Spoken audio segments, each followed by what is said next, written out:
who signed off on the Catholic memo, the spying memo? Who was involved with it? How far did it go? I think we need to know exactly who authorized the prosecution of Mark Houck, who terrorized pro-lifers and tried to intimidate them. I think we need to know. And Mr. Chairman, this committee needs to do oversight hearings. We need to have thorough hearings into what has happened these last 4 years and this abuse that has now just been uncovered, because we have to ensure that it stops. As you just said, Attorney General Bondi, we have to ensure that it stops. This chapter in American history needs to come to a close, never to be opened again. The use of the most powerful law enforcement bodies in the world against ordinary citizens and political opponents must end once and for all. And we have a chance to do it, and it needs to be done with a thorough investigation, full transparency, and those who violated laws need to be prosecuted. I thank you for what you're doing, Attorney General Bondi. I hope that you will launch a thorough investigation. I hope you'll appoint a special prosecutor. Mr. Chairman, I hope we'll hold hearings. And with that, I yield. Yeah. Before I call on Blumenthal, I want to, without objection, introduce into the record a document that General Bondi helped to declassify. The document is a Ray FBI analysis of Nellie Orr's false statements to Congress. Orr never suffered consequences for advancing this phony Trump Russian narrative and attempting to cover up her involvement in the hoax with false statements. Yet time and again, the American justice system has been weaponized against utter failure. Senator Blumenthal. Thanks, Mr. Chairman.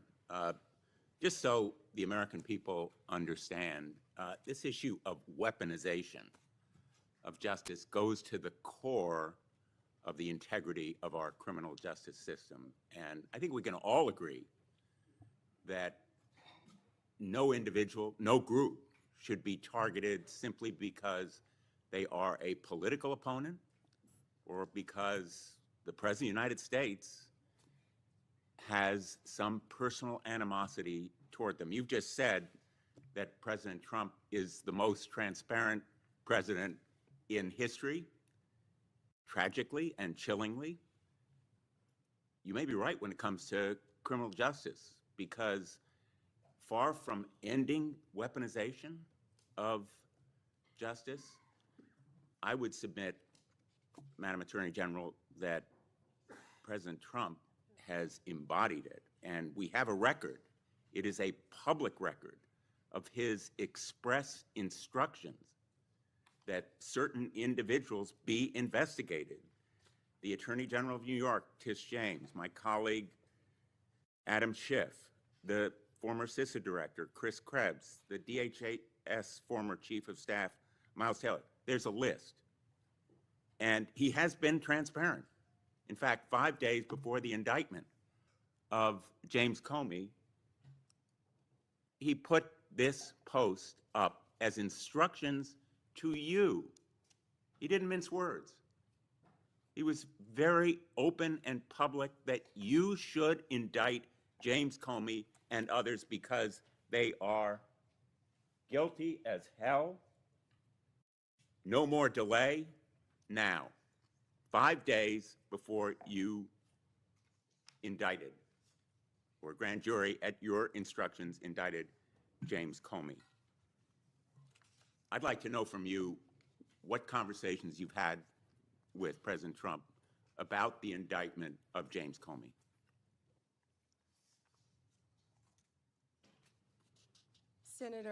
Senator, I am not going to discuss any conversations I have or have not had with the President of the United Did you States. see that You're post? an attorney, you have a law degree, and you know that I'm not going to do that. I also find it fascinating, because I'll keep fighting to ensure that law enforcement and the judicial process move forward without political interference.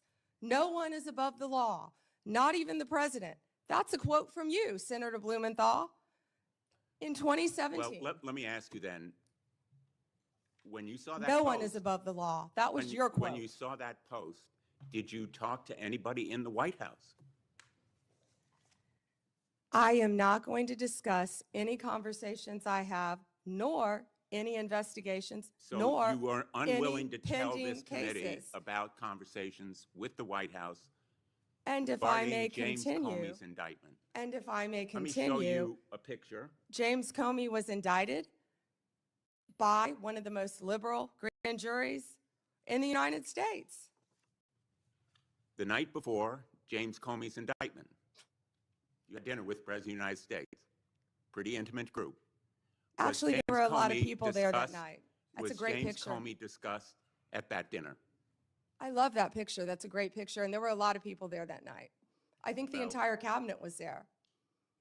Did you discuss James Comey with the President of the United States? He was sitting just to your left.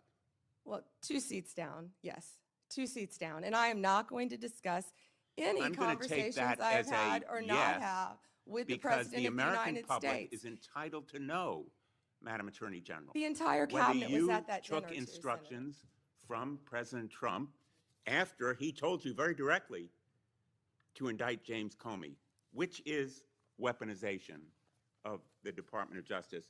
Oh, You know, whoa. I You- want to agree with my colleague, Senator Hawley, that weaponization of our justice system must end. That's the reason that I propose legislation, and I challenge him and my colleagues on the other side of the aisle to join me in legislation that would create a statutory right of action for people who are selectively or maliciously prosecuted for political reasons. It would codify your manual, the Department of Justice manual, on political prohibitions against political considerations in charging decisions, and prohibit the White House from intervening, President Trump and any other president from intervening in charging decisions. It would make reforms to the grand jury process. You've just said this grand jury was liberal.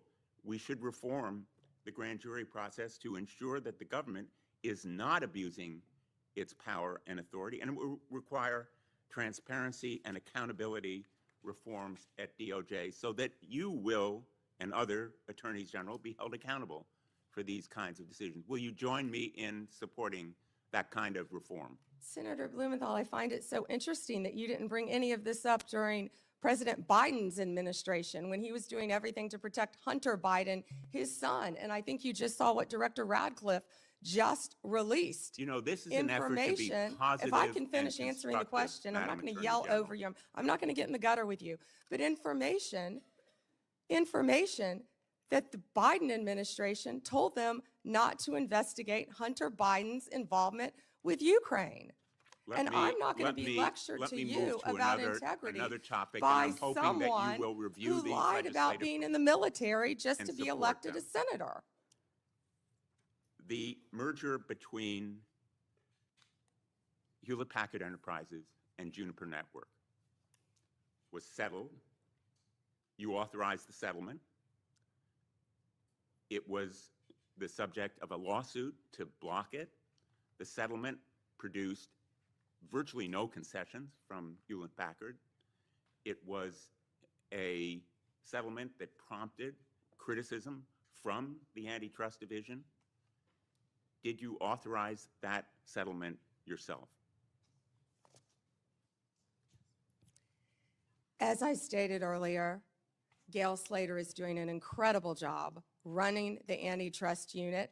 And as I stated earlier, that is still a pending matter, as Well, you you should know then with a law fired, degree, did you not, that all two- mergers, if I can finish answering the question. I'm going to, If I with could apologies, finish. No, I'm interrupt answering you the question. because my time is No, limited. well then don't ask me a question. Let me So, just ask you, as I said, you have a law degree. You know that not only are mergers agreed upon, but they have to go to a court of law to be approved. It's a multi-step process. And as I said earlier, that is still pending. And I have full faith in Gail Slater. And Ms. Slater reportedly objected to the settlement. Reportedly, And moreover, moreover. 2 of her top officials were fired, Roger Alford and Bill Sinner. Did you authorize and direct those firings after they objected to the settlement? I am not going to discuss personnel matters or pending litigation in my office. let me ask you about another merger. The merger involving two home health care agencies on favorable terms, likely to drive up costs for millions of America. The Transportation Department's rule to provide compensation to travelers impacted by airline-caused flight delays, which was canceled.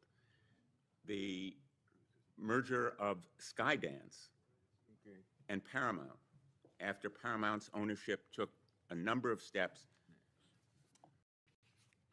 favorable to the president. These kinds of mergers belie the claims that President Trump himself has made, that this administration will stop big corporate mergers that ultimately benefit the owners of those corporations rather than consumers or ordinary, everyday Americans. Senator, and let me ask you boy, about you just listed, you just gave a Well, list let me just of finish. many I'll- mergers. I have a Can question you for talk you. to me about the issue with these mergers? I do have a question. In the merger that took place, Which that was merger? You've approved listed many. involving American Express GBT,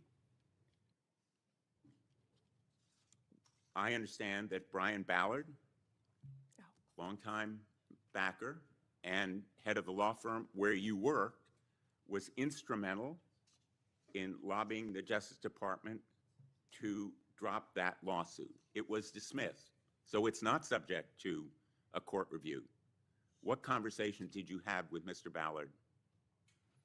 Senator Blumenthal, I cannot believe that you would accuse me of impropriety when you lied about your military service. I am you not lied. asking You you. admitted you I am lied not to be accusing you elected of a U.S. senator. impropriety.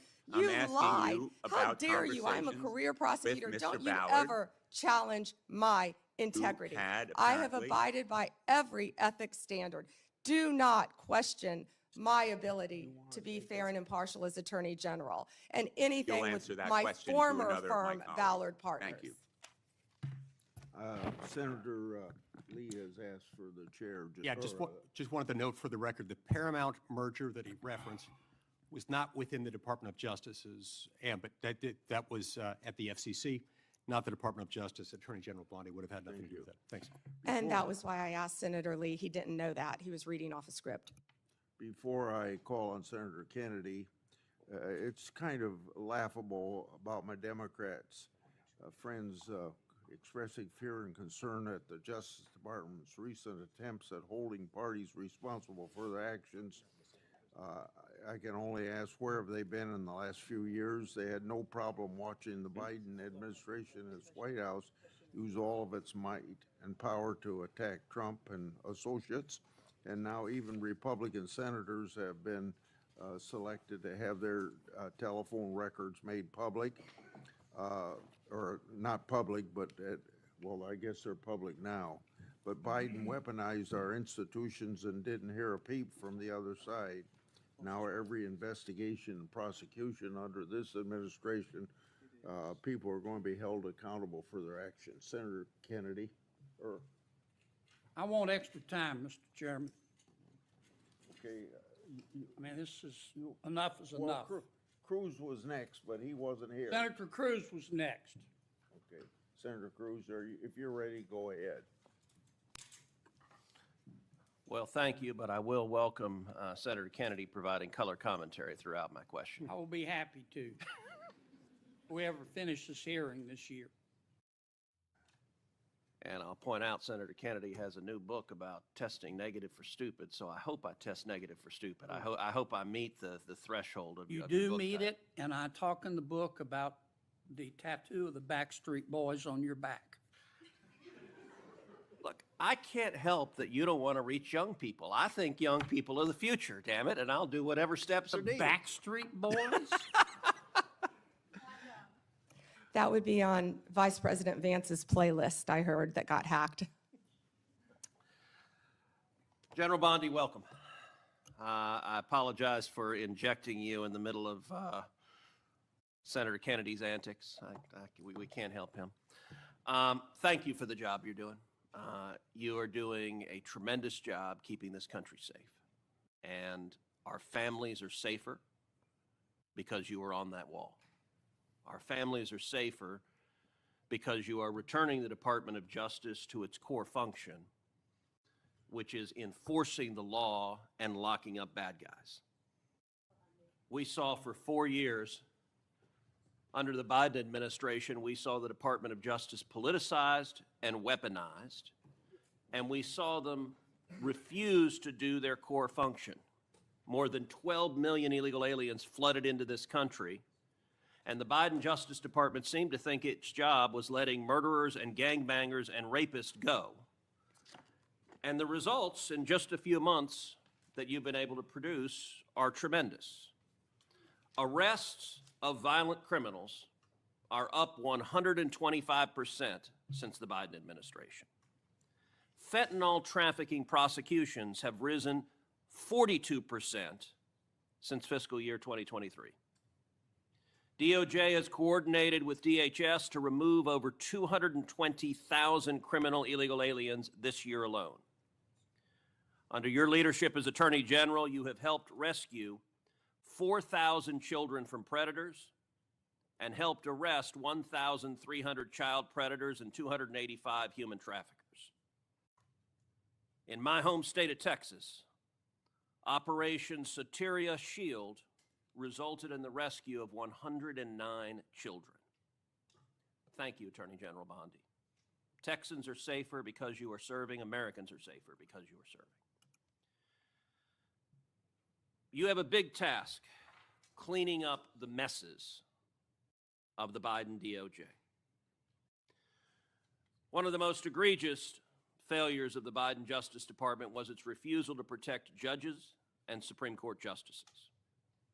As you know, in May of 2022, an unknown individual leaked to Politico the draft of the Supreme Court's decision in Dobbs versus Jackson Women's Health Organization, the opinion that finally overturned Roe versus Wade.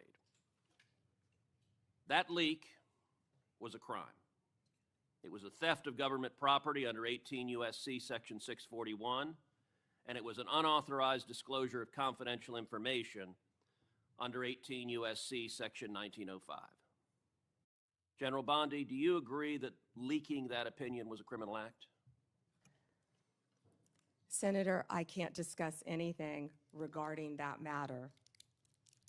That should answer your question. Well, I will say this. The leak occurred in 2022. So the 5-year statute of limitations has not expired. And I'm going to ask you, if it is not happening already, to direct the FBI to investigate and find the leaker. The leaker has not been exposed. The leaker has not been identified. And the FBI has far greater investigatory tools at its disposal than does the Marshal Service. And when it comes to defending the rule of law, when it comes to the integrity of our court system, having partisan law clerks, and I believe in all likelihood it is a law clerk who leaked it, leaking opinions designed to try to pressure the court politically is a gross subversion of the integrity of the court. And so I would ask you as Attorney General to direct the FBI to use every resource possible to investigate, to find the leaker, and when you identify the leaker, to prosecute the leaker for that criminal conduct.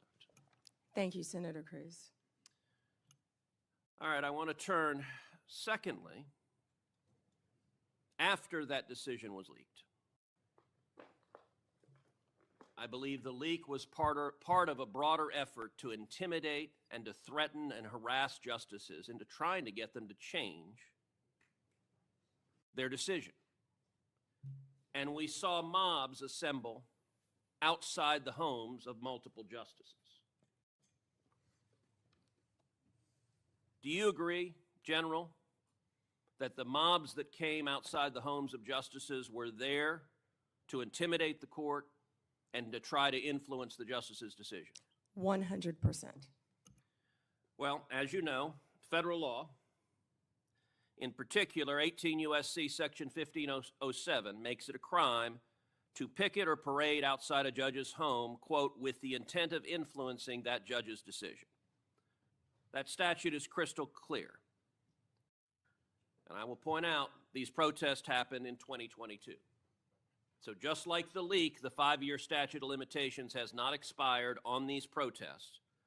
But unfortunately, the Biden Department of Justice didn't give a damn about prosecuting this statute because President Biden and Merrick Garland and the political hacks at DOJ disagreed with the Supreme Court's decision in Dobbs and were perfectly fine turning a blind eye to violent protesters threatening the justices and their children.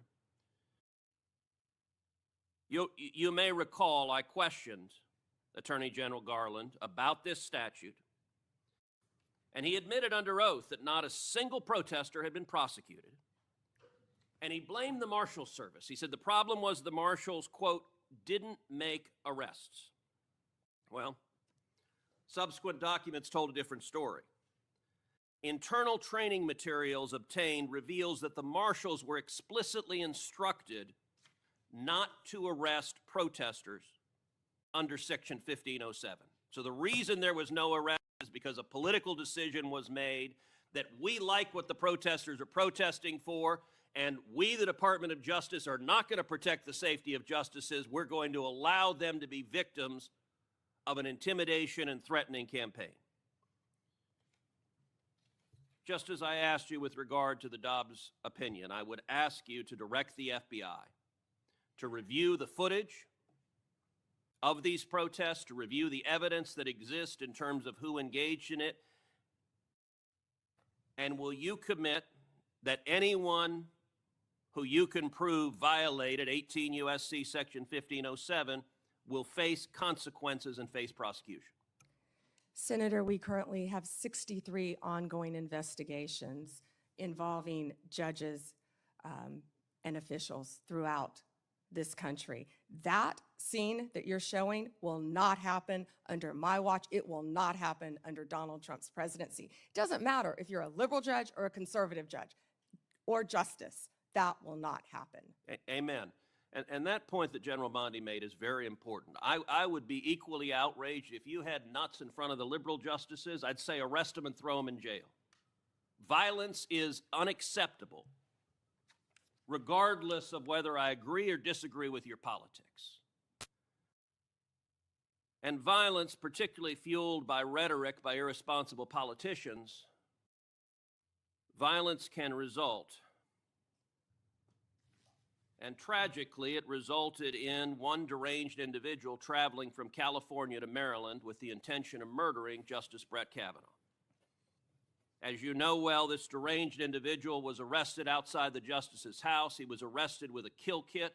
He was arrested with a gun, with handcuffs, with duct tape, with zip ties, and with the intention of murdering Justice Kavanaugh, very possibly murdering Justice Kavanaugh's wife and 2 daughters, and potentially murdering 2 other Supreme Court justices. Senator O'Donnell. As you know, just this week, a left-wing Biden-appointed judge sentenced this attempted murderer, this attempted assassin, to just 8 years. The Department of Justice asked for 30 years. That's right. And that judge downward departed by 22 years. Why? Because this left-wing judge said that the attempted murderer was transgender. And because he identifies as transgender, apparently it's okay to try to kill a Supreme Court justice if your politics are sufficiently woke. Now, I know you have said the Department of Justice is going to appeal, and you absolutely should. I called this week, I believe this judge should be impeached because the judge has demonstrated she is completely unfit to be a federal judge. And what is your view of the justice of this sentence of just 8 years for the attempted murder of a Supreme Court justice? I was speaking with our prosecutor, Ms. Mal, who did an incredible job on this case. She did an incredible job. And yet, this judge gave 8 years. And the judge also would not refer to the defendant by his biological name, referred to him by the pronouns, and was concerned about the treatment that this individual would get regarding a sex change while in prison, and we are appealing that sentence. I immediately said we are appealing that sentence. Thank you. But my prosecutors did an incredible job on that case. And the judge wanted to put him in a women's prison. Before Senator. Not going to happen, excuse me, I'm sorry, Chairman. That's not going to happen in the Bureau of Prisons now. Before Senator Ronald, without objection, I'd like to introduce 3 FBI 1023 forms into the record. The first 1023 form I made public last Congress. This is the one that Director Patel said his predecessors did fully investigate. The second and third 1023 forms relate to the first in that they reference potential Biden family criminal conduct. Senator Johnson and I made these 2 public, and we simply want to know whether the government has investigated what it found, and if not, why not? Senator Ronald. Thank you, Mr. Chairman. Ms. Bondi, FISA Section 702 will expire in 6 months.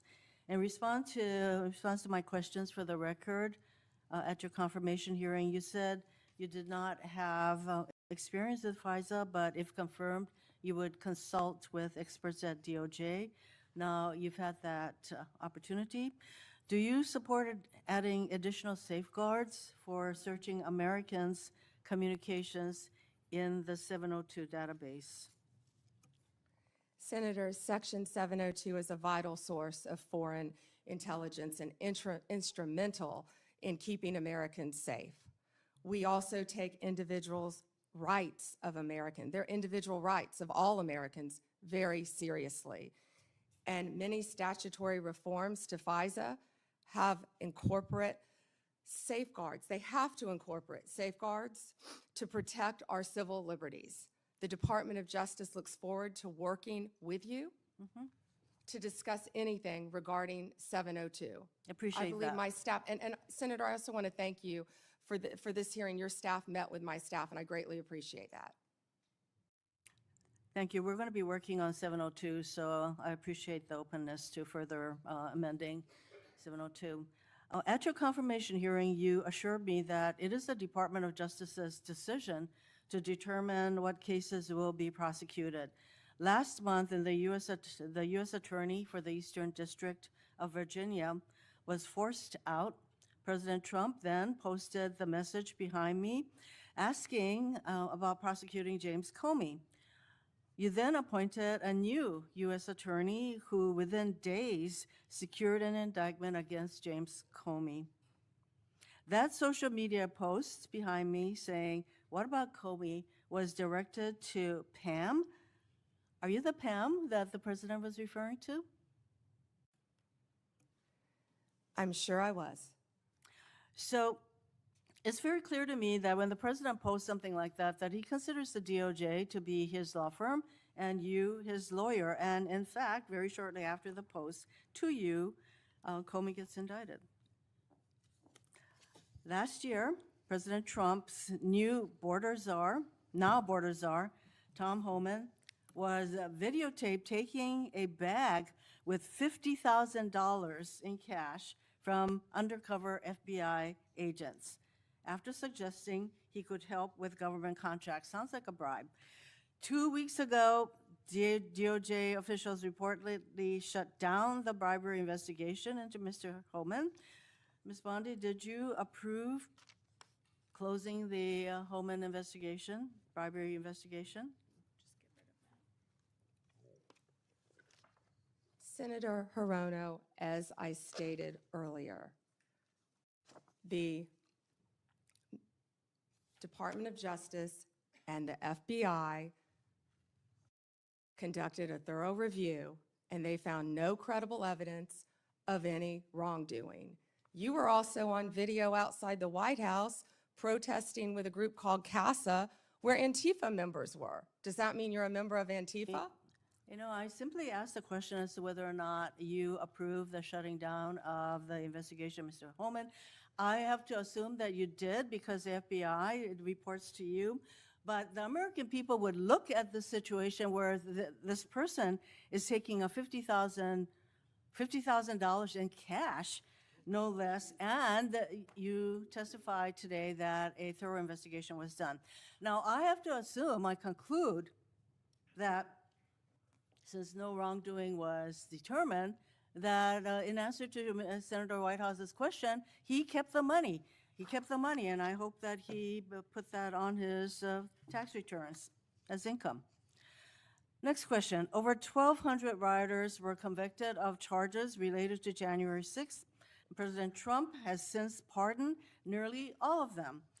As if that weren't enough, last month there were reports that a lawyer for the January 6th rioters met with senior DOJ officials about setting up a compensation fund like the one that Congress set up after 9/11 to compensate these rioters. Ms. Bondi, is anyone at DOJ considering setting up a compensation fund for January 6th rioters? Yes or no? Senator, I have had no meetings or discussions about a fund. So would you support such a fund? Would you okay such a fund? Senator, you can send me the information on the fund, and I'd be happy to look at it. No, but do you think that's a good idea to, this is what I'm getting at. Because to actually set up a fund and to have people talking with your senior people at DOJ, political people, about creating a fund, you won't let us know what you think about that. Yeah, that's pretty unbelievable. On January 30th of this year, the Trump DOJ's antitrust division sued to block the merger of two tech companies. Then well-connected lobbyists met with your political deputies who overruled the career staff and approved the merger. So there's a settlement on that. And separately, DOJ sued Ticketmaster last year for monopolizing concert tickets and forcing consumers to pay outrageous fees. Ticketmaster has hired the exact same lobbyists who met with senior DOJ political people regarding the merger of the two tech companies. So my question is, Ms. Bondi, have lobbyists met with your political deputies about the Ticketmaster case? Senator Hirono, as I stated earlier, I am not going to discuss anything that is ongoing. Gail Slater runs the antitrust I would office, say and that Gail that- Slater, if I can finish, Gail Slater is doing an incredible job running my antitrust unit. It's highly likely, Ms. Bondi, that the same lobbyists who met with your people basically got rid of the antitrust case. Senator, I don't think a lot of people I like would that say you were that out they're probably protesting with meeting you Antifa. right now. Next question. You have fired dozens of career prosecutors because they worked on cases involving President Trump or January 6 rioters. For example, one career federal prosecutor who secured over 100 convictions in Florida. He also spent time in D.C. prosecuting January 6 cases. He received an outstanding review only 2 days before you signed a memo firing him. The memo cited no reason for his firing. Are you firing career prosecutors solely because they worked on cases like January 6th that the president doesn't like? Senator Hirono, I am not going Yes to or talk no? about personnel matters with you. Well, we all know that hundreds of career prosecutors have left the DOJ, and literally hundreds, we're told. And Yeah, you know, Senator, you've are you lost. The familiar with the one DOJ that threw a has sandwich lost- at an ICE officer? Are you a Homeland Security Here officer? is the Are you familiar reason. with the one who went out on her lunch break and was Ms. Bondi, making obscene gestures? Would you say that DOJ losing these career prosecutors and the thousands of hours of experience they have prosecuting criminals, that is not a reassuring situation? Senator, many employees took the fork in the road and resigned. DOJ is hiring committed prosecutors who will actually come into the office and work and not work remotely I and think we all prosecute know violent that- criminals around the country and terrorists. And When I you- am very proud you of the fire work all of our prosecutors I'm running are out of doing. time, so I think you should stop with, your continuous interruptions, in my opinion. Mr. Chairman, I just want to close by saying that what was once the Department of Justice has become the Department of Revenge and Corruption. Rather than pursuing cases without fear or favor, this DOJ seeks to favor the president's friends and instill fear in his alleged enemies. If you're a friend of the president, this corrupt DOJ will bend over backwards to help you, just like it dropped the bribery investigation of Tom Homan, like it's considering paying money to January 6 rioters, and like it has put antitrust enforcement decisions in the hands of well-connected lobbyists. But if you're on the wrong side of this president, you will face the wrath of DOJ, no matter what the facts, law, or justice support. James Comey is indicted days after the president's social media directive. Experienced career prosecutors are fired just because they were assigned to work on January 6 cases. Blue states are sued to get highly sensitive private voter data, whereas red states are left alone. The double standard is clear, and the American people are waking up to the corruption and favoritism and the lawlessness at the DOJ. Thank you, Mr. Chairman. May I respond, Chairman? Yes. May I respond? Yes, you may respond. Then Senator Kennedy. Thank you. The double standard is crystal clear, Senator Hirono, crystal clear, because you didn't complain for 4 years when President Trump was being targeted by Jack Smith, by the last Justice Department. But the American people spoke loud and clear when they overwhelmingly elected him. The two-tier system of justice is over. Senator Kennedy. Me? Yes. General, welcome. Let's suppose that I'm appointed special counsel at the Department of Justice, and I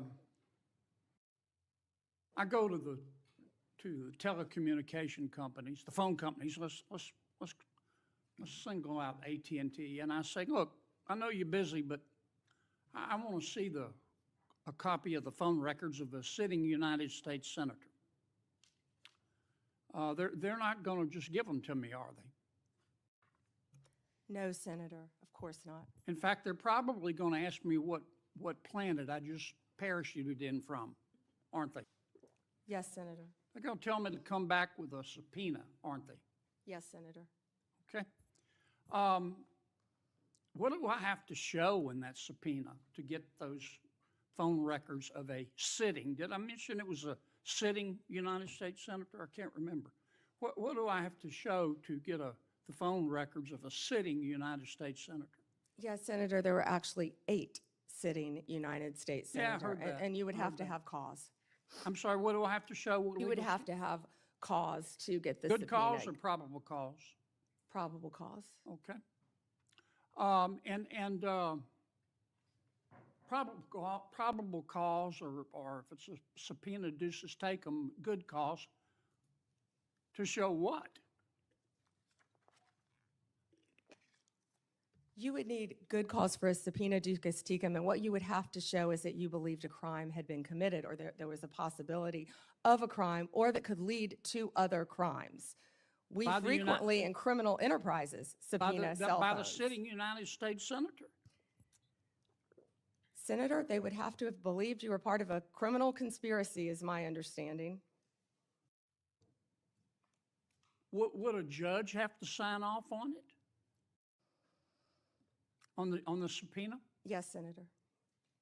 Well, for a subpoena duces tecum, Jack Smith probably took it straight to the judge. Now, the phone companies, particularly their general counsel, if they're worried about civil liability, even with a subpoena to get the phone records of a sitting United States senator. Did I mention it was a sitting United States senator? Yes, Senator. The general counsel for that phone company, let's say AT&T, they have the right to seek to quash that subpoena, don't they? Phone companies frequently do that. Yeah. And a smart general counsel for that phone company is going to call the sitting United States senator and say, would you like to weigh in on this? Would you like me to quash the subpoena? We're talking about invading someone's privacy here by a sitting United States senator. Could the general counsel for the phone company do that? Well, Senator, if they believe that a crime could have been committed, they could not tip off the person who committed the crime. Again, I can't comment on details of this particular case. I'm just asking you theoretically. I've never seen you commit a crime, Senator Kennedy. But let's suppose, okay, they didn't want to tip off the sitting United States senator. But the phone company and the general counsel for the phone company, or companies, if there were more than one involved, could say, you know, this is serious as an aneurysm. This is serious as 4 heart attacks and a stroke. This is a sitting United States senator. So general counsel would likely advise the CEO, well, you need to file a motion to quash. The telephone companies could have contested those subpoenas, could they not? Hypothetically, yes, I can't talk about the facts of this particular case. We're talking hypothetical. Senator, subpoenas are issued all the time through phone companies working with the general counsel. But they can file a motion to quash. They could, yes. Yeah. In any case. And if they should have filed a motion to quash, and a reasonable person would have filed a motion to quash, because this is a sitting United States senator, and they didn't file a motion to quash, they would incur civil liability, wouldn't they?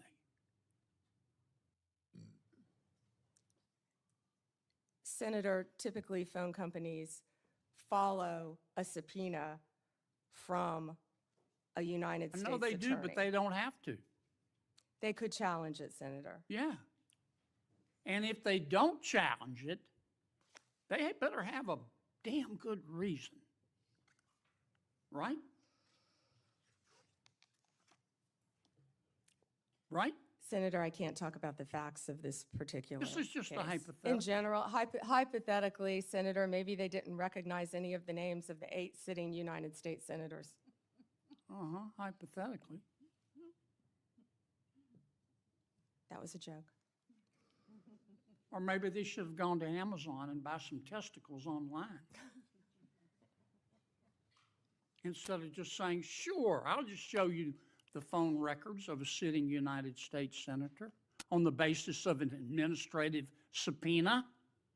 Now, do you have copies of the subpoena applications for Yes, these Senator, 8 Senator, I can't discuss anything regarding this You can't case even with tell me you. if you have copies? I can't discuss any of this. All right, with when are you, you I'm sorry. going to, General, when are you going to be able to discuss it? I can't discuss whether there is or is not a pending investigation, I understand, Senator. but This was let's just assume brought to light if by there is a Director pending Patel. investigation, I don't want this to get swept under the rug, okay?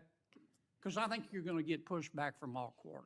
I think the telecommunication companies are going to be all over you like a bad rash because they've got liability here for just turning over these records when they knew what was going on. I think some FBI agents may have some liability here. I think a special counsel might have some liability here. If I were your special counsel and you had appointed me and I wanted to get the records of a sitting United States senator, is that something you would expect me to tell you as Attorney General of the United States? They better have. Yeah. And Do we know in this instance of the 8 sitting United States senators if they told Attorney General Garland? Senator, I just learned about this very recently, as did Director Patel, and we cannot discuss the details. I don't know many of the details. Well, maybe we ought to get Attorney General Garland here. Do you know if the special counsel told FBI Director Wray? Is that something, let me put it another way. If I were your special counsel and you were the director of the FBI and I'm trying to get the phone records of a sitting United States senator, did I mention it was a sitting United States senator? Is that something couple that, times. that you would expect me to tell you as director of the FBI? In general, I would believe the FBI would help execute the subpoenas Yeah. to the Okay, businesses. I want to switch to another subject in the 12 minutes that I have left, since everybody else got to go over. I've got to ask you about this, General. Secretary Howard Lutnick on October 1 gave an interview to the New York Post about Mr. Epstein. And he described Mr. Epstein as, quote, the greatest blackmailer ever, close quote. Have you reviewed that transcript of that interview? I have not reviewed the transcript, but I saw the clip of it. Okay. It appears that Secretary Lutnick was Mr. Epstein's next door neighbor. In fact, their townhomes shared a wall. And the reporter that was talking to Mr. Lutnick, she asked how other prominent men could have been associated with Epstein when Mr. Lutnick could immediately sense that he was a, quote, pervert. And then Secretary Lutnick said, or rather the reporter said, did they see it and ignore it? Do you remember that from the interview? I do. And Commerce Secretary Lutnick said, no, they participated. And then Commerce Secretary Lutnick goes on to say, quote, that's what his MO was. You know, get a massage, get a massage. And what happened in that massage room, I assume, was a video. This guy was the greatest blackmailer ever, blackmailed people. That's how he had money, end quote. Is that true? Senator, as our July memo said, we did not uncover evidence. This case has gone through 3 administrations, as well as former U.S. Attorney Alex Acosta. I know that, Pam. But have you interviewed Secretary Lutnick? No, Senator. Do you plan to?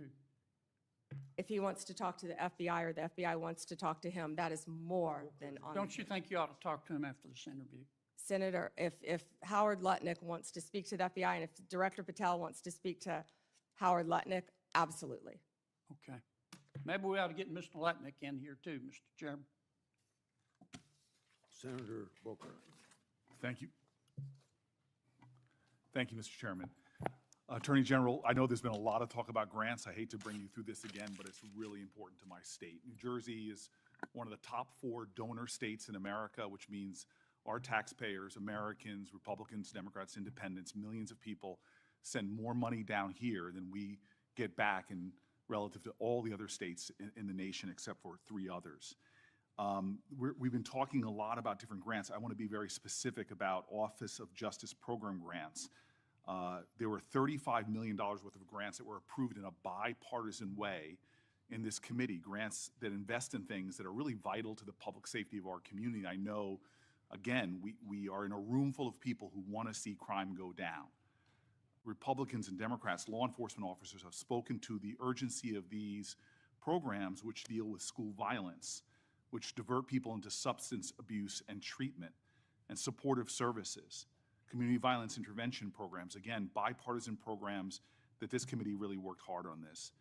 I've heard what you've said to others on the committee. I heard what you said to Patty Murray in an appropriations committee, that members should reach out to you if they want those grants reinstated. I've written letters, but I am hoping that you and I can have a conversation. $35 million of frozen funding for public safety that the people of New Jersey, Democrats, Republicans, and Independents, really invested in those resources. Those programs and those nonprofits who were expecting those grants often made outlays and are now really in a lurch. Can we talk about those grants and the restoration of them, please? Yeah, and Senator Booker, I had stated earlier that yes, we did terminate grants. We have an appeal process. We have turned some back on. We are appealing. We are looking at some we have denied, some are still pending. I believe we have multiple appeals pending with New Jersey, and I would be happy to sit down with you and look at those appeals. I believe one is with the city of New Jersey. I know there are multiple ones pending, but of course, I'd be happy to sit down with you or any senator or any House member and look at grants that have been terminated. I've been doing that, and I would welcome that. But I will be the first one you sit down with, correct? Absolutely. I'd love to sit down with you on that. I'll look at those tomorrow, Senator Booker. Thank you very much. I want to move But on. we have, I'm sorry, we have been restoring some grants. I understand, some have but- been denied, some have not. New Jersey, none have, and I really want to get to the bottom of that, and I'm hoping that we can reinstate some of those grants. The second thing I want to move on to is that earlier this year, the Department of Justice charged Newark Mayor Ras Baraka after he sought access to Delaney Hall Detention Center to conduct oversight. The charges on their face, to many of us, especially in New Jersey, were clearly baseless. Many people say they're politically motivated. And then the judge, the federal judge, admonished the prosecutors for even bringing the case. This is the quote from the federal judge. Federal prosecutors serve a single paramount client, justice itself. Your role is not to secure convictions at all costs, nor to satisfy public clamor, nor to advance political agendas. The federal judge went on to call the charges embarrassing and a worrisome misstep. Mayor Baraka was arrested that day on the scene, and I know you understand this, to arrest a mayor of a major city on charges that were called by a federal judge embarrassing and a worrisome misstep is very concerning to me, and I think should be to the whole committee. A recently released video shows a federal agent telling fellow officers that the decision to arrest Baraka was, quote, per the Deputy Attorney General of the United States, and I'm assuming that person is Todd Blanche. This is evidence to me that this decision wasn't made by people on the ground in the field, but by Maine Justice, that they were directing an arrest from DC on the scene. And it leads to the conclusion that this was a political decision, that the decision to arrest was not made by the people who were there on the spot. And I can assume that you can see how that's problematic to me. So I have questions not about the case, but really about how the decisions to arrest and charge Baraka and now MacIver, Congresswoman MacIver, were really made. Before this committee, I am saying that I'm going to submit these questions for the record, and I'm really hoping that we can understand how those decisions, as our oversight, how we're making decisions, especially for high-level officials in my state, the mayor of our largest city, the congressperson of that city, and I'm hoping that you can respond to those letters on the record. Yeah, and Senator, that matter is ongoing, and so I can't discuss it. As an attorney, you realize I can't discuss an ongoing matter. And I respect that. I guess I just want to know, and we'll leave this for the questions for the record about the decisions on how they're being made, not the case in itself. I want to move on. And again, I've heard your testimony so far. I know that there is data about violent crime in this city, but I'm really concerned about the application of Justice Department resources towards the challenges we have. You and I both know that about 11,000 Americans have been killed by a firearm just this year. The Department of Justice, according to the White House's own documents, as well as that of the conservative think tank Cato, have shown that there has been a significant movement of law enforcement resources away from many other issues and into immigration enforcement. And we are seeing that in that immigration report, a lot of the people are not the violent criminals that we are really needing to rid our streets of. In total, according to the Cato Institute, you've reassigned 7,460 law enforcement away from their primary duties, investigating drug traffickers, prosecuting child pornography, targeting high-value white-collar criminals, and again, forcing them, this is according to the Cato Institute, into low-level immigration enforcement. This includes, in terms of gun violence, 1,778 agents from the ATF to this kind of immigration enforcement. The White House itself has said that they diverted 45% of all of agents in 25 FBI field offices to work on immigration full-time. As a person who worked very closely in my time as mayor with the New Jersey field office, that's really concerning given the other threats. But it doesn't end there. The DOJ has eliminated the Organized Crime Drug Enforcement Task Force, the independent component of the DOJ whose job it was to combat transnational organized crime, dissolved the Community Relations Service, which in New Jersey has been invaluable over 60 years, responding to communities experiencing conflict or violence, and something that people on both sides of the aisle of this committee have really invested in. You all have rescinded VOCA and VAWA grants to support survivors of sexual assault and human trafficking. There seems to be a disconnect here between the application of the resources of the Justice Department on the things that are most concerning when it comes to crime and where they're being directed instead. Senator Booker, first to OCDEF. The most important point is that the work of OCDEF is continuing. The executive office is being dissolved. We have said that, but the work of OCDEF is continuing. The resources that were previously provided to law enforcement organizations through OCDEF are now going directly to those organizations. I will assure you, no work will be sacrificed as a result of getting rid of the executive office of OCDEF. The agents and the attorneys are working with Homeland Security. They're all working together as a unit. Okay, Attorney General Bondi, I'm running out of time, and I'm going to put some questions in QFRs, because again, this is conservative think tanks and others are pointing about literally over 1,000 people being taken off of things that I think would concern the public. Putting there, I'd like to get that, but I also just want to quickly mention that for the record, I want to ask about the public corruption unit as well. We now have gone from a public integrity section that went from 36 full-time prosecutors to now only 2. And yet we know, Democrats and Republicans, there is a real problem with public corruption in our country. And we know that the DOJ has stopped enforcing the Foreign Corrupt Practices Act, disbanded the Foreign Influence Task Force, dismissed the indictment against Trump donor Andrew Weidenhorn, cut back on white-collar investigations. My list goes on. I'm running out of time. But I will ask for the record against not only reassigning officers and prosecutorial resources from the other things I mentioned, but public corruption is really important.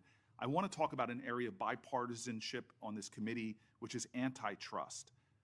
This is a very bipartisan area.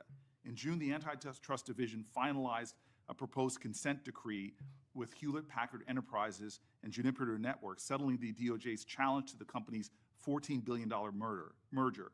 Reportedly, your Chief of Staff, Chad Mizell, and Acting Deputy Attorney General Woodard overruled career antitrust staff and approved the merger.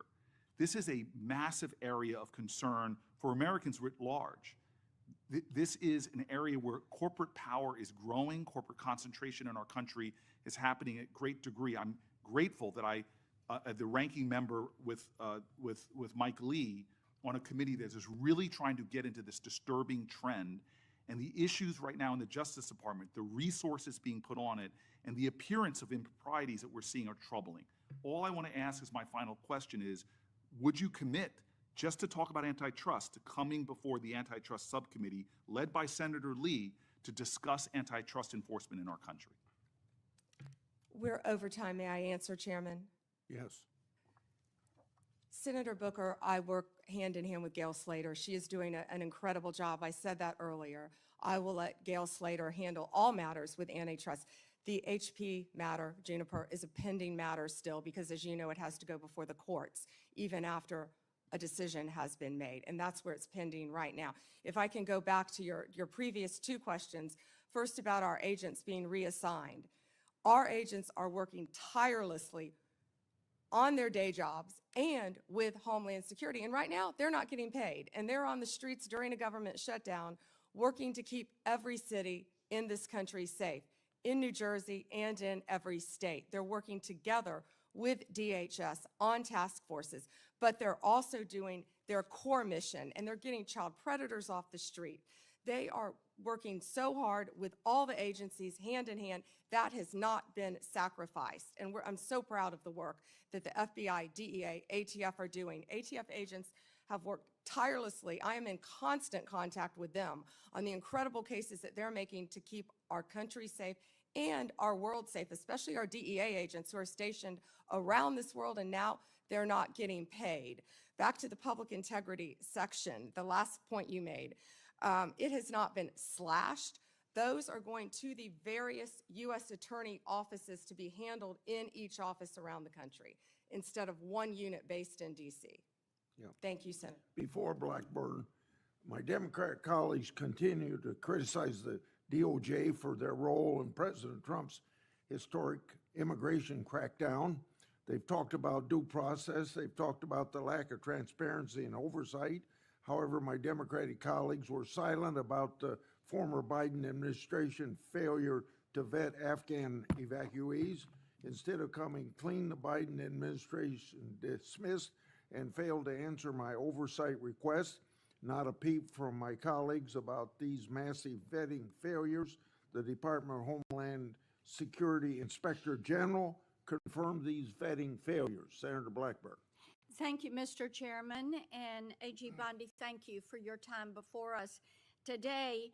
I have found this hearing to be so instructive because it has pointed out to me the lack of caring from my colleagues across the dais when it comes to how the DOJ under Biden was weaponized, how they used this for political attack on their political opponents, and the smugness from some of my colleagues across the dais.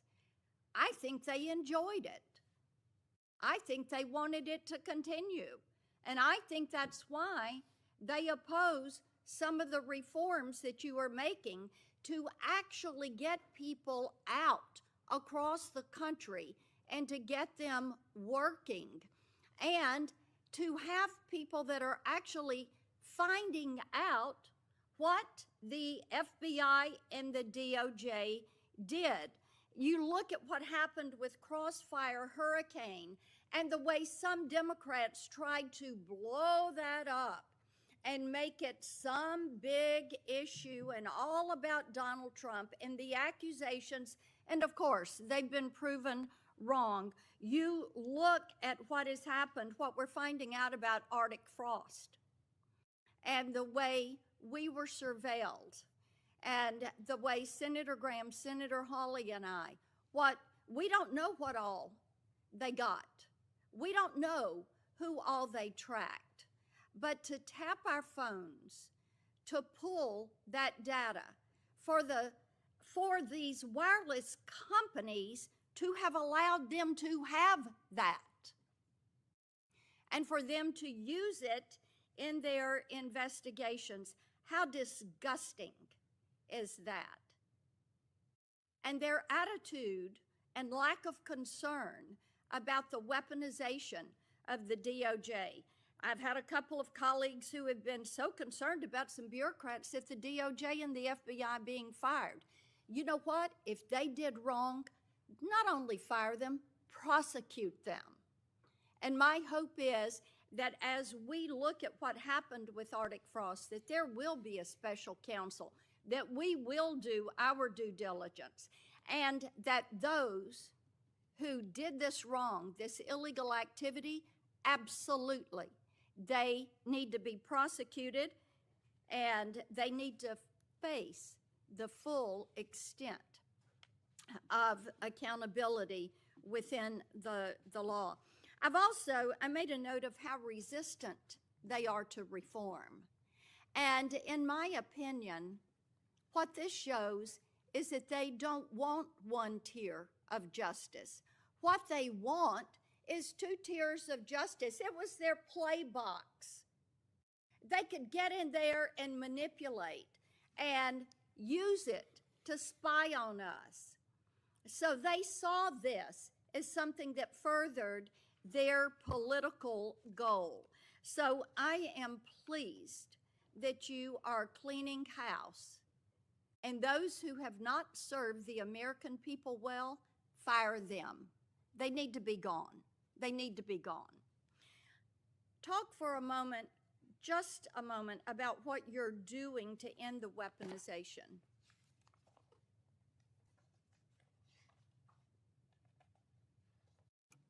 Senator Blackburn, the weaponization against you and your colleagues should greatly concern all of us. It should concern Democrats, it should concern Republicans.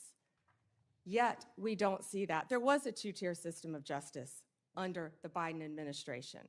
We're learning that every day. We saw Jack Smith weaponize the Justice Department against Donald Trump. We saw the Biden administration weaponize the entire Justice Department, all of the law enforcement agencies, against Donald Trump, against his family members, against his friends for years and years. And that weaponization is over. No one is above the law, and there is a one-tier system of justice in this Justice Department. And we that's what we appreciate will that. continue to do. We appreciate that. And, you know, having vice chaired the president's transition in 2016, as you remember, there was surveillance that took place on the transition and on the transition team. So this is not the first time, it's the second time. And shame be to those that have furthered those lies and what James Comey did to this country, what Christopher Wray allowed to happen to this country. I want to talk to you about Memphis, the Memphis Safe Task Force. And you, President Trump, Director Patel, the work you're doing there is really quite amazing. I had pulled those latest stats, and we had 503 arrests with the FBI task force in July and August. We've added, with your Memphis Safe Task Force, just last week, 321 arrests, 83 firearms that were seized, 7 missing children that were recovered, 28 known gang members have been arrested, and the list continues to grow. We've also gotten over 120 federal indictments. But this is really quite a success story, and I think that cities like Portland and Chicago are missing out by not having this coordinated, focused effort. And the fact that there are 13 federal and state agencies working together to make Memphis safe again. And we are very grateful about that. One of the things that we are working on is to end a cashless bail. We have a very liberal DA in Memphis that has campaigned on avoiding cash bail. And we had a good hearing on this last week. And we have legislation, Representative Stefanik and I have legislation that would end cash bail, in cashless bail in DC, and then also would remove funds from jurisdictions that practice cashless bail. Touch on that and the importance of having cash bail for that accountability, keeping those criminals off the streets. Yeah, Senator Blackburn, first to Memphis. I was in Memphis, as you know, a few days ago with Secretary Hegseth, and we had about 1,100 officers from at least 13 agencies working hand in hand. Your Memphis police officers care. They want to be out there doing their jobs. And what we said is we have federal law enforcement officers now who have their backs. They were thrilled to have us there. The mayor, Paul Young, is working well with us. Of course, Governor Lee was there. You have been a champion of this. Senator Haggerty has been a champion of this. You both, before I was sworn in as Attorney General, you both brought this problem to my attention. You talked to Director Patel, and Director Patel was on the ground right away in Memphis attempting to make Memphis safe. But we knew we needed so much more than that. He put a huge dent in the problem. But Memphis's crime is through the roof, the highest violent crime rate in the entire country. And that's why we went to Memphis. And Memphis has welcomed us. It's an iconic city. And we want to continue to work with Memphis. And we're going to do that just like we did here in DC. The citizens have been great working with us. Violent crime shouldn't be occurring in any of these cities. And as you said, I don't understand why Chicago, why Portland, why these sanctuary jurisdictions don't want to work with the federal government. Yeah. Gangs are rampant. Transnational gangs are rampant in these cities because they're harboring them, no longer under Donald Trump. Whether they want to or not, we are going to come in and make it safe for their citizens, whether these liberal lawmakers want to or not. And you know what I said regarding the DA in Memphis?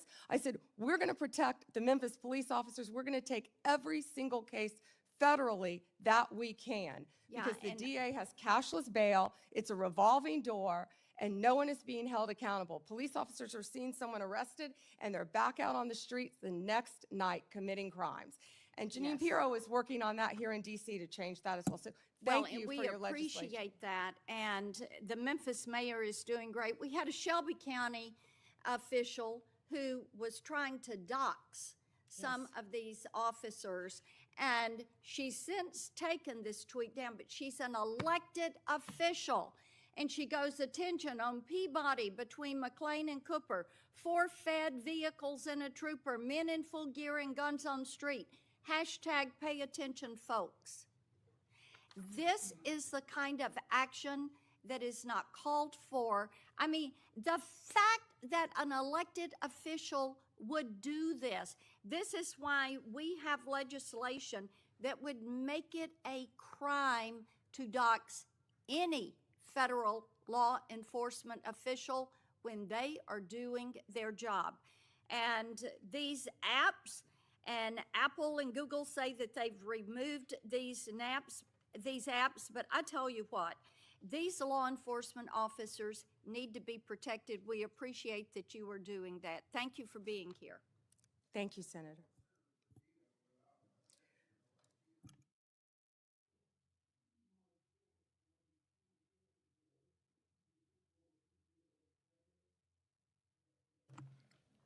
Evidence that the Obama-Biden State Department obstructed law enforcement efforts to arrest high-level Iranian targets. This objection, led by then Secretary John Kerry, was done because of political consideration of the failed Iran nuclear deal. Senator Padilla. Well, thank you, Mr. Chairman. Appreciate the opportunity to participate in this hearing today, which is our, at minimum, annual opportunity to ask questions as we fulfill our obligation to provide accountability over the Department of Justice. So just sort of to level set a little bit for folks in the audience and for folks watching at home, the Department of Justice is supposed to be the nation's guardian of fairness and the rule of law. The power of the Department of Justice is built on public trust and a belief that prosecutions are based on facts and law, not on politics or personal loyalty. And I call that out, Mr. Chairman, because when that breaks down, when the public trust breaks down, then justice itself is at risk. But under this Trump administration and the leadership of Attorney General Bondi, I believe the independence of the Department of Justice has come under attack. The department has been reorganized, it's been realigned, and repurposed in ways that we've never seen before. Important offices have been closed, key programs dismantled, and agents diverted, all without congressional authorization or transparent justification.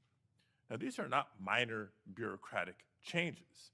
They represent a fundamental shift in the Department of Justice's missions and priorities, its policies, and its practices.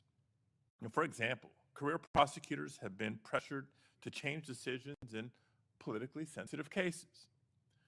Ethics oversight has been taken away from independent career professionals and handed to political appointees with little experience in these matters. Internal working groups have been created to revisit investigations involving President Trump and his allies. And together, these steps send a dangerous message that prosecutorial decisions can be driven by political loyalty instead of the law. Now, even more troubling is that the Department of Justice has pulled resources away from organized crime, away from counterterrorism, away from the protection of civil rights to focus on immigration enforcement. The American people expect a Department of Justice to pursue violent crime, as do I, to pursue corruption and threats to national security, not to serve as an arm of immigration policy, and in so doing, under-resource other critical missions. Now, the Justice Department's credibility depends on the public's faith in justice, and that the justice will be applied equally to every person and not reserved for the powerful or the connected. And that faith must be protected.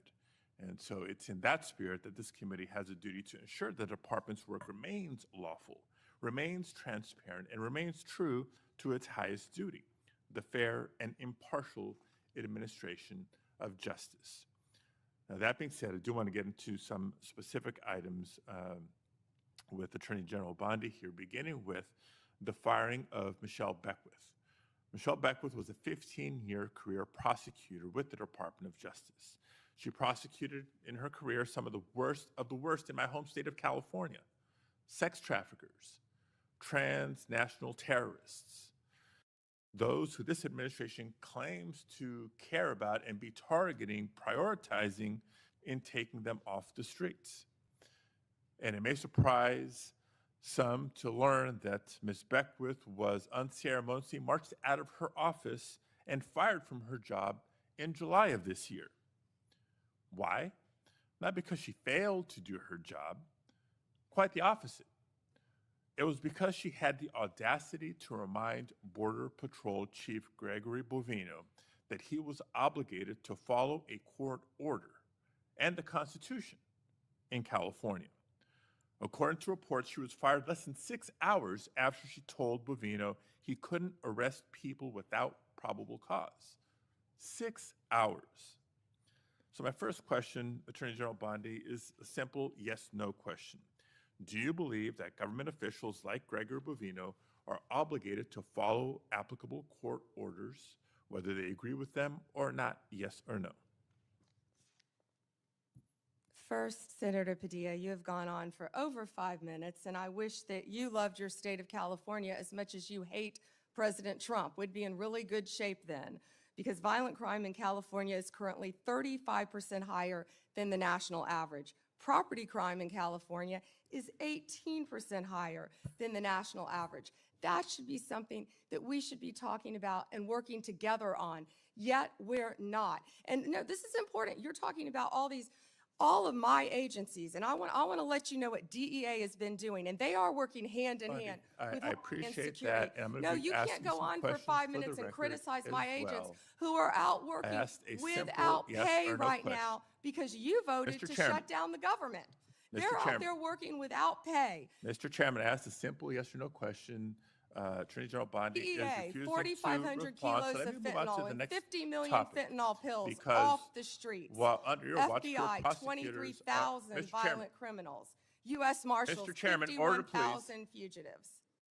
I'm trying to get, I'm not getting an answer to my question. I'm trying to move on to the next question or the next topic. Mr. Chairman, order, please. Thank you.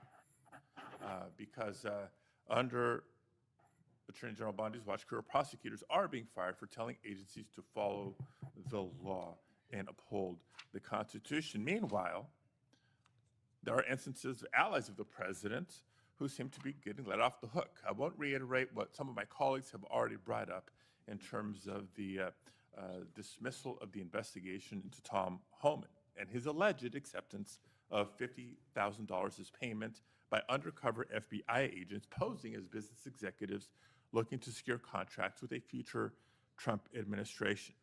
Because if the reports are true, it's not just the underlying conduct of Mr. Homan, which would be absolutely unacceptable, but the dismissal of the investigation charges raises concerns about the influence of the White House on the Department of Justice.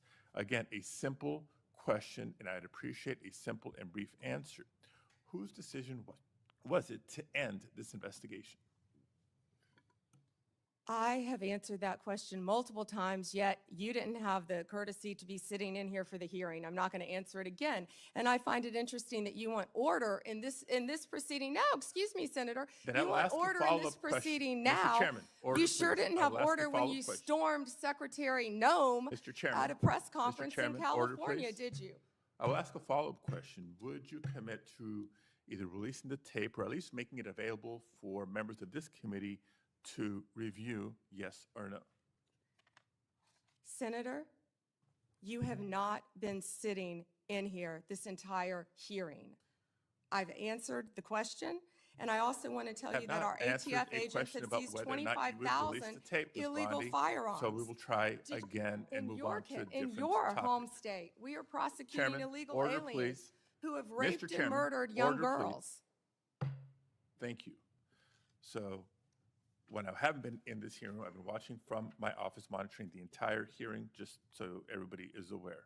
But since I'm not getting answers to my questions, I'll try to ask one last subject area. No, again, there's been increasing concerns about the politicized decision-making and the erosion of internal safeguards that protect prosecutorial independence. Before we even get into the integrity and independence of prosecutions, you have to ask the question about the independence and integrity of investigations themselves. The director of the FBI, Director Patel, was here before us just a few weeks ago. Attorney General Bondi, you are the Attorney General of the United States. Director Patel reports to you. Do you believe he's doing a good job, yes or no? I believe Director Patel is doing a great job. You know where he is right now, Senator Padilla? Right now, you asked me a question. Yes, Director I know Patel where he right is, now and I know is where in he's headed Chicago, because you said Senator it earlier Durbin, in the hearing. fighting to keep You've said Chicago it earlier in the hearing, and yes, I have been paying You know, attention. you want order in Chairman. here now, yet you stormed the Director of Homeland Security, Kristi Noem. You sure didn't have order that day, did you, Senator? Attorney General, you are under oath. I did not storm the secretary, the video. Oh, that was makes on very video. That clear. video's been released, I believe, very publicly. Mr. Chairman, recent actions raise serious concerns about Director Patel's judgment and politicization, including lawsuits from former FBI officials alleging retaliatory firings and his decision to cut off longstanding partnerships with civil rights organizations and his decision to fire an FBI agent for refusing to engage in a, quote, perp walk of James Comey. And on top of all that, his prematurely claiming that subjects were in custody after the shooting of Charlie Kirk.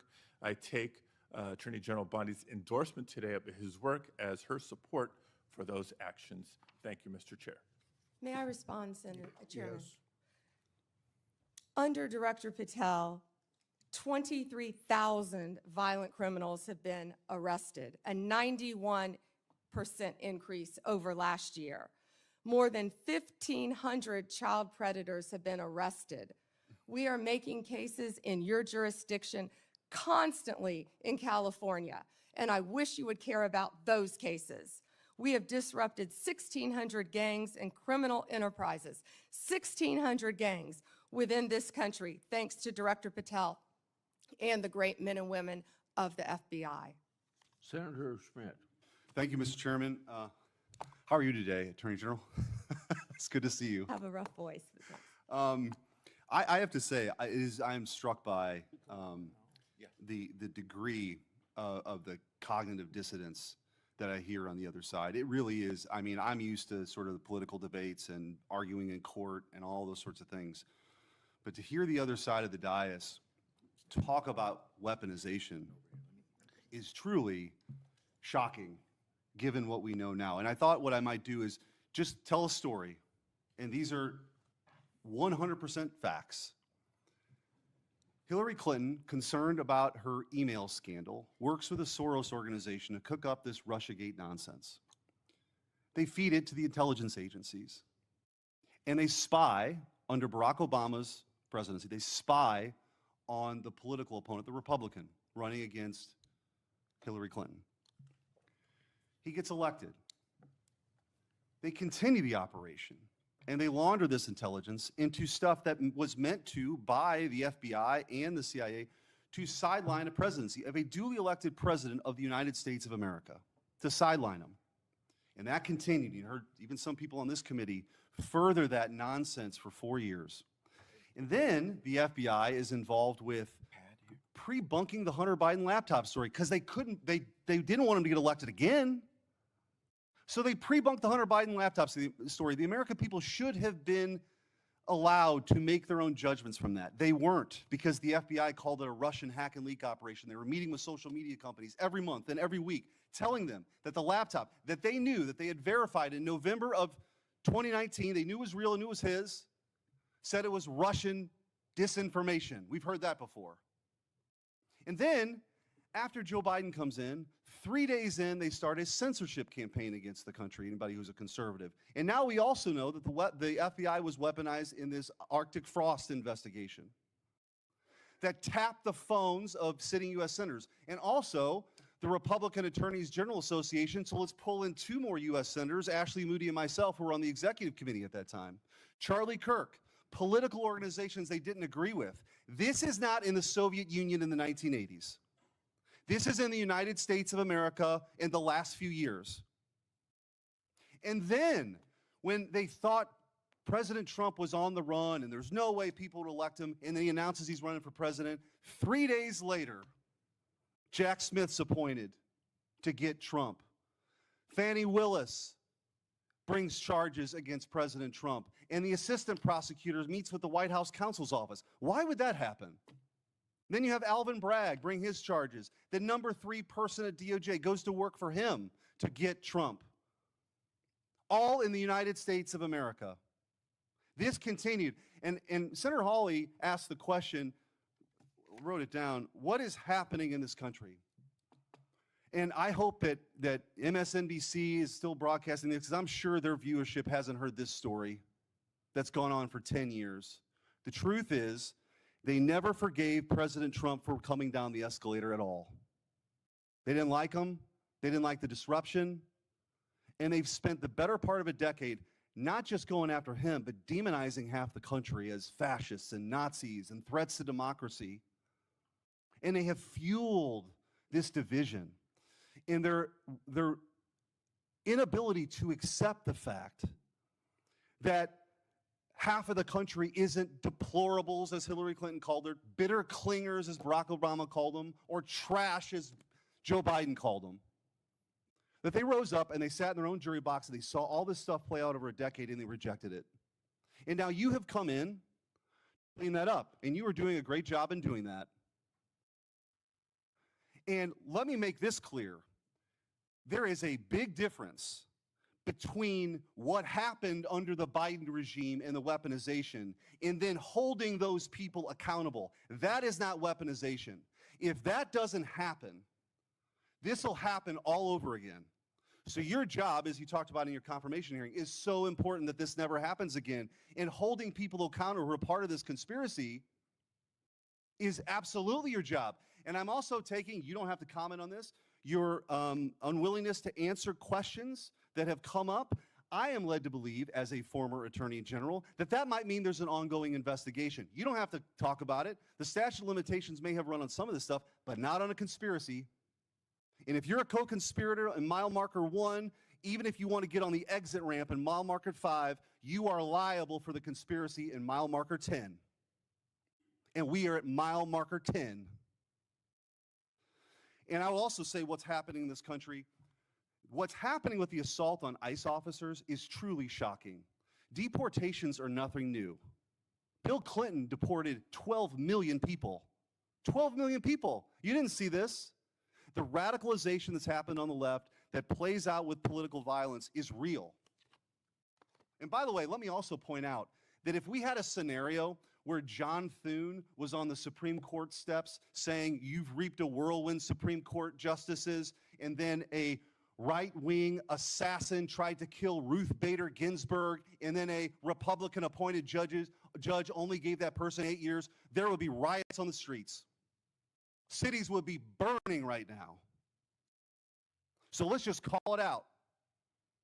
We need the cleansing here. Let's just be truthful about what's happening. This left-wing political alliance, violence is not a both sides thing. It's not.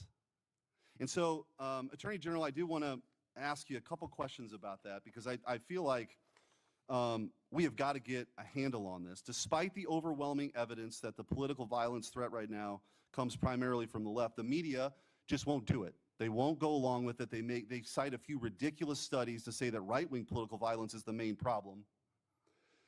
For example, one of those studies was written by an Antifa-affiliated professor, and others count classes on prison gang, and the others count classes on prison gang violence as right-wing political violence, but refuse to count anything from the 2020 Summer of Love. Antifa attacks, like the ones that set off the explosive outside Michael Knowles' campus speech. We need good data. We need good data here. Will you commit to having the Department of Justice and the FBI research and release a public report on left-wing political violence? Yes, Senator Schmidt. Thank you. I also want to, after Antifa has laid siege on federal buildings and officers in Portland during the 2020 riots, your predecessor, Merrick Garland, dropped virtually all the cases against these defendants. You recently issued a new charging memo instructing federal prosecutors to aggressively pursue Antifa and other radical leftists wreaking havoc on our cities. What can you do to ensure that the various U.S. attorneys' offices follow through on your instructions? Hopefully we will have our U.S. attorneys confirmed soon. They've been held up. Now our government is in a shutdown, yet our prosecutors are still working. Getting all of our U.S. attorneys confirmed would be a huge step forward, Senator Schmidt. But yes, our attorneys throughout this country will be focusing on that. And I want to thank you too. So I talked to you during your confirmation hearing and also with Kash Patel of sort of, you talked about your two pillars, which is to end the weaponization and to get back to actually crime fighting. God bless. Like, that is something that the American people support, despite what you hear from the other side of the dais today. And in those conversations we talked about, you and Kash Patel getting field agents out in the field and doing the work of law enforcement. I said, I've got just the place for you, St. Louis. And St. Louis has now received the largest per capita infusion of permanent FBI agents anywhere in the country, and they're working hand in hand with local law enforcement. That's what happens when you have state leaders work with federal partners to crack down on something I hope we could all agree is a scourge for our communities, which is violent crime. But that is not, you know, J.B. Pritzker, I guess he wants his moment. These Portland people want their moment of defying Trump. It's crazy to me. We should all be unified in this effort of making sure our laws are enforced and taking on violent crime. But I will say, in closing with this, because you referenced the shutdown, it's the same motivation. The same thing that motivates J.B. Pritzker to stand in front of the podium and defy Trump is the same motivation I hear from my Democrat colleagues now in this shutdown. It's not about anything other than the fact, and this is a clean CR. This is what they have lectured us on making sure we do 13 times in the last 4 years. This is about appeasing an increasingly radical base to prove that they're willing to stand up to President Trump. And I don't know how we get through all this unless there's a real reckoning on the other side about that reality. But in the meantime, I'm glad you're doing what your job is, which is to be the chief law enforcement officer of this country, focusing on violent crime and keeping our communities safe. Thank you. Thank you, Senator Schmidt. And despite what they're saying on the other side of the aisle, our agents are out there working tirelessly every day to make America safe. And that was Donald Trump's directive, and we will make it happen. Thank you, Senator Schmidt. Senator Welch. Thank you. Thank you, Attorney General Bondi. I have noticed that at various times when one of my colleagues is pressing you, you come up with something in their background. So I'll be waiting for my turn, but you don't have to do it right now. So let me get to my questions. One of the things that you mentioned, and I agree with this, that it's really tough on the various federal workforce, including our law enforcement folks, who are not getting paid because of the shutdown. Mm-hmm. I agree with that. But I also think that wasn't the whole story. There is an issue here that's going to affect Americans whether they voted for President Trump or voted for Vice President Harris, and that is the loss of health care, where on November 1st, everyone who is getting Affordable Care Act help to buy insurance is going to get the notice of premium increases. And I got a letter just today from a Vermont family, nuclear family of 5, husband and wife, 54 and 55, with 3 kids, one of whom has acute myeloid leukemia. And the apprehension that they have is that if we don't solve this problem, and November 1 is a urgent date, then their family premiums will triple. It'll be beyond their ability to pay. So I'm assuming that with respect to the threat to health care for families in your state of Florida, in my state of Vermont, you would share that concern and hope that we would resolve that. Senator Welsh, I would be happy to speak with that family too, because there are many nonprofits that help with children with terminal illnesses, and I'm involved in some in Florida. So we would be happy to talk to you about that. As to health care, the government is shut down. It's my understanding, maybe you're not one of them, but because many Democrats want health care for illegal aliens, and that's what shut down the government. Let me That's be clear. one of the sticking points, and I don't know if you voted All right, well, for that or not. this actually is important to all of us, and the lament I have is that if this health care goes away, this premium support, it is really going to hurt families in red states and blue states. And in Vermont, I mean, we voted Democratic, but we have a lot of good folks who voted for President Trump, and their health care is jeopardized. And there's a November 1 deadline that is coming up. And the reason I'm saying this is that I think it's important for us to try to work out together a resolution that's going to be beneficial to people you care about in Florida and voted for President Trump, and keep people I care about in Vermont who voted in some cases for Vice President Harris and some for President Trump. So it's not just Democrats not wanting to negotiate. And in fact, we do want to negotiate. And that's why I'd encourage the president to encourage my colleagues on the Republican side to sit down with us and try to see if we can make some progress.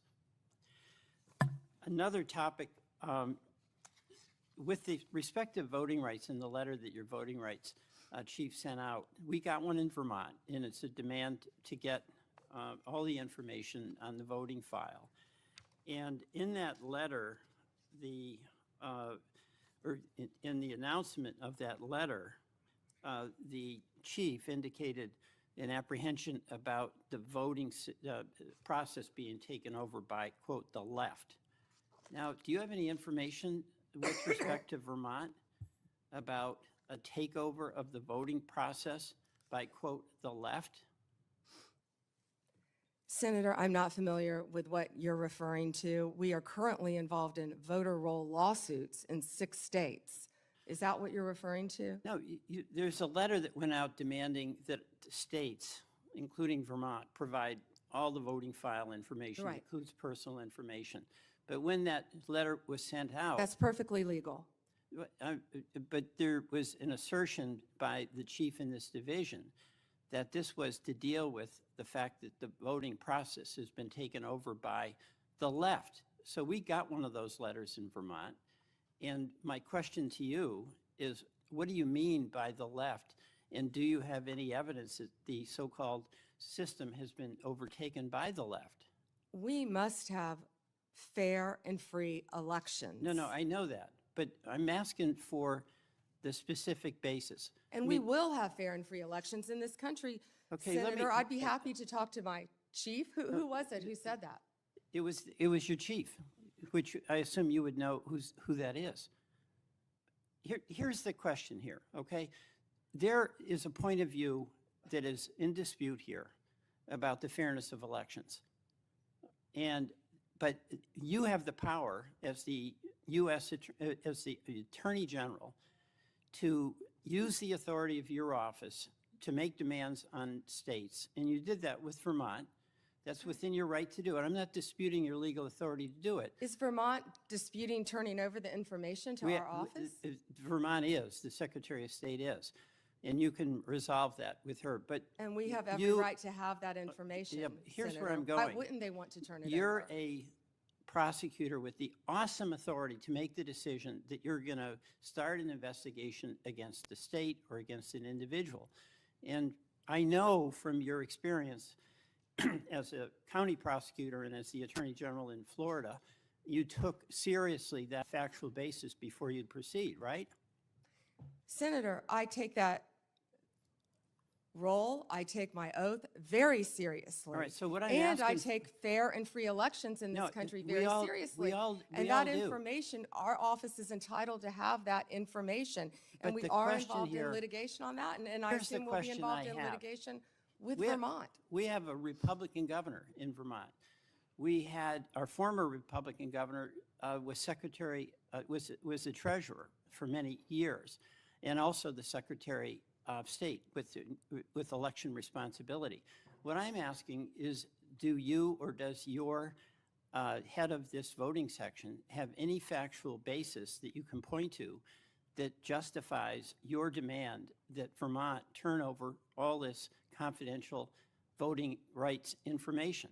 Well, it would remain confidential with my office, and you just said that you have a Republican governor, so it doesn't make sense what you just said.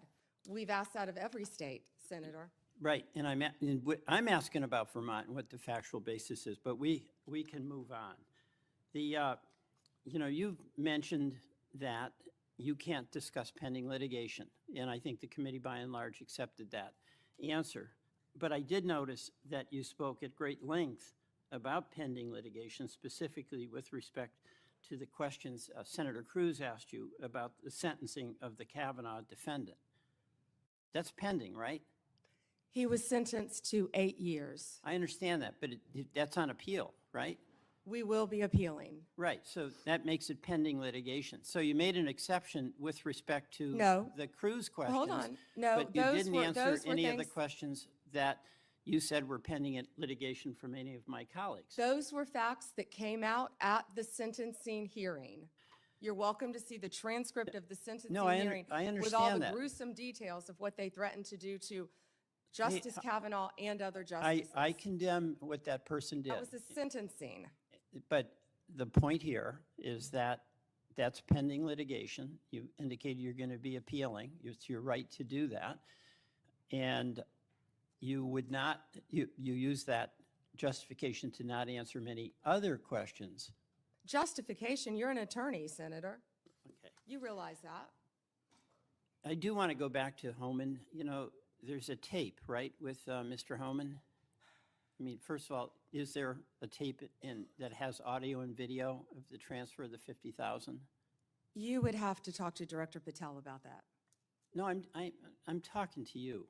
I don't know the answer, Yeah, Senator. you do know the answer to that. Don't call me a liar. I didn't call you a liar. You just said I know the answer. I said I don't know the answer. Well, You have to talk to okay, let Director me- Patel. let- What I said is that Let me put it investigation was another way. closed. If you don't know, why don't you know whether there was a tape and video? Senator, I believe that was resolved prior to my confirmation as Attorney General. Do you think that it is of public interest for the people to know what happened to the $50,000 that the FBI turned over to Homan? Did you hear what I just said? That was resolved prior to my confirmation as Attorney General. That's why I said I would not know. It's not resolved. There's $50,000. Homan has it, or somebody has it. Do you have no interest in knowing where it is? You're not going to sit here and slander Tom Homan.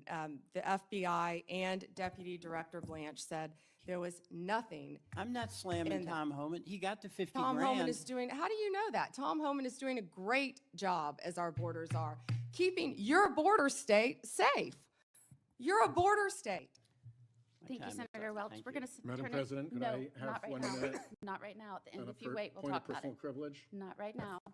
The Senator witness Tillis and many others have been waiting their would- turn. I know, so but this you is can 1 hold minute, until and the it end. relates to testimony that she gave No. about me. Senator Tillis, go ahead. Thank you, Madam Chair.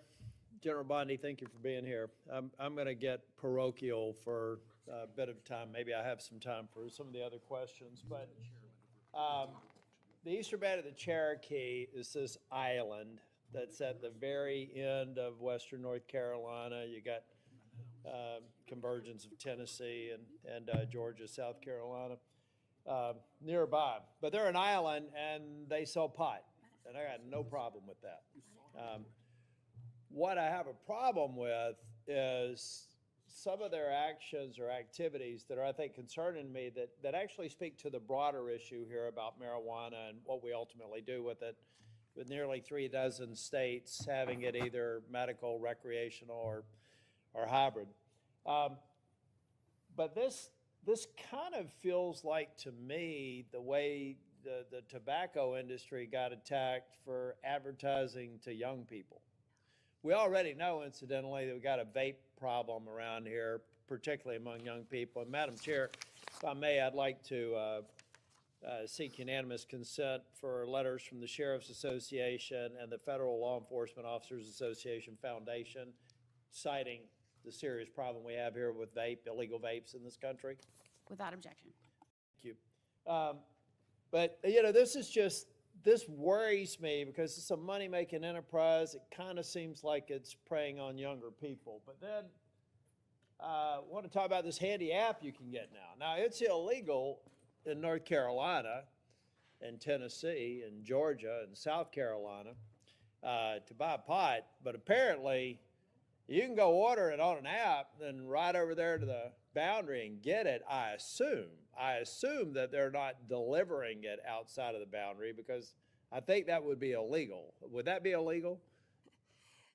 Senator, thank you for pointing that out. I was not familiar with that app, but we will certainly look at that. Yeah. Do you, if I get, let's say I get an illegal, let's get a vape from China. A lot of them are manufactured in China, not The subject majority. to anywhere near the sort of scrutiny that we have here in the United States. If that illegal vape let's say it's, I don't know what it's loaded with, but it gets if it's illegal in the state of North Carolina, and let's say it comes in, I'm using a hypothetical example, into the port of Wilmington, and then finds its way to New York or some other state that has legalized marijuana, is that an illegal transportation of a controlled substance? In other words, unless it teleports into a legal jurisdiction, wouldn't it have been illegally transported at some point? Based on federal law, Senator. Based on yes. federal law, okay. Now, do you, are you familiar with the science of teleportation? No, Senator. I don't think it's been perfected yet. And so it requires a physical movement from one place to the other. I've asked a number of people when they've come before this committee, and hopefully I can get your attention on this too, General Bondi.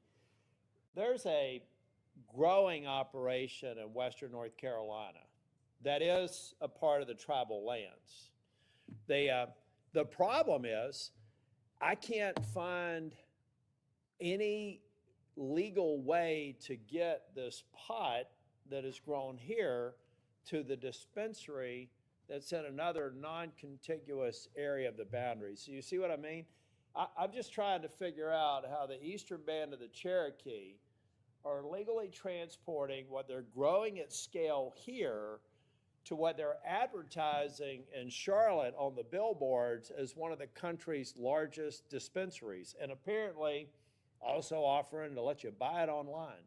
So can I get your commitment within the DOJ, not you personally, but that can I just get a definitive answer that there's no there, that they are legally transporting it, or that we do have something here that doesn't seem to comport with federal law? Yeah, Senator, I will absolutely have my team look at that issue, and I'm not familiar with that establishment. Yeah, well, it's, like I said, it's an island. I really think the federal government needs to step up. We need to get rid of this neither fish nor fowl sort of status that marijuana has in this country now. I think the people have spoken. Many red states, even your home state, my home state, has, I think, probably many states, I should say, not just the state of Florida, are trending towards legalizing it. We've got to get it solved at the federal level. We've got to capture revenue. That revenue needs to go back to federal law enforcement, and we need to have a lot more focus on what I think are unsafe and inconsistent practices across the state. So if I could get that, I would appreciate it. General Bondi, I'm kind of a boring management consultant, nerd that believes in best practices as a way to kind of move forward and create consistent outcomes.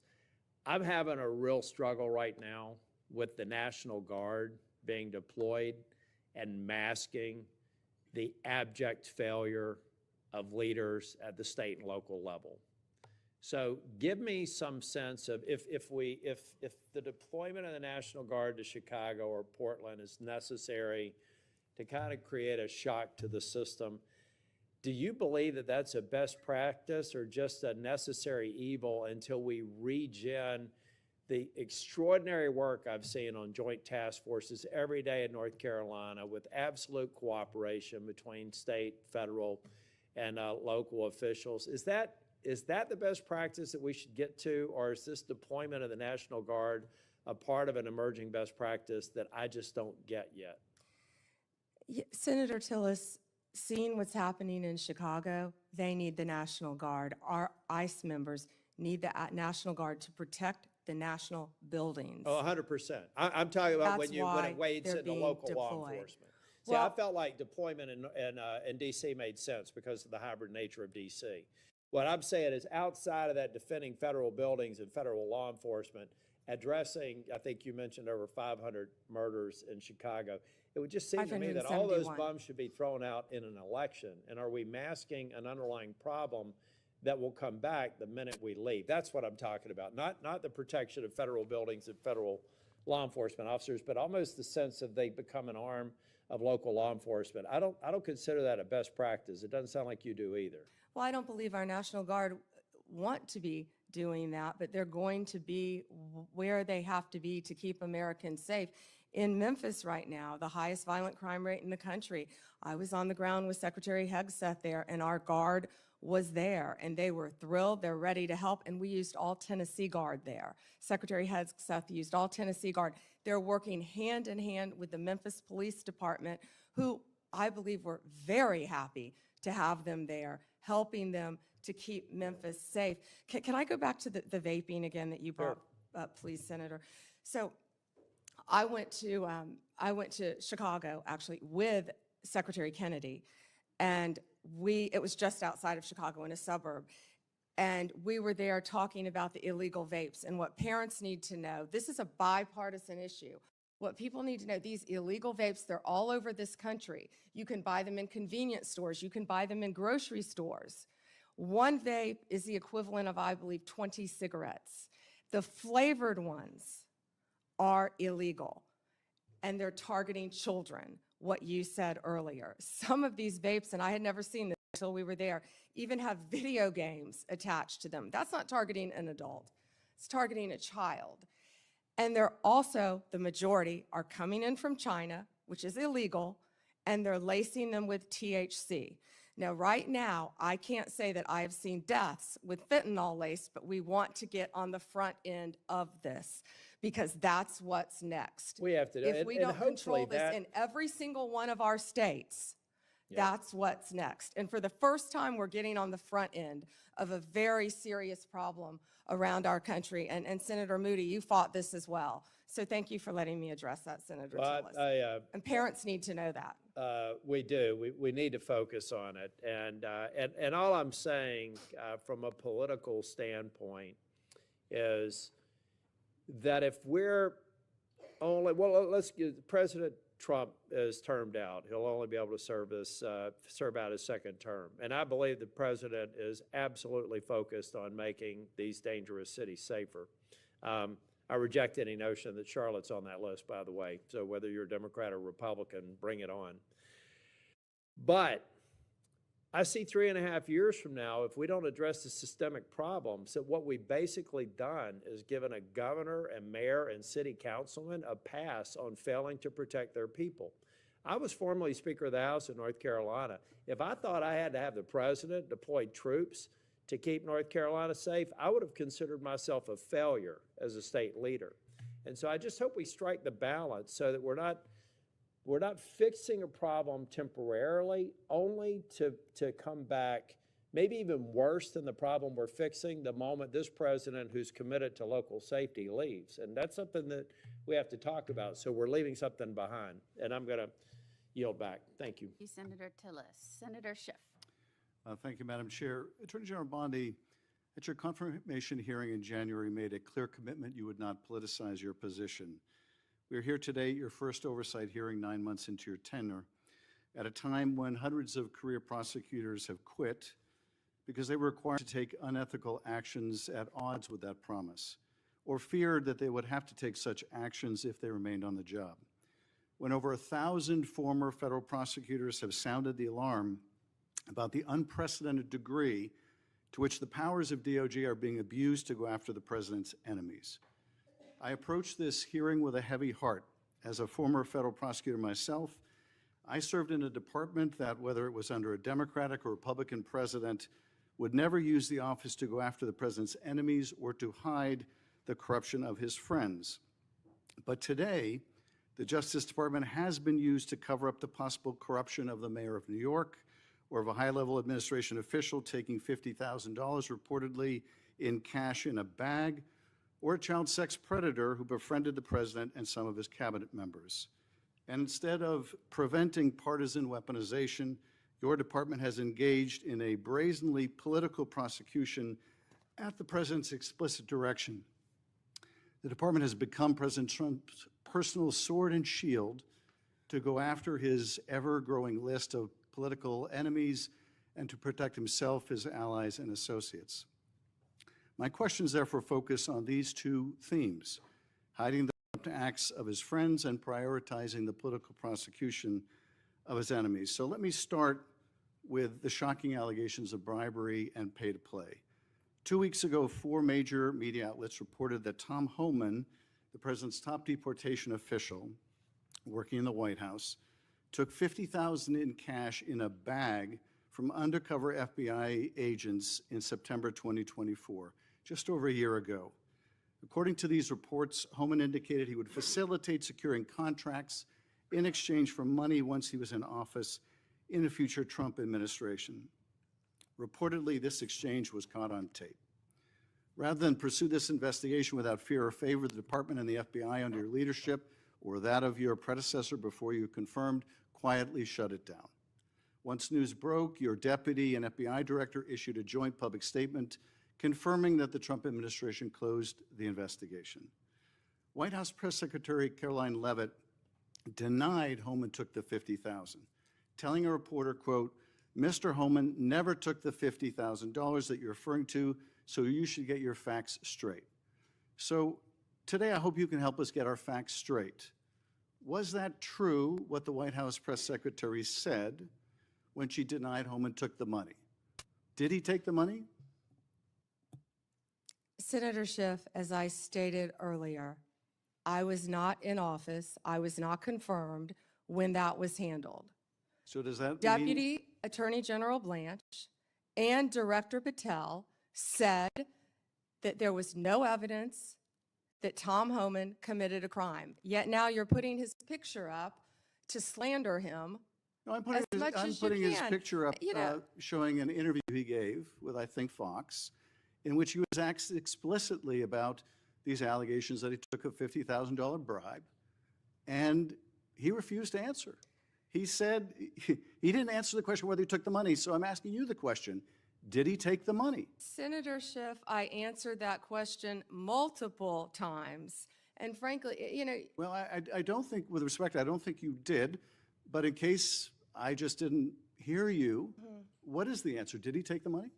Senator Schiff, that happened prior to my confirmation as Attorney General. I said that. Do you know, sitting here, whether All he took the money? I know is that Deputy Attorney General Todd Blanche and FBI Director Patel said there was no case. And Caroline Leavitt is one of the most trustworthy human beings I know. So And, was she, Senator Schiff, was she if right? you worked for me, Was you she- would have been what- fired because excuse you me. were censured No, by Congress for lying with your We can egregious stipulate to, you can stipulate to all your personal attacks on the Democratic members of the committee. personal attacks. You've been So- attacking so- my FBI director. You've been attacking my office. You've been attacking What we're interested in, borders what we're are. interested in is the answer to these oversight questions. Want your So no, you were oversight. asked, you you were want your asked 5 by my minutes of colleague, fame you were asked by my colleague. attacking good people. Regular order, Madam Chair, so I can ask a question.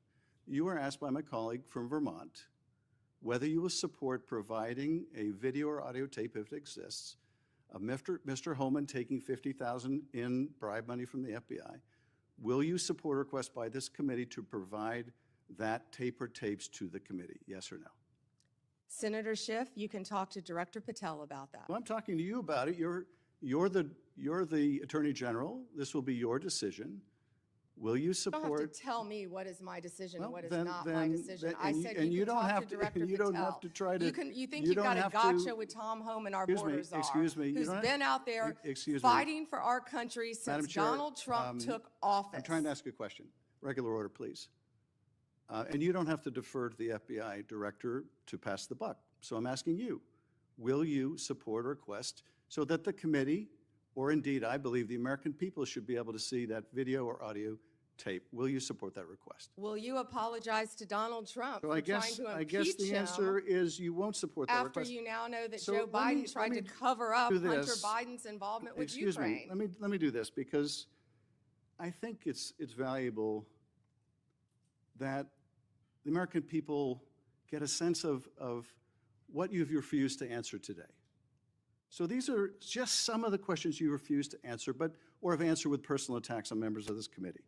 You were asked whether you consulted with career ethics lawyers, as you promised you would do during your nomination hearing, when you approved the president receiving a $400 million gift from the Qataris. You refused to answer that question.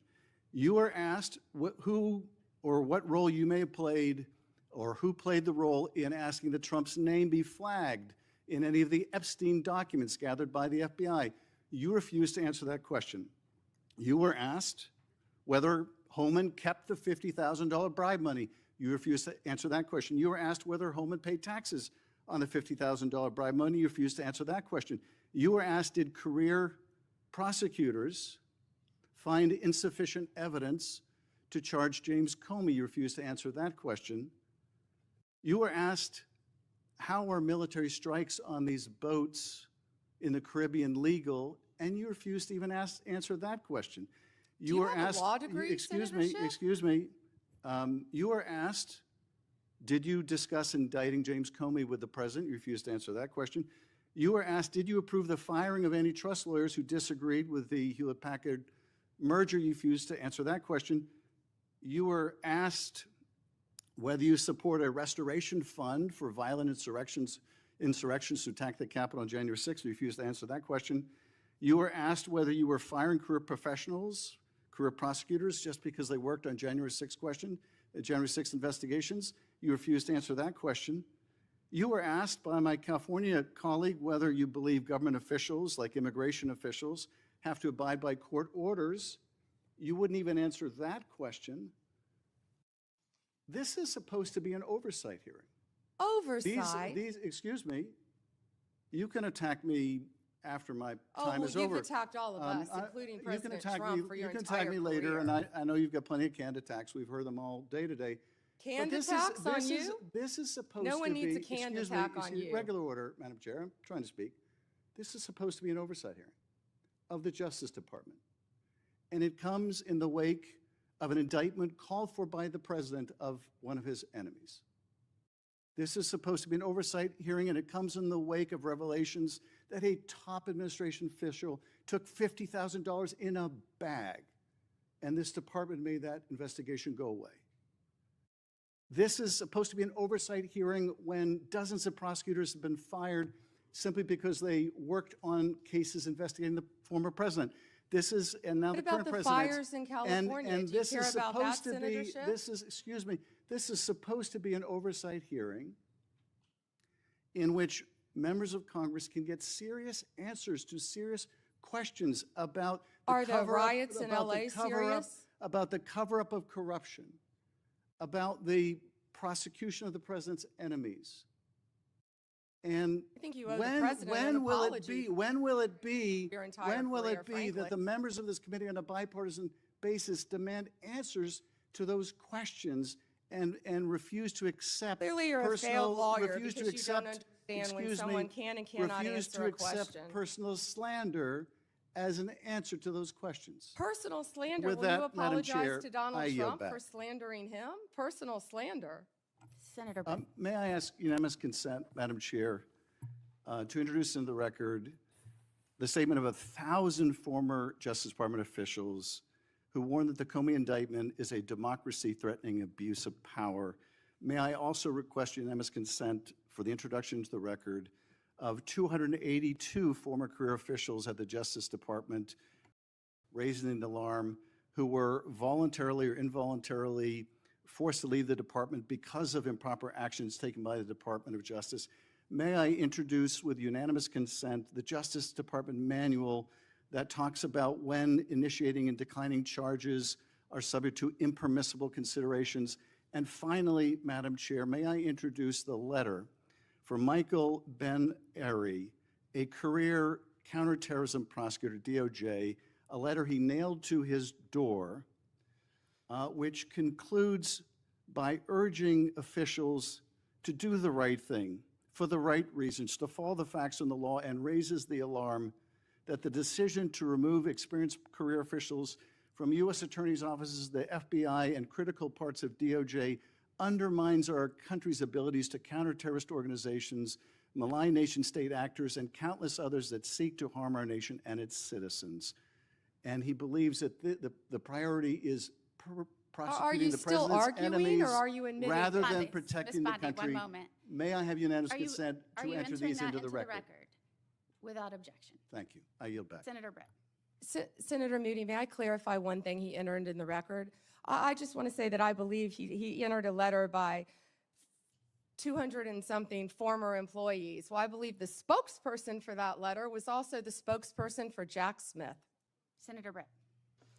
Thank you, Madam Chair. General Bondi, I want to talk to you about the next generation. I want to talk to you about our kids, people who don't have a seat at the table but need us to fight for them tirelessly.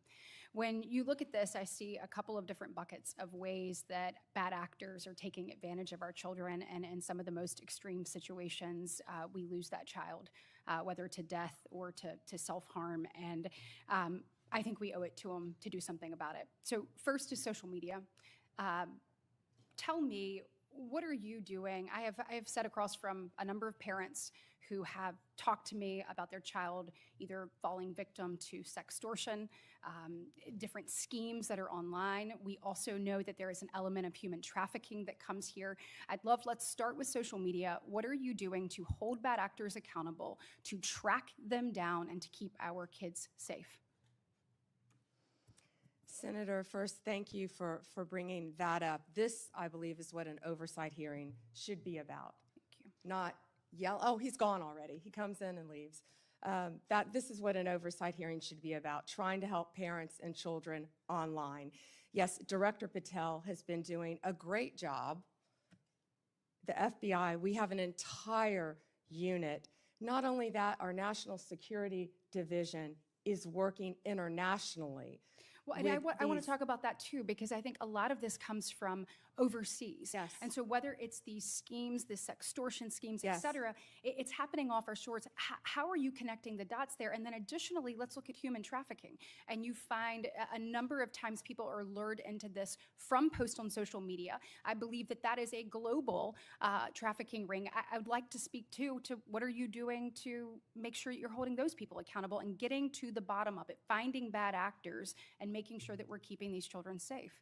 Senator Britt, we have made countless cases around this country, and many of them have involved global international defendants. In fact, we've been extraditing some of them back. As many as we can get, we're bringing them back to this country. That's how we're holding them accountable and locking them up for as long as we humanly can lock them up.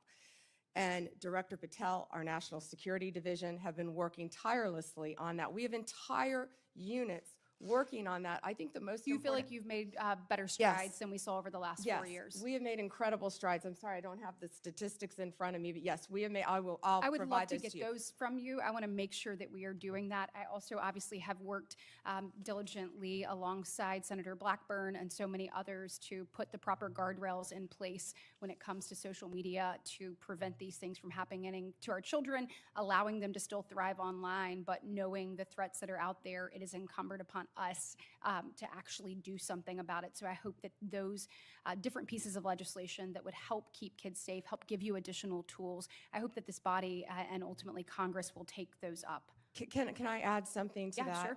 That parents also, I always say your child has no right to privacy on the internet. And parents need to monitor what their kids are doing. Now, we all know that even elementary kids, school kids, so many of them have cell phones because they're at school, they're latchkey kids, they're riding the bus home. So many children have cell phones, but parents, you have to monitor. There are safeguards you can put on the phone, but you have to monitor I also what your think kids that- are doing on the internet I as do well. think that there is some accountability that needs to be held even with social media providers. Absolutely. Because I know that, for instance, we had a judiciary subcommittee hearing where we heard from parent after parent whose child had, bought something online that they thought to be maybe a different type of drug. It was laced with fentanyl and they died. If that was happening on a storefront and a small business in America, we would shut that storefront down. We must do more to hold not only the bad actors online, but also the people who allow it to happen accountable. And I hope that you'll commit to work with me on that. I wholeheartedly agree. Thank you, So Senator. staying in that vein on parents, looking at illegal gaming across, again, this is a global thing, offshore illegal gaming. We have found that young men in particular have been targeted when it comes to betting and being involved in this legal gaming. We're finding that through whether it be advertisements or things that are directly targeted to get them addicted and get them pulled in and addicted on that. When it comes to illegal gaming, will you commit to me to taking a look at what is exactly happening offshore and also how they are utilizing different spaces to actually go after our children, getting them addicted, and ultimately pulling them in? Certainly, and I'm also sure the FBI would welcome working with you. Wonderful. And then last but not least on that same vein, and you touched on it earlier when one of my colleagues asked you about this, but vaping.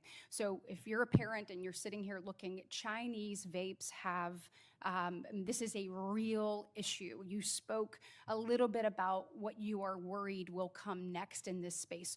What are you doing to get to the bottom of that? And how are we going to make sure that these don't infiltrate our markets and ultimately don't end up in the hands of our children? What we've been doing is we have been going around this country and we have been raiding these vape shops that are carrying these illegal drugs and shutting them down. And that's what Senator Kennedy and I were in Illinois doing. We were announcing that arrest. It was a massive arrest of illegal vapes from China, mainly coming in through China, laced with THC. Back to the, I was just saying, back to the child predators. Since January 20th, we have made 2,580 child exploitation cases, Senator Britt. That was the number I was trying to get my hands on. Wow. And that's 250 more than last year. Will you commit to continuing to go after these unregulated products and particularly make sure that they are not in the hands of our children? Yeah, and Senator Britt, we need to do that because it's targeting our children. Yes, absolutely. Thank you very much. Today is obviously the second anniversary of the horrific attacks on October 7th. And this morning I had an opportunity to listen to stories of some individuals that had been held hostage, some of the families that will never get their loved ones back, and some that are hoping that there is a resolution soon and they once again get to embrace their family member that they have not seen in over 700 days. It was a reminder of, one of them said, I can live, I can breathe, but I can't live until this is resolved. And we know in addition to this horror and nightmare that they have been living for the past 2 years, we have seen a rise in anti-Semitism here on our soil. When we said never again actually has to mean never again. And I know that you and I spoke about this briefly when you were in front of this committee, but can you talk to me about the work that DOJ is doing to combat that rise in anti-Semitism and to hold offenders of that, to hold them accountable? And Senator Britt, thank you for again bringing up that today is the second anniversary of that horrific attack on Israel. Donald Trump is the greatest peace president of our lifetime, probably in our history. And if anyone can resolve this, it will be Donald Trump. I've also met with many of the families of the hostages and of those who have lost loved ones.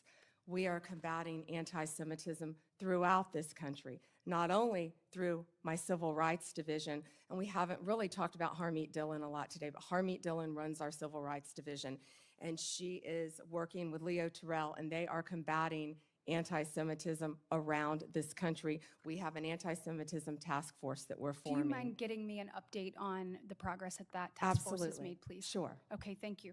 And last, in my last remaining minute, certainly appreciate the work that you're doing. I know my colleague, Senator Lee, already asked you about the attacks on ICE officers. Thank you for working to keep our federal agents safe, federal law enforcement safe. So thank you for the work that you're doing there. I do want to just talk a little bit about crime in American cities. We had a horrific event occur in Montgomery, Alabama over the weekend, and 14 people, 2 people are no longer with us, and 12 people injured.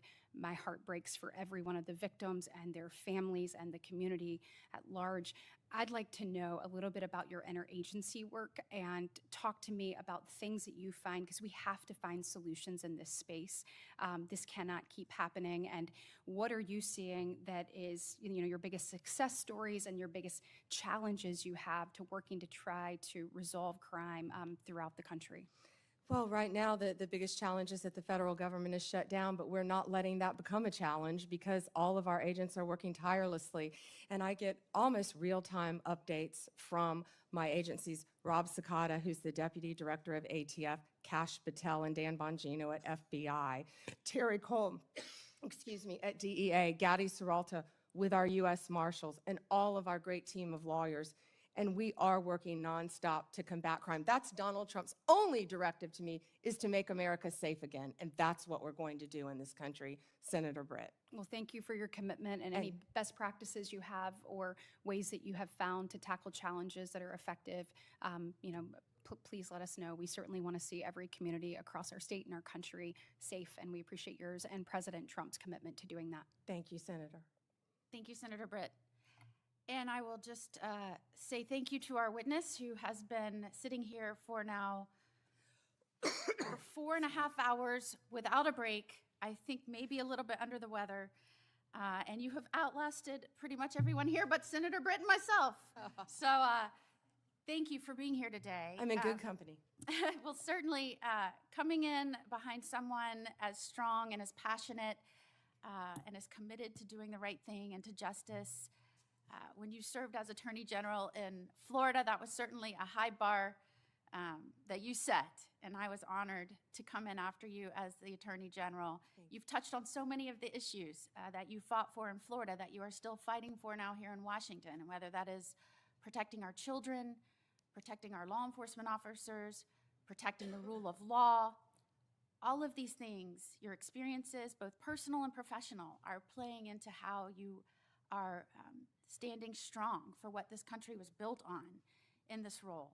And I, for one, am proud not only to be here as a United States Senator, the most junior member of this committee, but to be here and working in Washington right now with the honor of serving as a senator and watching this administration, and certainly you, bring this country back to its bearing, that we are a nation that is a government for the people with the consent of the governed.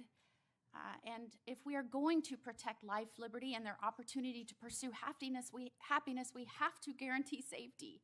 It has to be a mission. And that starts in our communities and our states. And I think what people are missing is the federal government has a set of laws that it is working within federal jurisdiction, that it is incumbent upon them to execute and enforce within the states. And I'm watching what has happened around this nation as a result of what has happened under the Biden administration and what they allowed to happen purposefully, whether that was rogue prosecutors, defunding police, decriminalizing crime, allowing juveniles to run rampant with no accountability, revolving jailhouse door, no respect for the rule of law. It goes on and on and on. And you're seeing that now playing out in the cities around this country. And what is very terrifying, and I think you would agree. I want to say this is the second anniversary of Hamas invading the sovereign state of Israel. Yesterday, I had some Palestinian advocates talk to me about the number of people have been killed. I like to remind them there wouldn't be one death if there hadn't been this invasion of the sovereign state of Israel by what happened 2 years ago today. Attorney General Bondi, since your confirmation, you've now had the opportunity to face the federal bureaucracy that you must reform to better serve the American people. As I said to Director Patel, your charter is no simple task. When you arrived, you were left with the Justice Department free fall. Senate Democrats have denied your leadership personnel. We haven't been able to confirm your Assistant Attorney General for Congressional Affairs. It's now been 7 months. All the while, Democrats complain that they can't get answers from the Office of Ledge Affairs. They have blocked the confirmation of that person. Since your confirmation, you've taken steps to institute needed reforms. Under your leadership, the Justice Department has cut funding to politicize programs to reinvest in core policing activities. Focusing on crime and getting tough on criminals is a welcome change from 4 years of Biden administration soft on crime policies.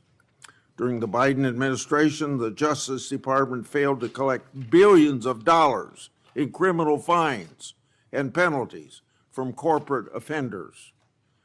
That money should have been placed in the Crime Victims Fund, and much of the money of the past administration did collect went to the Justice Department's slush funds instead of aiding victims of criminals and violent activity. My Democratic colleagues have shared concerns about funding agency and law enforcement, but generally haven't supported funding programs. Under the Democrat leadership, the COPS reauthorization was held over in committee at least 8 times before the 118th Congress concluded. It never received a vote in this committee. More recently, Democrats have refused to support fundamental Justice Department programs like Protect Safe Neighborhoods. And last week, Democrats again blocked most of the Police Week bills from passing the Senate, even though they passed out of this committee unanimously. In contrast to these indefensible positions, the judiciary provisions in the Republican reconciliation bill made hundreds of millions of dollars available to the Justice Department to combat crime.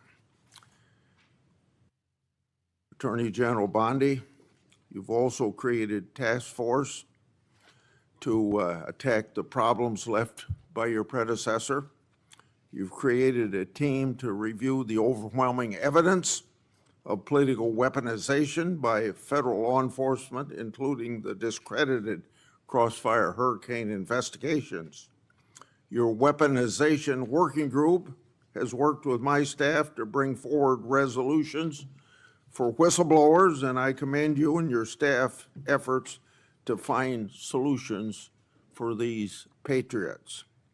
I understand the task force to eradicate anti-Christian bias has done an investigation in how the Biden administration weaponized the government against people of faith. I look forward to your next report on that subject. Now, you've also shuttered a certain task force that was a stain on this country, the Foreign Influence Task Force. Democrats have cried about closing this misleadingly named unit. The task force was involved in undermining my and Senator Johnson's Biden family investigation. Instead of rooting out foreign influence, the task force became a political weapon. And speaking of political weapons, I'm now going to address examples of political weaponization in the previous administration. Most recently, I and Senator Johnson made public information relating to Arctic Foss expansive targeting of Republicans. And on Monday, just yesterday, because of our investigative work, the FBI disclosed that the Biden administration used Arctic frost to target Republican senators, including several senators on this very committee. This is an outrage, an unconstitutional breach, and ought to be immediately addressed by you and Director Patel. It's also a clear example of why the Justice Department has had to fire personnel who you hear Democrats defending. While on the taxpayer's dime, these now fired employees not only weaponized law enforcement, but some of them also retaliated against patriotic whistleblowers. These are indefensible acts. Now I've obtained additional weaponization records thanks to brave whistleblowers that predate Arctic Frost. I've obtained documents created by then Supervisory Special Agent Tebow, dated March 2, 2017.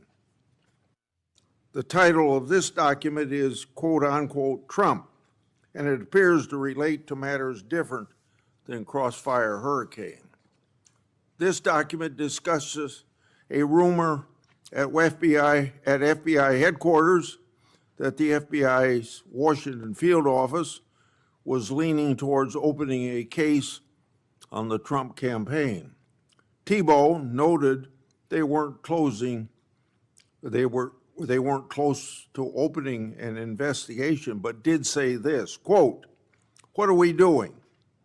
Aggressively seeking out open source information, human intelligence info that could predicate a case," end of quote. You see, less than 2 months into the Trump's first presidency, the partisan Comey FBI was very hard at work trying to manufacture another case against Trump. Tebow and the FBI eventually got their wish in April 2022 with the opening of Arctic Frost. This was a political fishing expedition to get Trump at all costs, just like Crossfire Hurricane. And of course, it's a disgrace to the taxpayers. Whistleblowers have provided me with another document. This document is a 2017 case, updated, also drafted by then Supervisor Special Agent Tebow. This is a case update for CR-15, the now disbanded and discredited Public Corruption Squad at FBI's Washington field office, which says, quote, McAuliffe case, Steve Sullivan, Chief Financial Officer of Teneo, was interviewed in New York City. Info provided seemed to confirm Teneo was used as a pass-through for Doug Band to pay former President of the United States, end of quote. Doug Band was deputy assistant to then President Clinton and continued to work for him in post-presidency. Therefore, it's pretty clear that the reference to the President of the United States is Bill Clinton. The document further notes additional interviews the FBI planned to conduct as part of the case. This information confirms there was an FBI case on McAuliffe, and it indicates the Clintons and their associates were relevant to it. Did the FBI throw its resources behind this matter just like it did against Trump and his associates? A legitimate question. Or did they sweep it under the rug? A legitimate question. So, General Bondi, I'd like to have you provide me with all the records relating to these matters for further verification. Lastly, whistleblowers have provided me additional records related to the Biden FBI political conduct against Peter Navarro. The first document is a request for physical surveillance on Navarro the day the FBI arrested him. The second document is a timeline of that surveillance. When Navarro, the FBI didn't arrest him at his house, which was literally right next to the FBI headquarters. Instead, they surveilled him and his fiancée all morning, starting at his home, following them to the airport, and then arrested him in public at the Reagan airport. The way Navarro was treated is unnecessary. General Bondi, I would like you to provide me all records relating to this matter.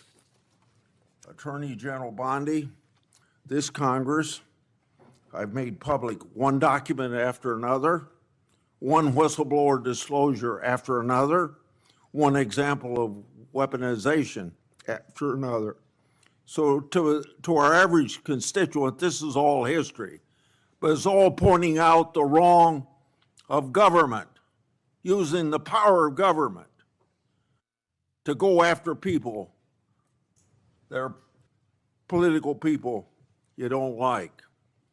We're pointing this all out because we can't have this repeated in the United States. We want an end to it right now, whether we have Republican or Democrat administrations. All evidence of your predecessors' total failures. It's time for accountability. And I look forward to hearing about your success in that regard. Senator Durbin. Thanks, Chairman Grassley, for holding this oversight hearing. Welcome, Attorney General Bondi. I'm glad that we are following this committee's longstanding tradition of regular oversight hearings with the Attorney General, the Director of the FBI, and the Secretary of Homeland Security.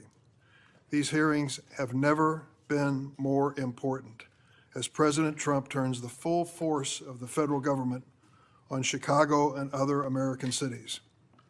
The assault on the city I am proud to represent is just one example of how President Trump and Attorney General Bondi shut down justice at the Department of Justice even before the president's party, controlling the White House, Senate, and House of Representatives, shut down the government. The Attorney General has systematically weaponized our nation's leading law enforcement agency to protect President Trump and his allies and attack his opponents and, sadly, the American people. You have purged hundreds of senior career officials since you first appeared before us. These men and women had dedicated their careers to protecting the American people. As a result, the department has lost literally thousands of years of law enforcement expertise.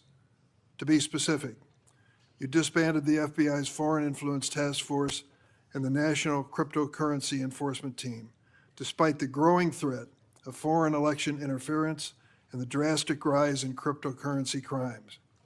You forced out almost 75% of the Civil Rights Division's career attorneys, while hate crimes are on the rise. You fired more than 100 immigration judges, while the immigration case backlog is more than 3 million. You cut the public integrity section from 30 prosecutors to 2, while political corruption skyrockets. During your confirmation hearing, I asked you about your many potential conflicts of interest as a former lobbyist. You responded under oath, quote, "You will consult with career ethics officials within the department and make the appropriate decision," end of quote. But the Justice Department then removed those career ethics officials. and put in their place inexperienced political appointees beholden to President and you. And you've effectively shut down the Office of Professional Responsibility, which investigates misconduct by Department of Justice attorneys. Now, with these ethical guardrails out of the way, corruption has run rampant at the Department of Justice. Although you've been a registered foreign agent for Qatar, you did not recuse yourself from signing off on President Trump's solicitation of a free jet from the royal family, even though this gift was clearly illegal. Connections to Attorney General Bondi seem to yield more favorable outcomes for defendants. At least 2 long-running federal prosecutions were abruptly dropped after the defendants hired your brother. It's no surprise that Ed Morton, the failed U.S. attorney nominee you appointed as senior official, said, quote, "No MAGA left behind." Our nation's top law enforcement agency has become a shield for the president and his political allies when they engage in misconduct. Last year, President Trump's border czar, Tom Homan, was allegedly recorded accepting a $50,000 bag of cash in exchange for promising immigration enforcement-related contracts. Under your leadership, the investigation into Mr. Homan was dropped. After President Trump pardoned nearly 1,600 January 6 insurrectionists, including more than 600 charged with assaulting or impeding law enforcement, the Department of Justice is arguing in court that these pardons provide immunity for wholly unrelated crimes in multiple cases. Jared Weiss was filmed on January 6th, encouraging his fellow rioters to attack the Metropolitan Police Department officers. And he said, "F them, kill them." What happened to Mr. Weiss? He's been hired by you as a senior advisor. In February, you said the Epstein client list was, quote, "sitting on my desk right now for review." 8 months later, you still haven't produced these files, and a credible whistleblower told my office that FBI agents were directed to flag any records in which President Trump was mentioned. The Department of Justice ordered the dismissal of corruption charges against the former New York City Mayor Eric Adams in a corrupt backroom deal to secure his cooperation with the president's immigration agenda. Acting U.S. Attorney Daniel Sassoon, a Republican appointed by President Trump, resigned in protest. Acting U.S. Attorney for the Eastern District of Virginia, Eric Siebert, a Republican appointed by President Trump, was forced to resign because he didn't believe there was sufficient evidence to indict New York Attorney General Letitia Adams or former FBI Director James Comey. In his place, President Trump installed his former personal attorney, someone with no prosecutorial experience, to indict Director Comey, which she did. She joins a network of unqualified MAGA loyalists masquerading as federal prosecutors, like Alina Habba, who said she would use her position to, quote, "turn New Jersey red," close quote, and Sigal Chattah, who once said that a black political opponent was, quote, "should be hanging from an effing crane," end of quote.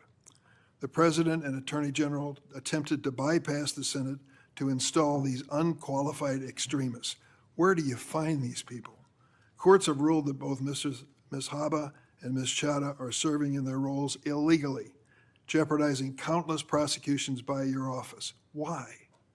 And that's just one example of how the Department of Justice is making America less safe. Attorney General Bondi shut down the Organized Crime and Drug Enforcement Task Force, OSADEF, which has dismantled thousands of criminal organizations. And you diverted thousands of FBI, DEA, and ATF agents and DOJ prosecutors from their critical missions to carry out the president's mass deportation agenda. Attorney General Bondi, not surprisingly, federal drug prosecutions have dropped to the lowest level in decades. Let me repeat that. Federal prosecutions for drug crimes have dropped to the lowest level in decades on your watch. Department of Justice has also unilaterally terminated 373 grants that provide critical funding to state and local law enforcement to the tune of $500 million. The 2026 Trump budget would slash the high-intensity drug trafficking areas program known as HIDA by more than a third, from $300 million to $196 million. Instead of taking common sense steps that are proven to help reduce crime, Attorney General, you're focusing on helping President Trump play strongman on television. He has illegally deployed troops to Chicago and other American citizens and has threatened to send more. The Justice Department defends this dubious legal basis for these deployments and diverts DOJ personnel and their components to assist in these efforts. These deployments basically target Democratic-run cities and Democratic leaders, ignoring many Republican-led areas of our country with even higher crime rates, and making clear that this is for political theater, not public safety. One particular chaotic raid in Chicago Tuesday last week, aided by the FBI and ATF, which you supervise. In the middle of the night, federal agents pulled women and children out of their beds, crashed down the doors to their homes, destroyed their apartments, zip-tied children and others, and detained immigrants and U.S. citizens alike for hours in vans.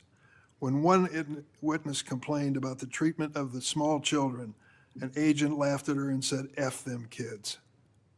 On Friday, a federal judge appointed by President Trump held that deploying the National Guard in Portland is illegal. White House Deputy Chief of Staff Stephen Miller accused her of, quote, legal insurrection, close quote. At a time of rising threats to federal judges, this kind of language is inexcusable.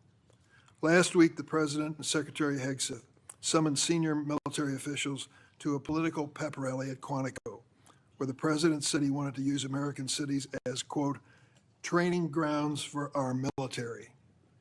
Training grounds for our military. To fight the, quote, enemy within.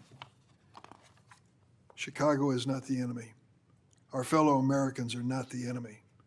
It is abhorrent for the President, who is supposed to represent all Americans regardless of political party, to describe anyone who disagrees with him in this manner. To my Republican colleagues who claim the previous administration weaponized the Department of Justice, President Biden retained President Trump's FBI Director Christopher Wray, who President Trump then fired. President Biden never directed the Attorney General to prosecute his political opponents. President Biden never fired his own political appointees for refusing to prosecute his targets.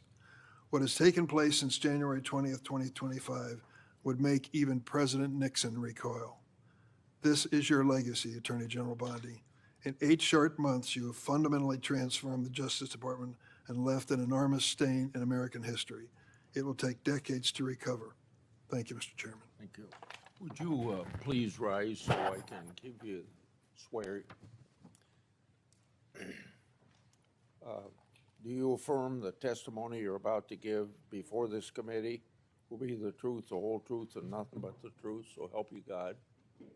Please be seated and give us your opening statement.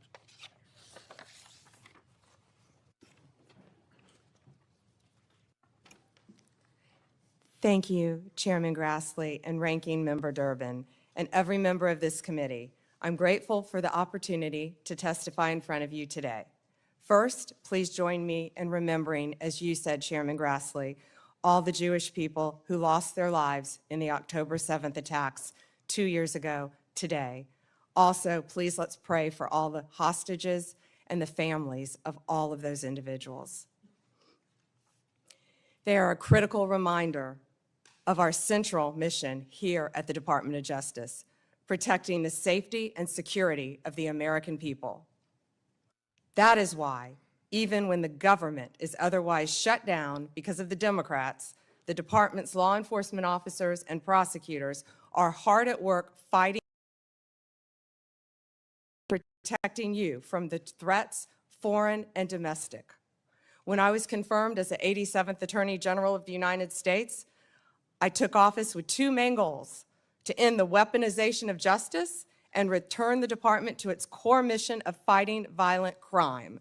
As to ending the weaponization of justice, we learned that former FBI secretly investigated you and your colleagues. Why? They wanted to take President Trump off the playing field. They were playing politics with law enforcement powers and will go down as a historic betrayal of public trust.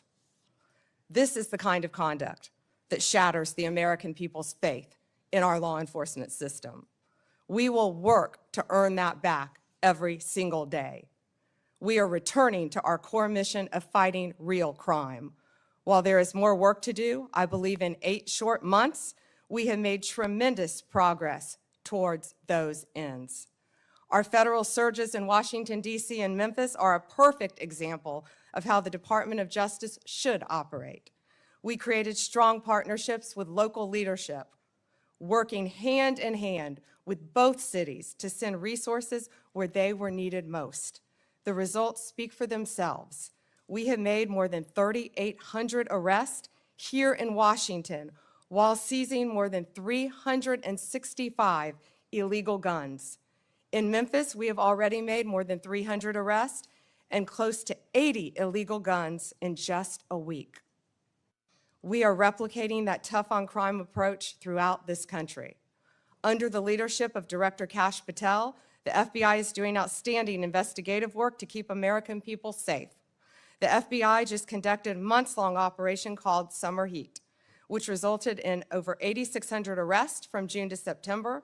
More than 6,500 arrests fell under the FBI's violent crime and gang program.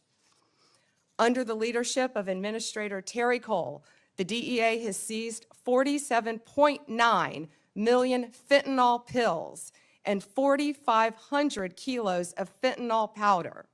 That represents 370 million deadly doses, 370 million.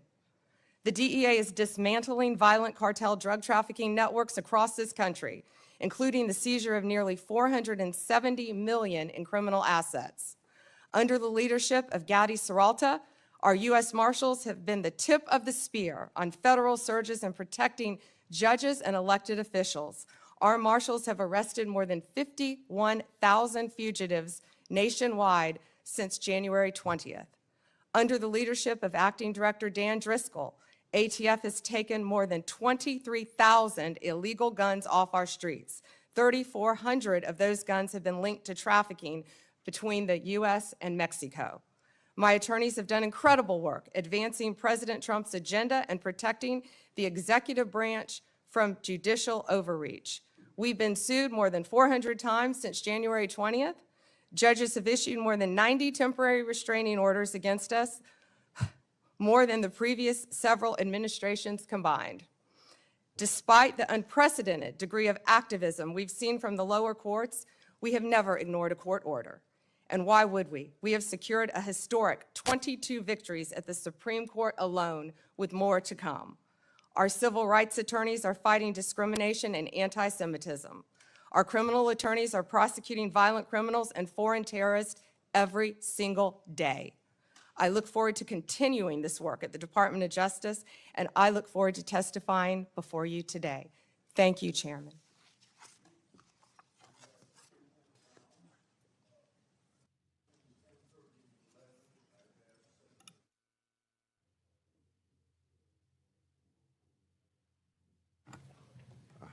I forgot to turn on the microphone. Let me start over again. We have 10-minute rounds. I've asked Senator Blackburn to chair between 10:30 and 11. I hope that we can have good decorum during this hearing, treat each other with respect. General Bondi, just in case you get cut off with something that you don't get to answer your question when that senator's done, if you ask me for a little bit of time, not a lot of time, but a little bit of time to finish your answer, I'd be glad to give that to you. So starting myself, you inherited a bloated bureaucracy. It requires reorientation to better serve your mission of the department. That would include reassessing grants disguised to help Americans, but many were partisan pet projects. It also requires reallocation of resources to better serve the American people. On this issue, I've got two questions. What updates can you share with the committee about your review and grant DOJ and grants that DOJ has reassessed?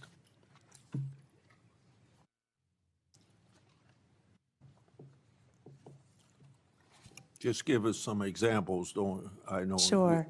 Thank you, Chairman.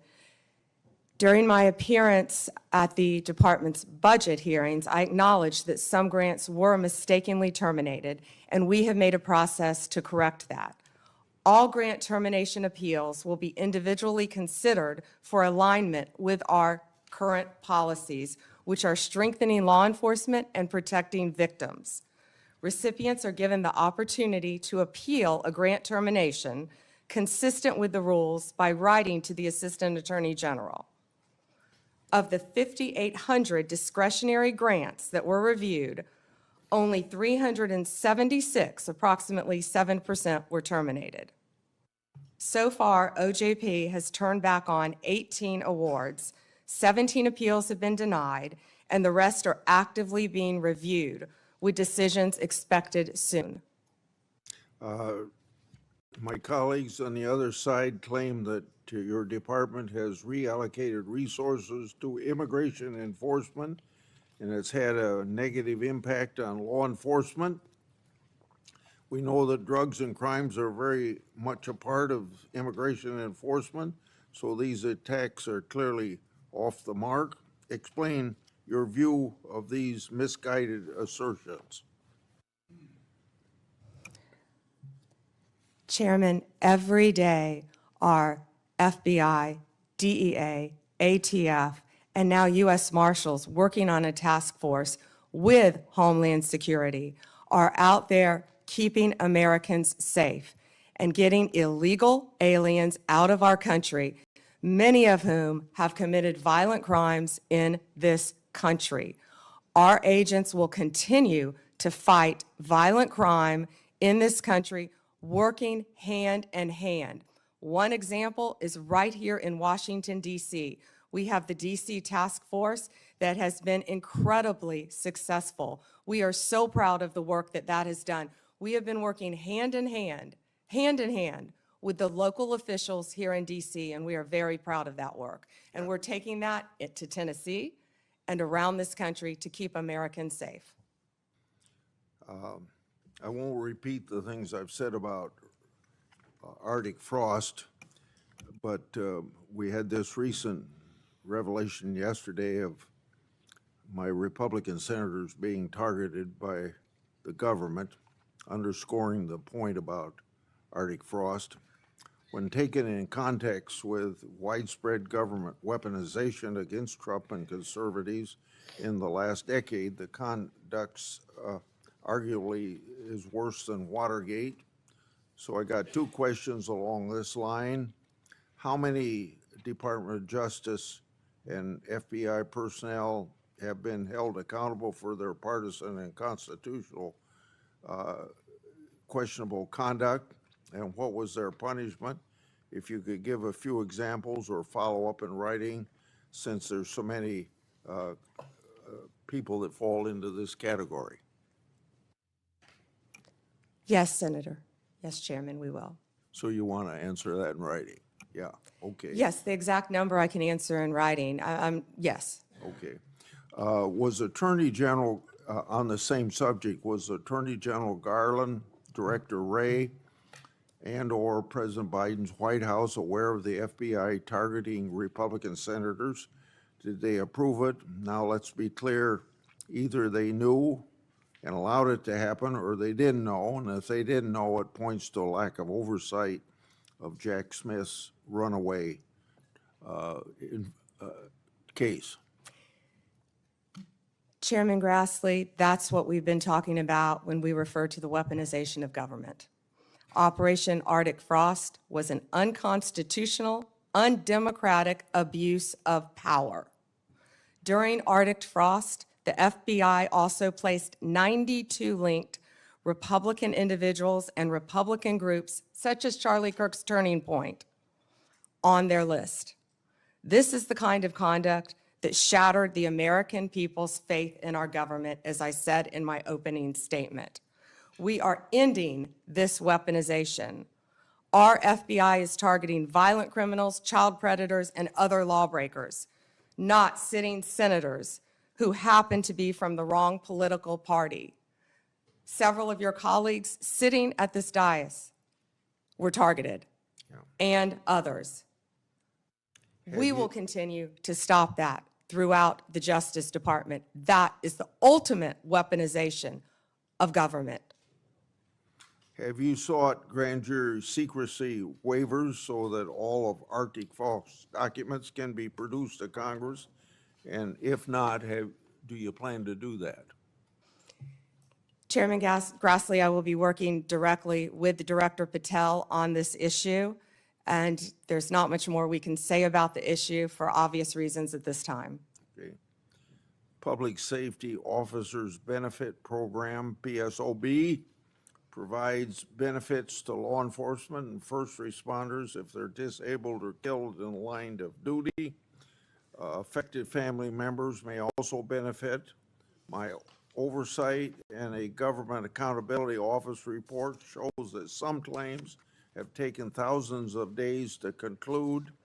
PSOB applicants have also informed my office that they've been left in tears with disrespectful ways they've been treated by the government. Question number 1 and 2 in this area, but I'll start just with 1. What actions have been taken to hold DOJ officials accountable for their failures to manage the program and treat applicants with respect?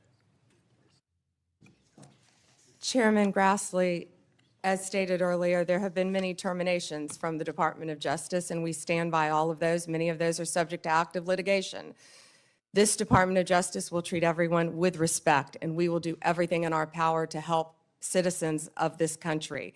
Please reach out to us with any individual cases, and I will personally look at them for you, Chairman. Okay. So if you'll provide that information, that was my second question. So now let's go on to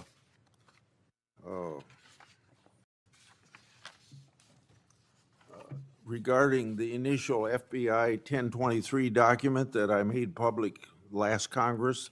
That document mentioned 1, text messages, 2, audio recordings, and 3, financial records that allegedly approved a bribery scheme with the Biden family and foreign interest. I asked Director Patel if his predecessors made any effort to determine whether these records existed. He answered no.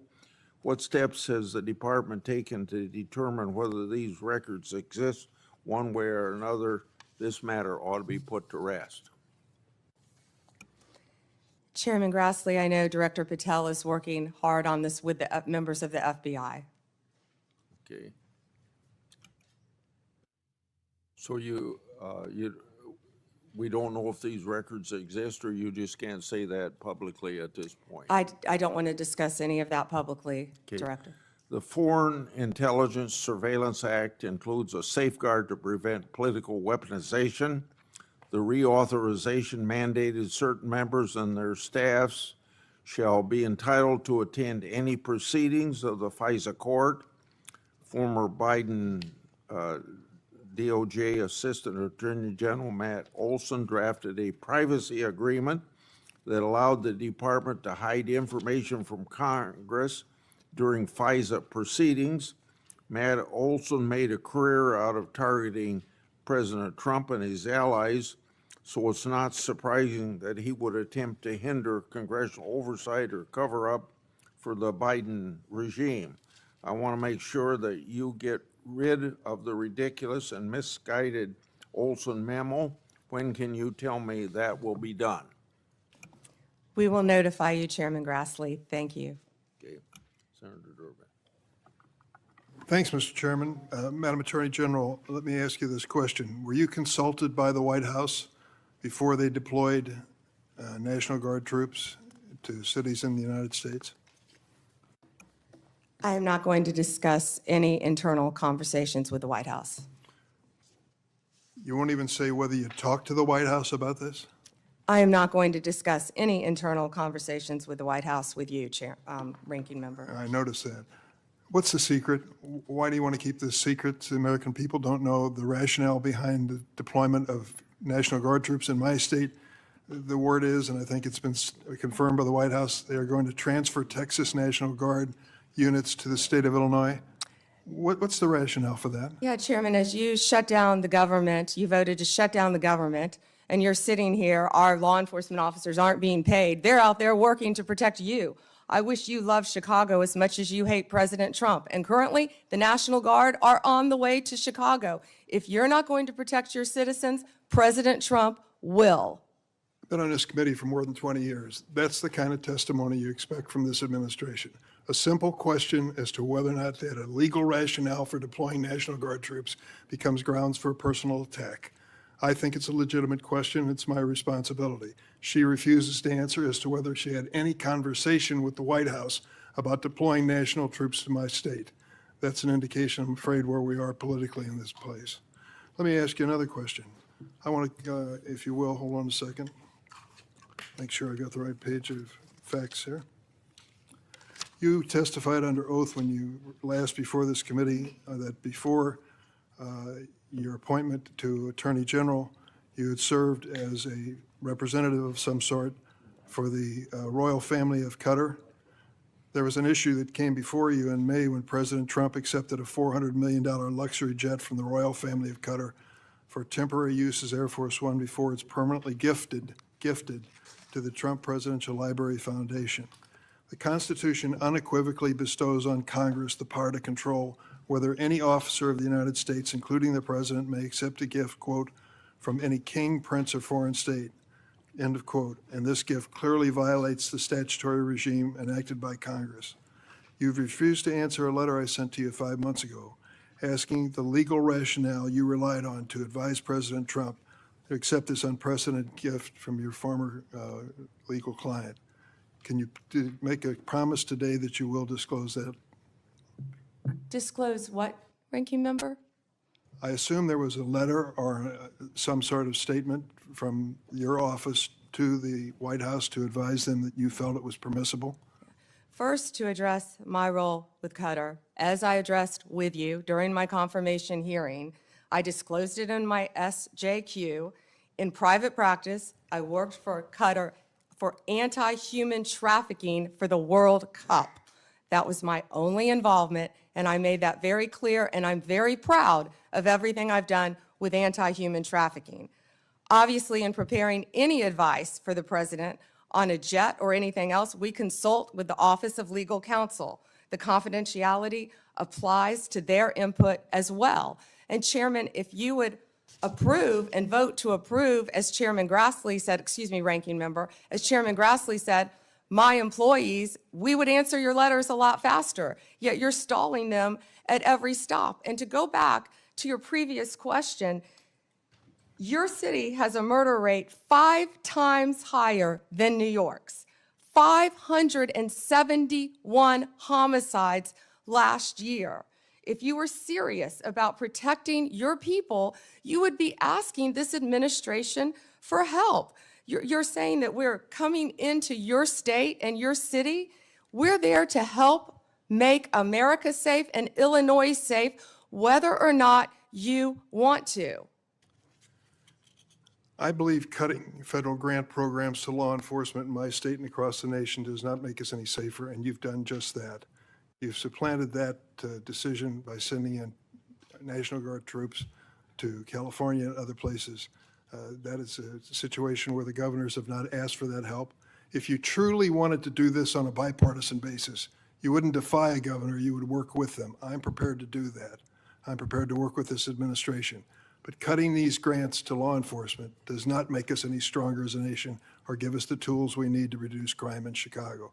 Now, I'd just like to ask you, when it came to this Qatar situation, did you consult with the ethics office in the Department of Justice before making your decision on this gift of a jet?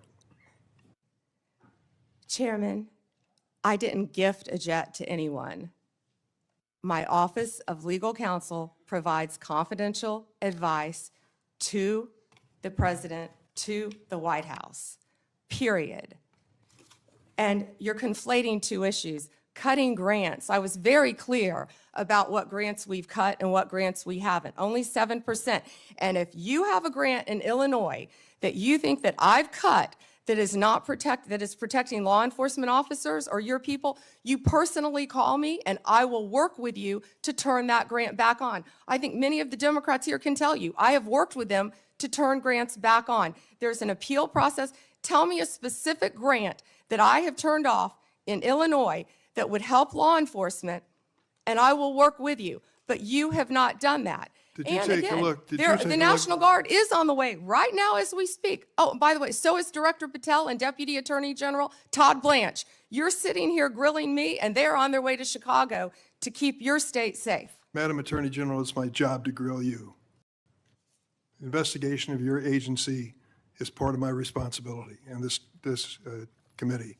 You may not like the experience, but others have weathered the storm and answered questions in a respectful manner. Can you tell me the grants, Yes. ranking member, please? Take a look at the president's budget on HIDA grants. What happens to it in his proposed budget? I'd be glad to meet with you on the It's grants. cut by 1/3 from $300 million to 196. That's one example of a grant that works, and your administration has suggested cutting it in the budget lies ahead. I want to ask you about items in a letter I sent you in July that you have not answered. In February, you made a public claim that the Epstein client list was, quote, sitting on my desk right now for review, end of quote. You then produced already public information and no client list at a major media event hosted at the White House. Attorney General Bondi, why did you publicly claim to have the Epstein client list waiting for your review and then produce nothing relevant to that claim? Senator Durbin, if you listen to my entire clip on that, I said I had not reviewed it yet, that it was sitting on my desk along with the JFK files, the Martin Luther King files, and I said I had not yet reviewed it. And if you see our memo on Epstein, you will see, excuse me, our memo on Epstein clearly points out that there was no client list, our July 6th memo. You also didn't let me respond to the HIDA question. The budget transfers $196 million for high-intensity drug trafficking areas to the Office of Justice Programs, OJP. The Justice Department will continue to administer those grants under OJP in 2026.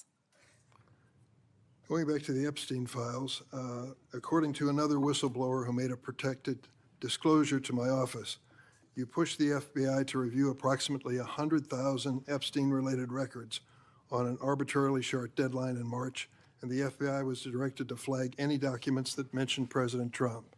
Nothing came of that review until July when DOJ and FBI released an unsigned memo stating, quote, there's no incriminating client list. Why was the July 7th memo unsigned?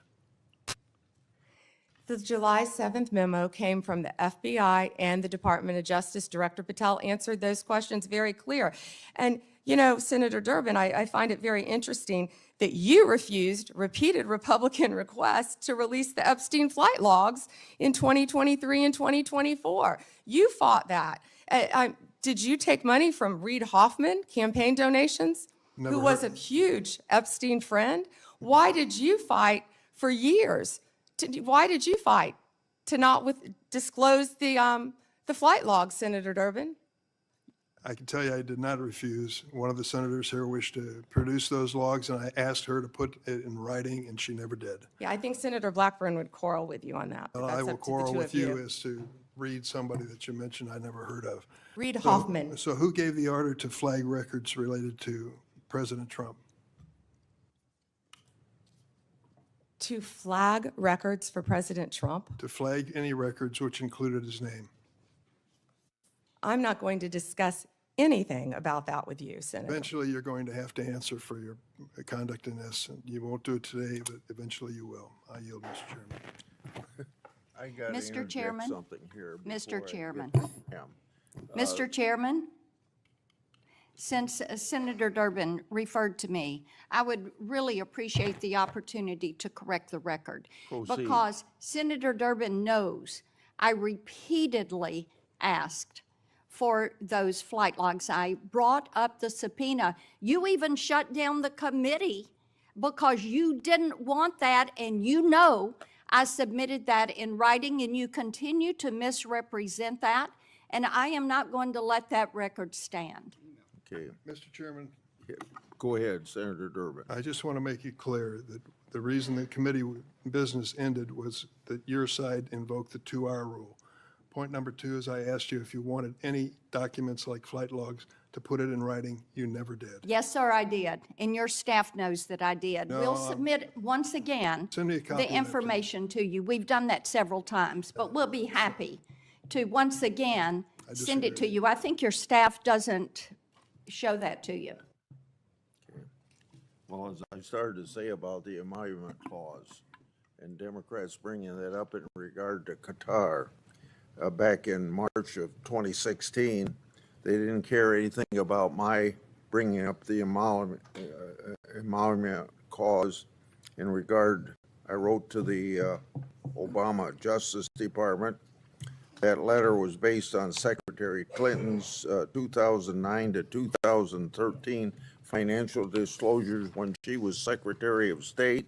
Those disclosures showed that her husband participated in at least 62 events with foreign states. Some of those were speaking events with connections to foreign governments, and some speaking events were financially supported by foreign governments. 2 examples, Bill Clinton received hundreds of thousands of dollars for appearance sponsored by Middle Eastern governments. Bill Clinton also received $200,000 for a speech connected to the Chinese government, and I don't recall getting any help from my Democrat colleagues on that investigation. Senator Graham. Good morning. Good morning. Thank you. So I want to make sure I got this clear. If a Democrat or a Republican senator has a problem with a grant that's been canceled or reduced, you would be glad to talk to them. Yes, Senator, and I have been doing that as well. There have been Democratic members who called you, They have spoken to my office, yes, Senator. and you've tried to respond. On either side of the aisle, of course, if it has anything to do with law So- enforcement or victims, And that includes Senator Durbin. If he's got a problem, he can call you and you'll try to respond. absolutely. Thank you. How many illegal immigrants are in Chicago? Ooh. Does anybody know? I do, countless. What we have seen since January 20th, Senator Graham, is a 1,000% increase in violent attacks against our ICE officers. Right. But I just want to know, is there like 10 or 100,000? Does anybody know? There have been multiple, and we have made multiple arrests, of course, think- involving violent gangs Yeah, in Chicago, Right. throughout Illinois. Right. So the only reason I ask that is Chicago is a sanctuary city. Do they help ICE deal with illegal immigration, or are they a sanctuary city? Do you know? They are not cooperating, and I would ask that, I wish Senator Durbin would condemn the governor for not cooperating with our law enforcement officers. The only reason I mention this, if you're a sanctuary city, any place in the country, you're making it difficult for the rest of us. Because word gets out, if you get to a certain city, maybe Chicago being one of them, that you're home free, and that just encourages more illegal immigration. Do you deal with that? Agree with that? I do, Senator Graham, and can I add something to that? Sure. Please. One of our biggest wins was against the Sinaloa cartel, and that came in Chicago. The state of Illinois has a Trust Act, which prevents local law enforcement from cooperating with our federal immigration authorities. And that's what I was trying to talk to Senator Durbin about. On September 15th, our partners at ICE arrested an illegal alien from Mexico for beating a 21-year-old man to death. He had been imprisoned in Illinois prior to the murder and was released under Illinois' Trust Act. We filed multiple lawsuits in Illinois for sanctuary policies, specifically in-state tuition for illegal aliens and obstructing employers from verifying citizenship. You can't make this up. On September 5th, a federal grand jury in Chicago indicted a major Sinaloa cartel boss, narco-terrorism, guns, and drug charges.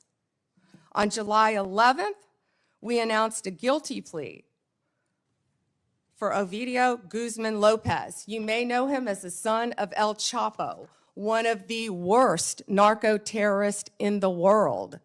In the world, In senators. Chicago. In Chicago. In Chicago. He entered a guilty plea to drug conspiracy and 2 counts of knowingly engaging in a continuing criminal enterprise in the state of Illinois. I could continue with fentanyl. I could continue with child predators in Illinois. Well, thank you. I think I've seen numbers over 100,000. So Chicago and other sanctuary cities, you're making it harder for us to deal with illegal immigration by doing what you're doing. And I am glad President Trump is trying to change those policies. And if you need the National Guard to bring order out of chaos, so be it from my point of view. Now let's get back to the topic sort of at hand here about how the law is being used politically. In September 2022, Attorney General James from New York basically said in a campaign that she would go after Trump, his business transactions, and his family with full force. November the 15th, 2022, Trump announces his candidacy for president. November 2022, 3 days after Trump announced his re-election campaign, Jack Smith was appointed by Garland to be special counsel to look at classified information, document mishandling, and trying to undermine the 2020 election. In March, President Trump was indicted in Manhattan of 2023, just after announcing 34 felony counts. What they did is they took misdemeanors and turned them into felonies by using a legal theory that no one in the history of Manhattan had ever been charged with. June 2023, a federal grand jury in the District Court for the Southern District of Florida indicted President Trump on 37 charges regarding classified information. Now, all I can say is that taking a hammer to a hard drive in bleach bit apparently doesn't make the cut. Having documents in the garage of President Biden doesn't make the cut. In August of 2023, he was indicted yet again regarding the 2020 election. So all I can say is that in September 27th, Jack Smith's team asked for my phone records and 7 other senators. Now that's just the 2024 election. Comey, are you aware of the fact that in August, Comey, then director FBI, August of 2016, was in a meeting at the White House where it was discussed that by Brennan, then CIA director, that there was intelligence that maybe the Clinton campaign was trying to cook up a narrative that Trump was a Russian asset? Senator, I believe that has been reported publicly, but I cannot comment on that. Okay, well, I'm just telling you. Now, this is a campaign for president in 2016. In July, they open up Crossfire Hurricane. In August, they have a discussion in front of President Biden that there's intel that maybe this is generated by his political opponent. Nothing happened. In September, are you aware of the fact that the intelligence community sent a memo to the FBI director detailing intelligence that suggests it's Clinton's campaign is behind the idea that Trump is colluding or cooperating with the Russians? Senator, I believe that has been reported. And that was addressed to the FBI director and Mr. Strzok, this memo.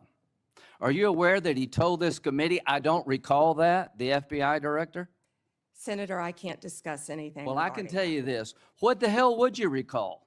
You're the sitting FBI director. There's a campaign for president going on. You've opened up an investigation believing that the Republican candidate may be a Russian asset. And now all of a sudden, less than a month later, 2 months later, you have 2 inquiries, 2 events to suggest it may be his political opponent. Did anybody in the FBI inform the FISA court or anyone else about this activity that you know of? I can't discuss that matter, as you know, Senator Graham. Should they have? Is there a requirement by law enforcement to tell the court if their warrant is being sought or a defendant that there's exculpatory information out there about you? In general, of course, Senator. So, to the country, the FBI director gets a memo from the intel community. This may be all a political plot by his opponent. They didn't do a damn thing. Are you familiar with the Steele dossier? Yes, Senator. That was a dossier prepared and paid for by the Clinton campaign. Are you aware that it was that document was used to get a warrant on 5 different occasions against Carter Page, an American citizen?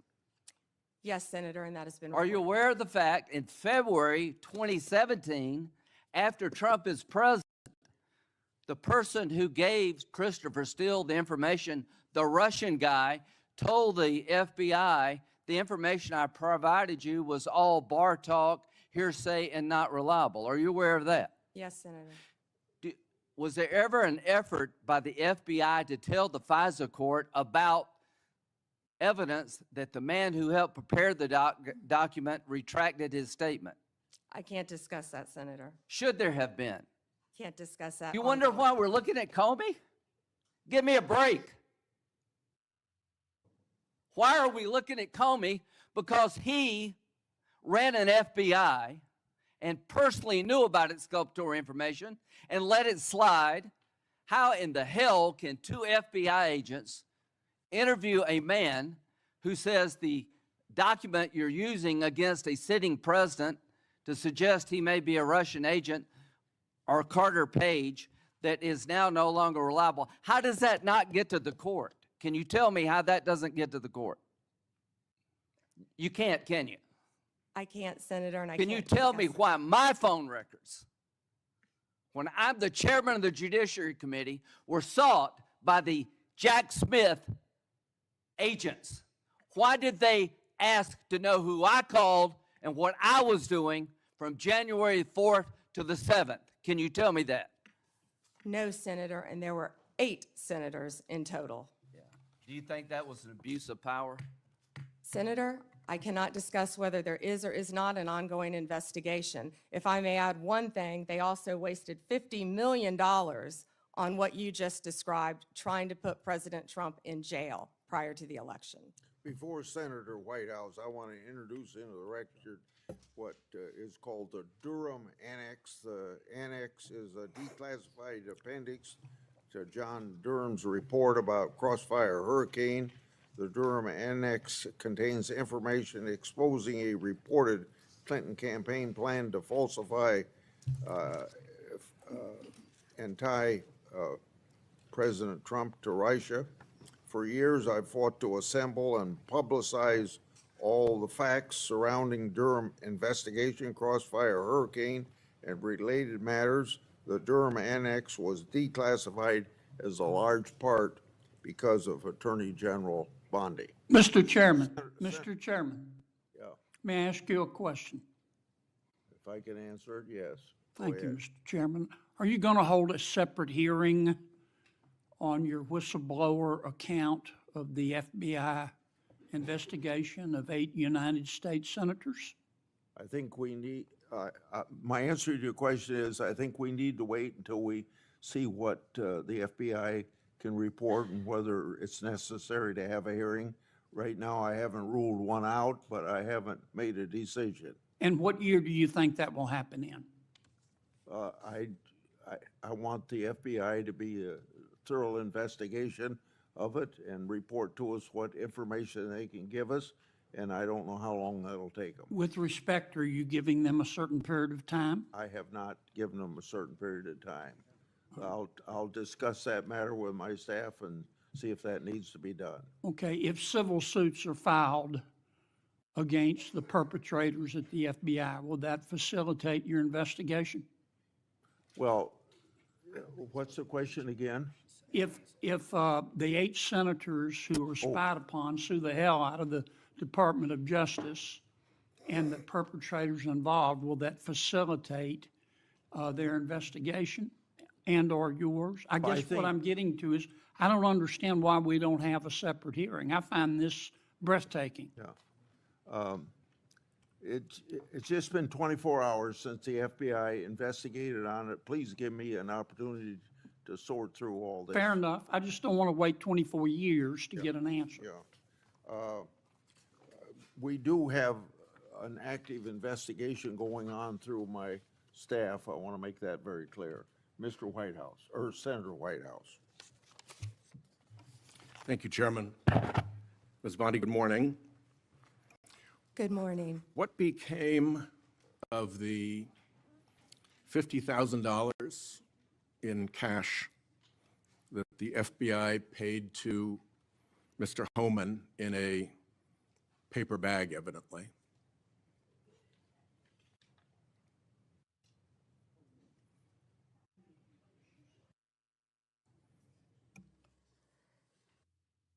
Senator, as Deputy Attorney General Todd Blanche recently stated, the investigation of Mr. Homan was subjected to a full review by the FBI, agents, and DOJ prosecutors. They found no credible evidence of any wrongdoing. And that was not my question.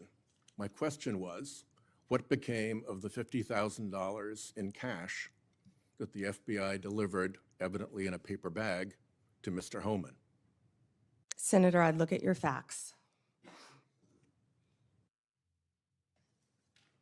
Are you saying that they did not deliver $50,000 in cash to Mr. Homan? Senator, as recently stated, the investigation of Mr. Homan was subjected to a full A different review question. by the FBI agents, That's a by different Department question. of Justice prosecutors. They found no evidence of wrongdoing. That's a different question. What became of the $50,000? Did the FBI get it back? Mr. Whitehouse, excuse me, Senator Whitehouse, you're welcome to talk to the FBI. The report to you, can't you answer this question? Senator Whitehouse, you're welcome to discuss this with Director Patel. Did Homan keep the $50,000? As Deputy Attorney General Todd Blanche recently stated, the investigation of Mr. Never mind. Homan I can was see I'm not going to get a through straight full answer from you to review a very by simple the question. FBI agents and the DOJ. Do They you found know- no credible evidence of wrongdoing. You know, you're very concerned about money and people taking money, and Do you you rail know- against wait a dark second, money. wait a second, wait a Yet you second, work with dark wait a money second. groups all the time, Senator Wait a Whitehouse. second. Did you know whether or not in that investigation they looked at whether the $50,000 payment to Mr. Homan was declared by him on his tax returns? Senator, I would be more concerned if I were you when you talk about corruption and money, that when you pushed for legislation that would subsidize your wife's company. The questions here are actually pretty specific. So having you respond with completely irrelevant far-right internet talking points really is not very helpful here. I'd like, Mr. Chairman, you generally like to have us be able to get answers to know, and we'll follow up with the QFR. And to the extent Patel wants to answer, that would be great as well. What happened to the $50,000? Did Homan keep it? Did the FBI get it back? If he kept it, did he put it on his tax returns? Pretty simple questions. Homan was the same guy who said there was a deal with Eric Adams. He said, if Adams doesn't come through, I'll be back. I'll be in his office, up his butt, saying, where the hell is the agreement we came to? Which brings us to the OPR investigation of prosecutorial misconduct by Emil Bovee, because he was also involved in that transaction. Yeah. What became of the OPR investigation of prosecutorial misconduct by Emil Bovee? Yeah, Senator Whitehouse, to correct you for one moment, that would be the Honorable Judge Emil J. Bovee III to you. Not at the time of this. He was an employee of the Department of Justice. And what became of the OPR investigation? It's all pending litigation, Senator. I can't discuss pending litigation nor personnel matters. OPR customarily publicly says when there's an investigation, and at the end of it, they provide a summary. Why can't you say whether there's an OPR investigation and whether, if it's concluded, there's a summary? Senator, I'm not going to discuss personnel matters. Even public ones. Senator, I'm not going to discuss personnel matters.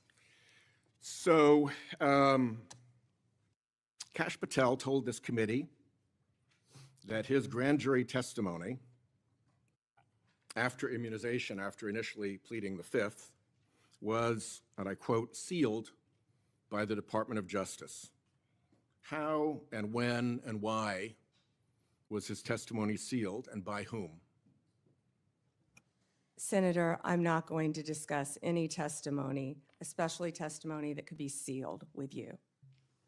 No, the question is, was it or was it not sealed? Senator, I'm not going to discuss that with you. Well, he also said that he worked with the Department of Justice to have his transcript released publicly. How and when was his transcript released? Presumably, if he released it publicly, that's something you can discuss because it's public. Well, Senator, I believe you discussed that with Director Patel. And I'm asking you because he said the Department of Justice made this decision and you run the Department of Justice. I would refer that to Director Patel. Even though you run the Department of Justice and he testified that the Department of Justice released his transcript publicly. If it is released publicly, we will get you a copy, Senator, gladly. If being a rather important word there, when your FBI director testified that that was a fact. Treasury compiles suspicious activity reports, referred to often as SARs, that DOJ receives automatically. Hundreds related to accounts of Jeffrey Epstein. How many of those Treasury SARs did you or Director Patel investigate? Senator, I'm not sure if you're concerned because you took money, I believe, did you, from Reid Hoffman, one of Epstein's closest confidants, not only once but twice in 2018 and 2024, if that's correct. But Senator, did you ask Merrick Garland any of this over the last 4 years when he sat before you? This investigation has been going on. This investigation was closed. Did you ask Alex Acosta When you that? and Patel came to office, you said you would look into this. There were hundreds of suspicious activity reports. Some people would deduce from the fact that they are called suspicious activity reports that there might be suspicious activity. And yet you seem to have looked at 0 of those suspicious activity reports involving Jeffrey Epstein accounts. Let me ask you something else. There's been public reporting that Jeffrey Epstein showed people photos of President Trump with half-naked young women. Do you know if the FBI found those photographs in their search of Jeffrey Epstein's safe or premises or otherwise? Have you seen any such thing?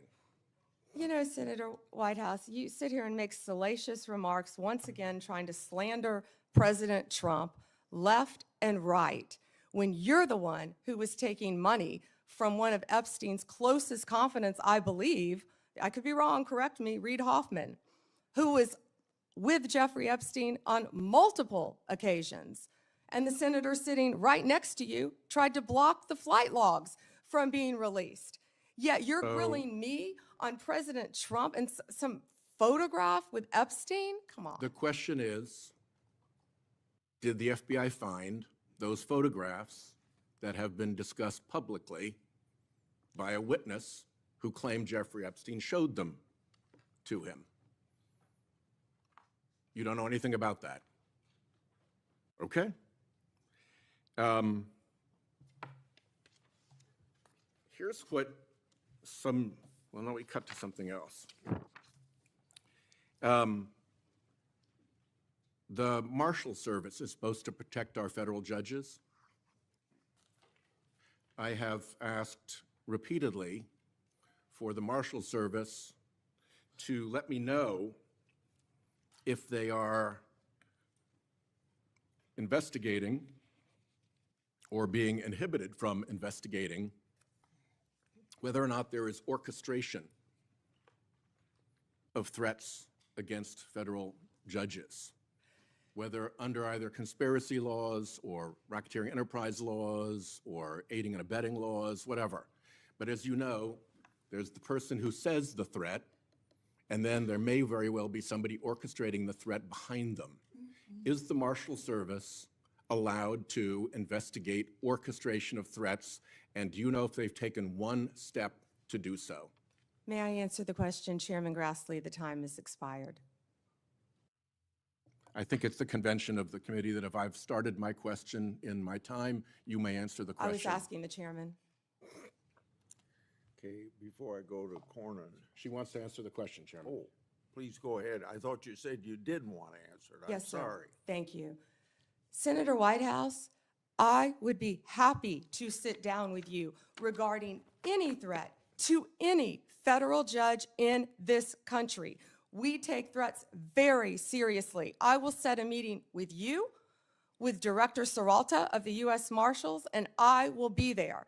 And we will talk about any threats on federal judges. Including who orchestration. threatened them or who orchestrated them. Bingo, thank you. Okay, before Cornyn speaks, I get kind of amused about my Democratic colleagues bringing up Treasury suspicious activity reports regarding Epstein. When Senator Johnson and I issued our Biden family reports in 2020, we used information from these very same type of documents.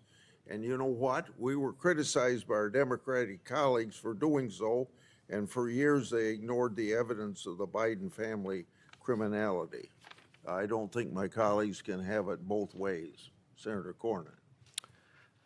General Bondi, 6 out of 10 Americans say they live from paycheck to paycheck. And I'm sure that includes a lot of federal employees, Border Patrol, FBI agents, people who support them, frontline prosecutors. Do you find it somewhat inconsistent that our Democratic colleagues claim to support law enforcement and the rule of law, but yet they vote to deny those same individuals the pay which they've earned? Yes, Senators, our law enforcement agencies, DEA, ATF, FBI, U.S. Marshals, and all the other federal agencies, Homeland Security, Treasury, all the agencies, all of my federal prosecutors, all of our employees are working tirelessly, national security, around the clock to keep this country safe and to keep this world safe. Yet, the Democrats voted to shut the government down, and they are out there working without a paycheck, with families at home, risking their lives every single day. Thank you for pointing that out, and thank you for caring, Senator Cornyn. So let's get back to some basics. The Constitution of the United States is the supreme law of the land, is it not? Yes, sir. Applies to all Americans, the entire country. Federal law, likewise, applies to the entire nation, does it not? Yes, Senator.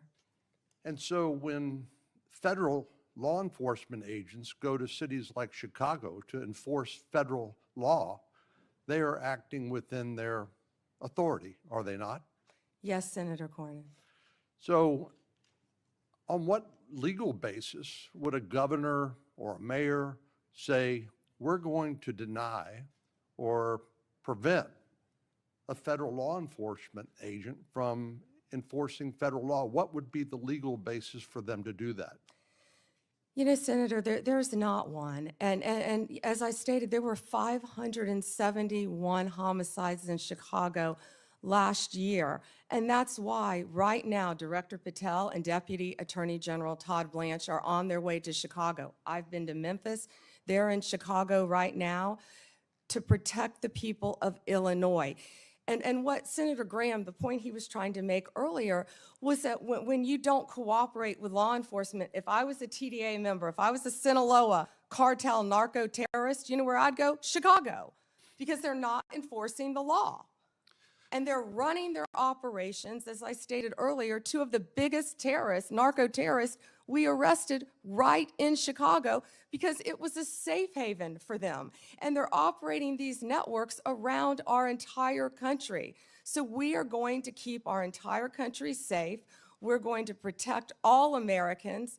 If these senators aren't going to vote to open our government, to let these people, our people, work with paychecks, they're going to do it anyway, whether or not the locals are cooperating with them. We're going to be there protecting all Americans in this country, Senator Cornyn. I find it, the comparison between the nation's, Washington, D.C., here in the nation's capital, where the mayor has welcomed the federal law enforcement agents, which as I travel around the city, are providing a level of deterrence against crime that I have not seen before. And Washington, D.C. happens to be one of the most dangerous metropolitan areas in the country. So seeing what the response has been by local officials here in Washington, D.C., seeing how the public here who visits here as tourists from Texas and elsewhere, how they're welcoming this federal law enforcement presence, it strikes me as a stark contrast between what we've seen in places like Chicago.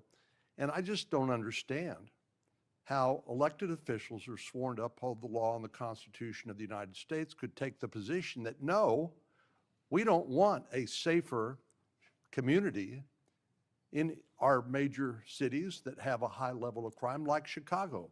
Doesn't it strike you as bizarre? Senator Cornyn, I don't understand it either, because we've been working hand in hand right here in D.C. with Mayor Bowser. She has been an incredible partner at making D.C. safe again. We've been working with her. We've been working with the police chief. We've been working with their staff, and the numbers speak for themselves. 3,156 arrests, 294 illegal guns seized. I think the number's probably higher today. Carjackings down 87%, violent crime down 45%, right here in the nation's capital. I've been out there countless times before they go out on the streets, and I'm watching the DC Metro Police. I'm watching them with the Transit Authority Police, who of course keep our metros safe. I'm watching them with our DEA, FBI, ATF, U.S. Marshals, Treasury agents, and HHS has even provided doctors out there to help the team.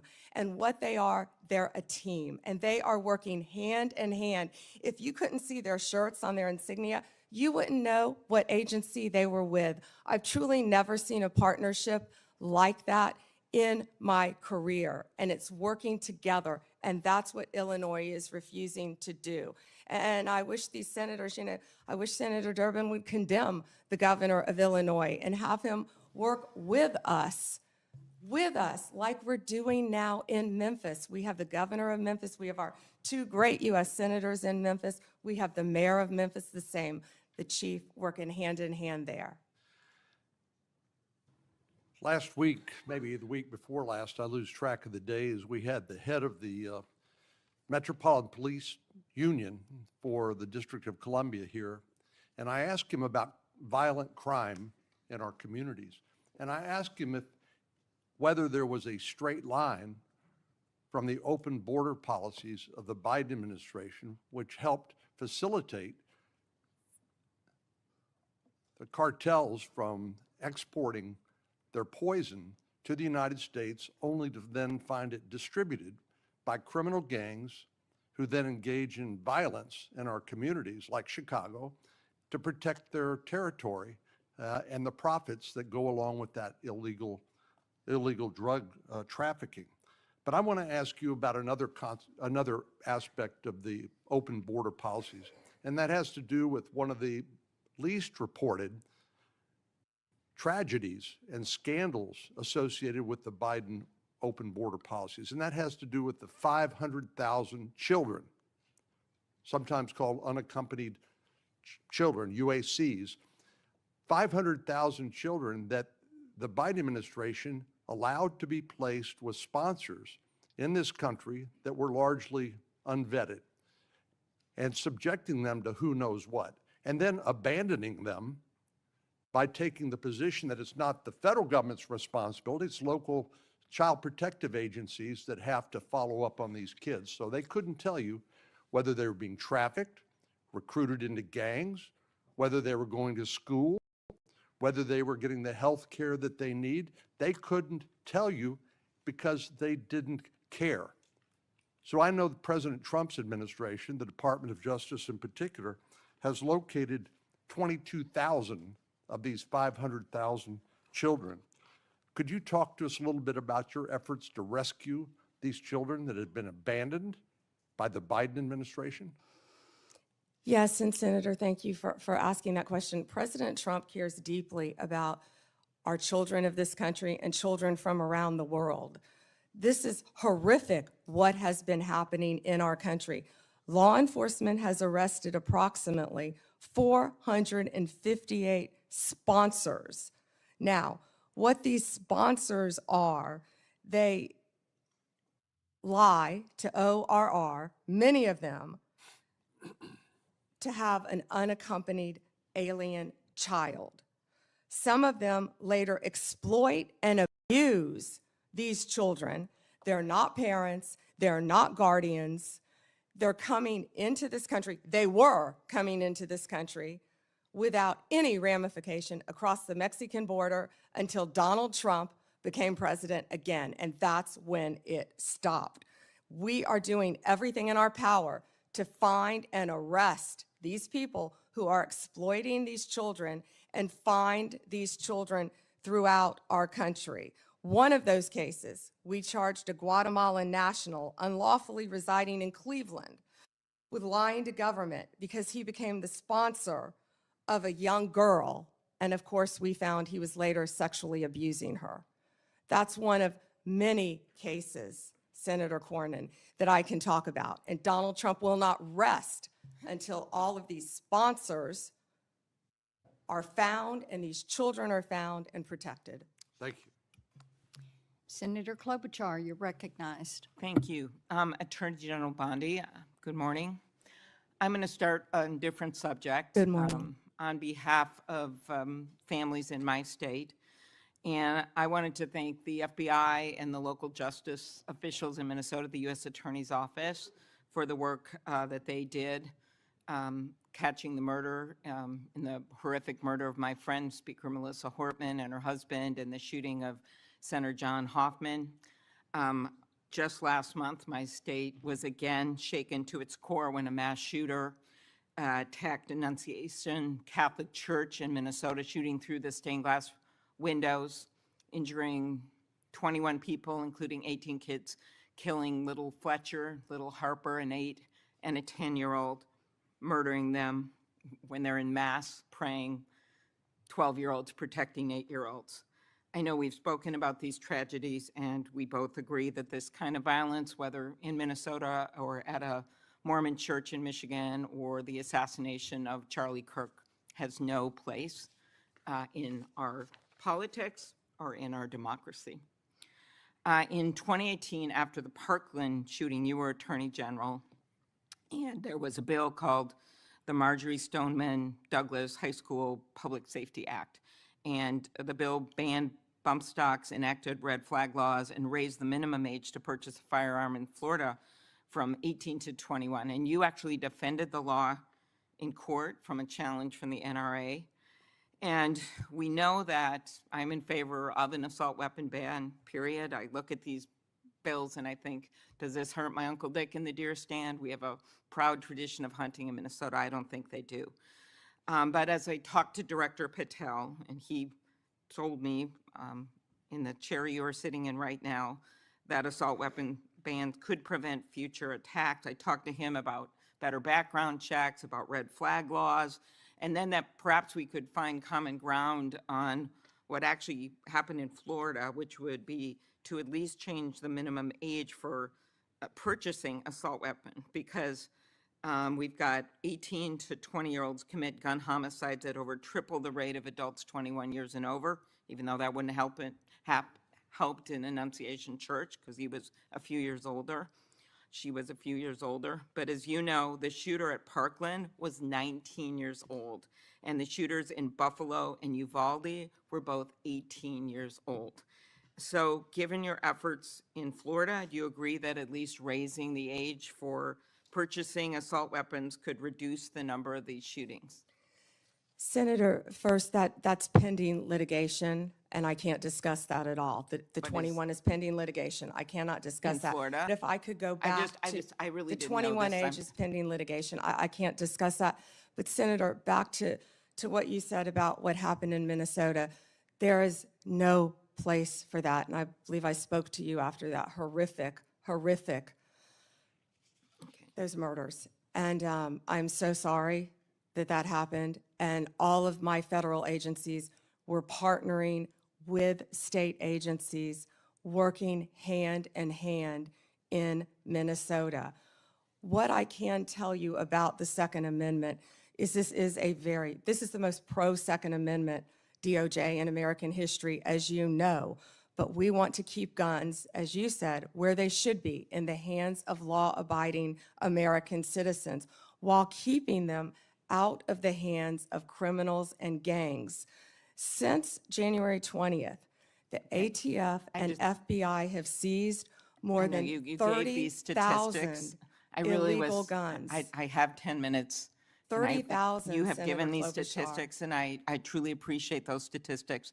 But what I was just trying to get at was something where maybe we could find common ground on a bill that you actually defended in court in a state, which Director Patel seemed open to, and that was looking at could we at least raise the age to 21 of the purchase of an assault weapon federally while states look at banning these weapons overall, given these little babies that this gun is used to kill. So we can talk about it later, but that was my question, and you don't want to answer it. No, it's pending litigation, Senator. Okay, but your views on this is not pending litigation. So I want to get to the independence of the Justice Department.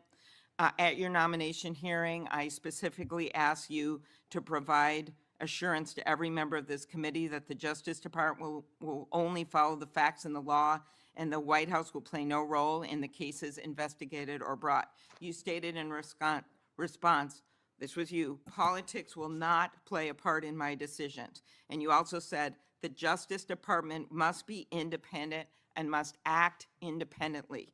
Do you believe that you have upheld that commitment?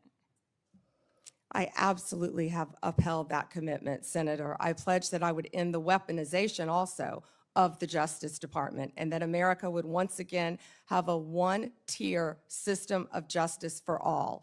And that is what we are doing in this country.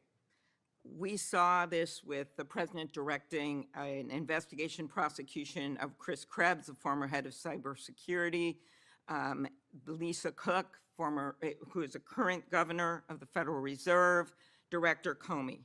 And the president, and I know you have said that you will not discuss discussions you've had with the president about Comey. Is that correct? That you won't testify here about that? Because I was going to ask you if you received advice, instruction, or request from anyone at the White House to direct the department to engage in any investigations, prosecutorial actions, including decisions not to investigate or prosecute anyone. I'm not going to discuss any conversations. But then how about the Truth Social post on September 20th, 2025, in which the president said, we can't delay any longer, Pam, using your name, not bringing criminal charges, are killing our reputation, his words, and credibility. And then goes on to tell you to prosecute a member of this committee, to prosecute the Attorney General of New York, and to prosecute James Comey. Do you consider that a directive to the Justice Department?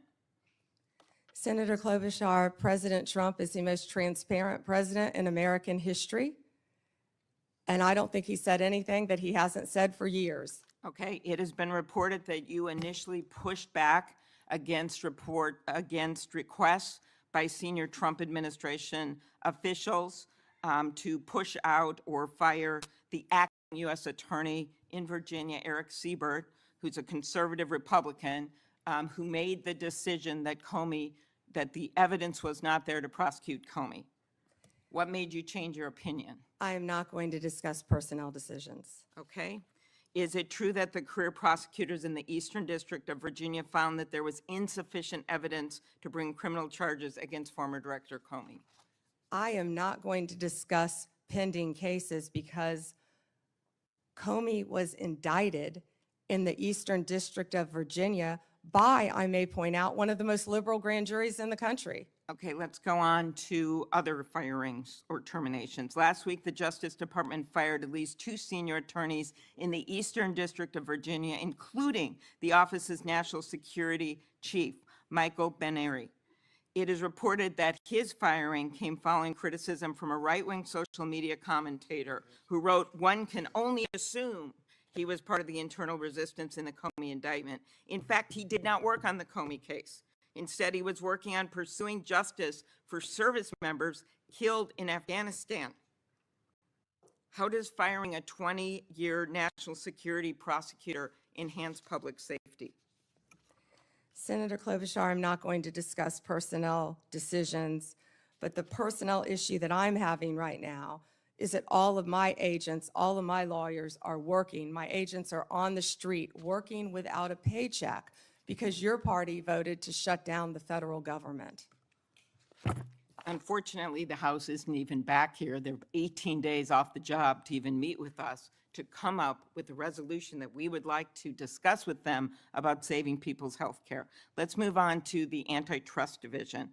Did you authorize your Chief of Staff to overrule top officials in the Antitrust Division to settle the challenge to the Hewlett-Packard Enterprises Juniper Networks merger? Senator Gail Slater runs my antitrust unit, and she is doing an excellent job on many, many cases. As you know, that is a pending case. Okay. In any merger, just to clarify, in any merger, Senator, there is a deal struck with our office and with the corporations involved, but then that also goes to a court to certify in any merger. In any merger, it's a multi-step process. Okay, I and will that ask some process is further still pending, questions Senator about Klobuchar. antitrust. I just had one other thing. DOJ can now take the extraordinary step of Time's subpoenaing expired. journalists. Has the Justice Department issued any subpoenas to journalists under the updated guidance? Time is expired. Okay, I'll ask You those may on the record. respond, Ms. Bondi. You can respond, she said. Oh.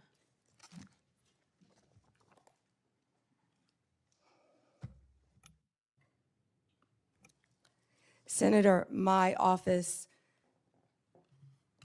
in April restored the Justice Department's longstanding norm on this issue.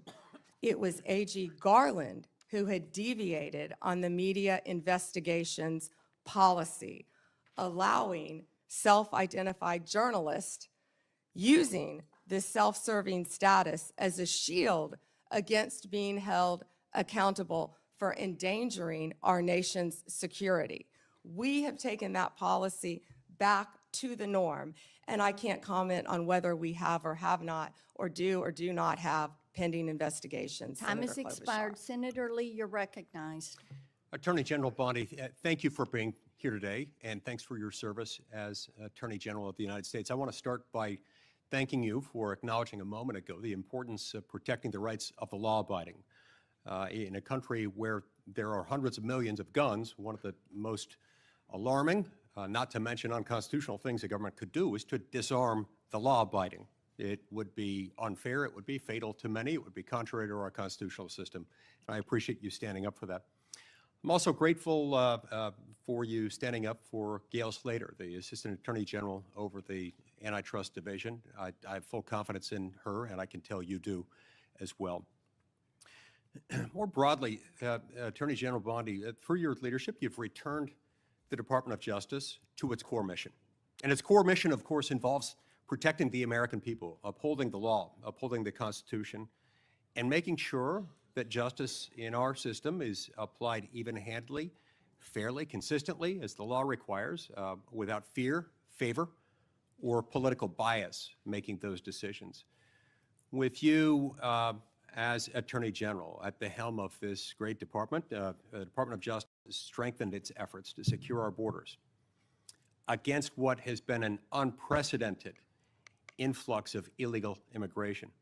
It's disrupted sophisticated networks of criminals, including people who profit immensely and have profited over the last 5 years, roughly, from a massive human trafficking and drug smuggling operation.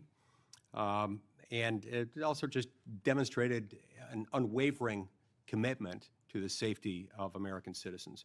Your work has sent a clear message to criminal organizations and to criminally minded people everywhere, foreign and domestic. The rule of law in the United States will be enforced, and those who prey on the vulnerable will face especially swift and unpleasant consequences.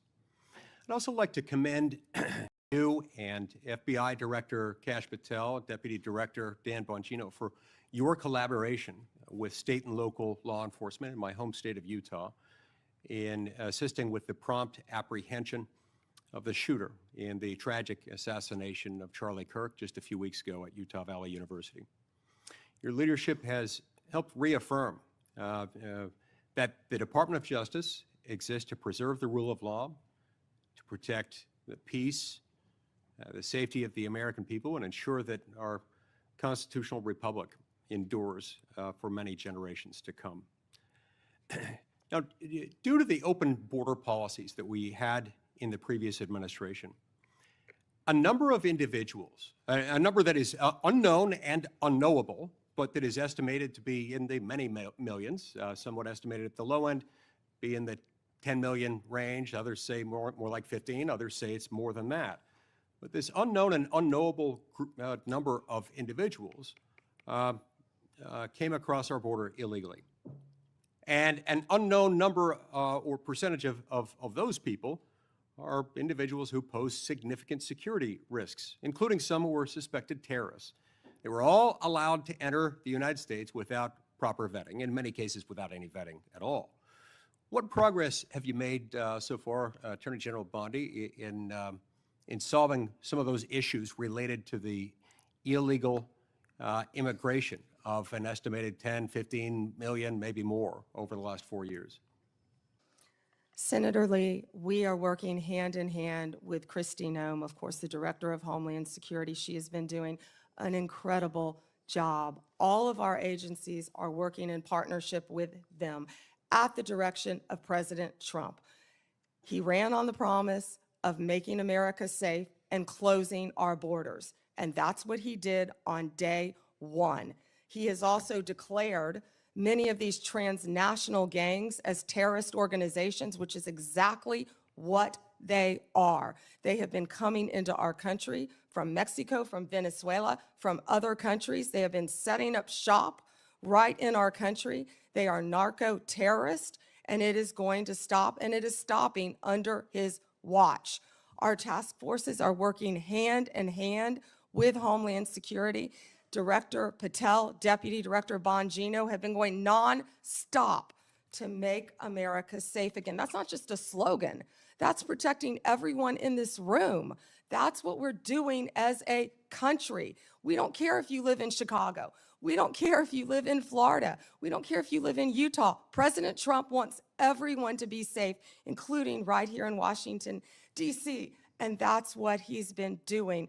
Not only that, Senator Lee, the surge, I'm sorry about my voice, the surge of drugs in this country has been horrific over the last 4 years.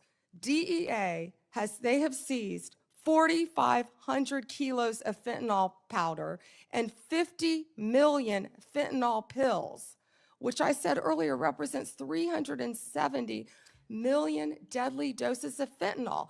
These transnational gangs, it's all about drugs and money, and they are destroying our country. They are destroying our children, and a lot of this fentanyl, as we know, is made, the precursors in China. They're coming in our country through Mexico and now other places, and under Donald Trump, it's going to stop. because he has secured our borders, Senator Lee. And we're very grateful for that effort. It's interesting to note, moreover, that under the leadership of your predecessor, the Department of Justice, the FBI, and others who routinely appear before this committee, when asked about the human smuggling operation going on across our southern border, routinely denied that fentanyl was coming in significant quantities through the human trafficking operation.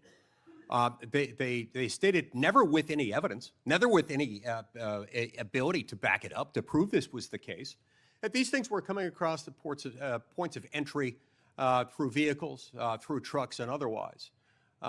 We know that not to be true, and we appreciate your work in exposing that. Now, in recent months, going along with this law enforcement effort, there's been a disturbing trend. It's a disturbing trend that seems to be on the increase in recent days and weeks. That is a rise of violence directed at federal law enforcement officers engaged in immigration-related arrests, including direct physical threats, organized riots outside of detention facilities, and most tragically, of late, a fatal shooting targeting an ICE facility in Dallas. Then just yesterday, it was reported that a cartel member in Chicago put a bounty, that's right, a bounty, out there offering $2,000 on information about any ICE officer and $10,000 for those who kill an ICE officer. Now keep in mind, this information is not for kicks and giggles. It is not for a game of Trivial Pursuit. That information for which the cartel member would pay $2,000 is there so that others can kill an ICE officer and get $10,000. That's what that is.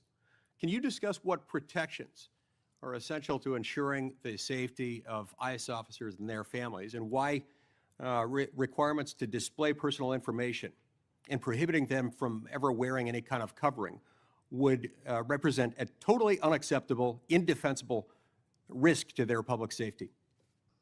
Senator Lee, our federal agents have been doxxed, and many of you know what that means. It has happened to you on both sides of the aisle. Our federal agents' lives have been threatened. We spoke with Apple and Google to get the ICE Block app taken down. That was reckless and criminal in that people were posting where ICE officers lived. We worked with both Apple and Google to take that down. It's stunning, I would add here, that it took as much work as it did by you to get them to take that down. Remember, in the days following January 6th, they took down all kinds of things, including a social media app called Parler, based on very thin evidence that was later largely rebutted, suggesting that people had been manipulating Parler in order to plan the January 6th attack. That wasn't true, and they took it down. I'm glad they have taken this Block ICE app down, but it's a shame that it took as long as it did, and as much work on your part to get them to take it down. I will tell you they were cooperative, and to correct myself, it was where they were going, the jobs they were doing. And that's what's been happening, because hundreds of organized rioters, Senator Lee, are showing up where our ICE officers are. And as you know, they have fireworks, they have gas masks. You know, they don't want our officers to be protected with their identity, yet they're wearing gas masks, they're wearing goggles, and they're So it's okay ramming for them to be safe. It's okay for Antifa to be safe. It's okay for those doing the bidding of international violent drug cartels to be safe. But heaven forbid, our ICE officers should be safe. Thank you, Senator Lee. Time has expired. Senator Coons, you're recognized.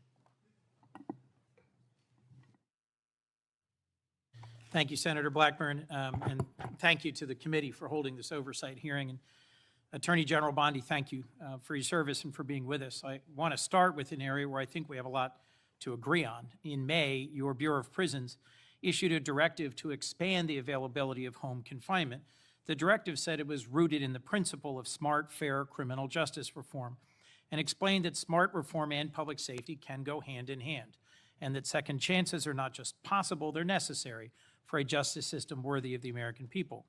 There's more to do to implement this directive, but I appreciated the BOP's recognition of these principles. Could you briefly speak further about the work BOP Director Marshall and Deputy Director Smith, himself a former inmate, are doing with regard to reform and what opportunities you see for us to do more? Thank you, Senator Coons.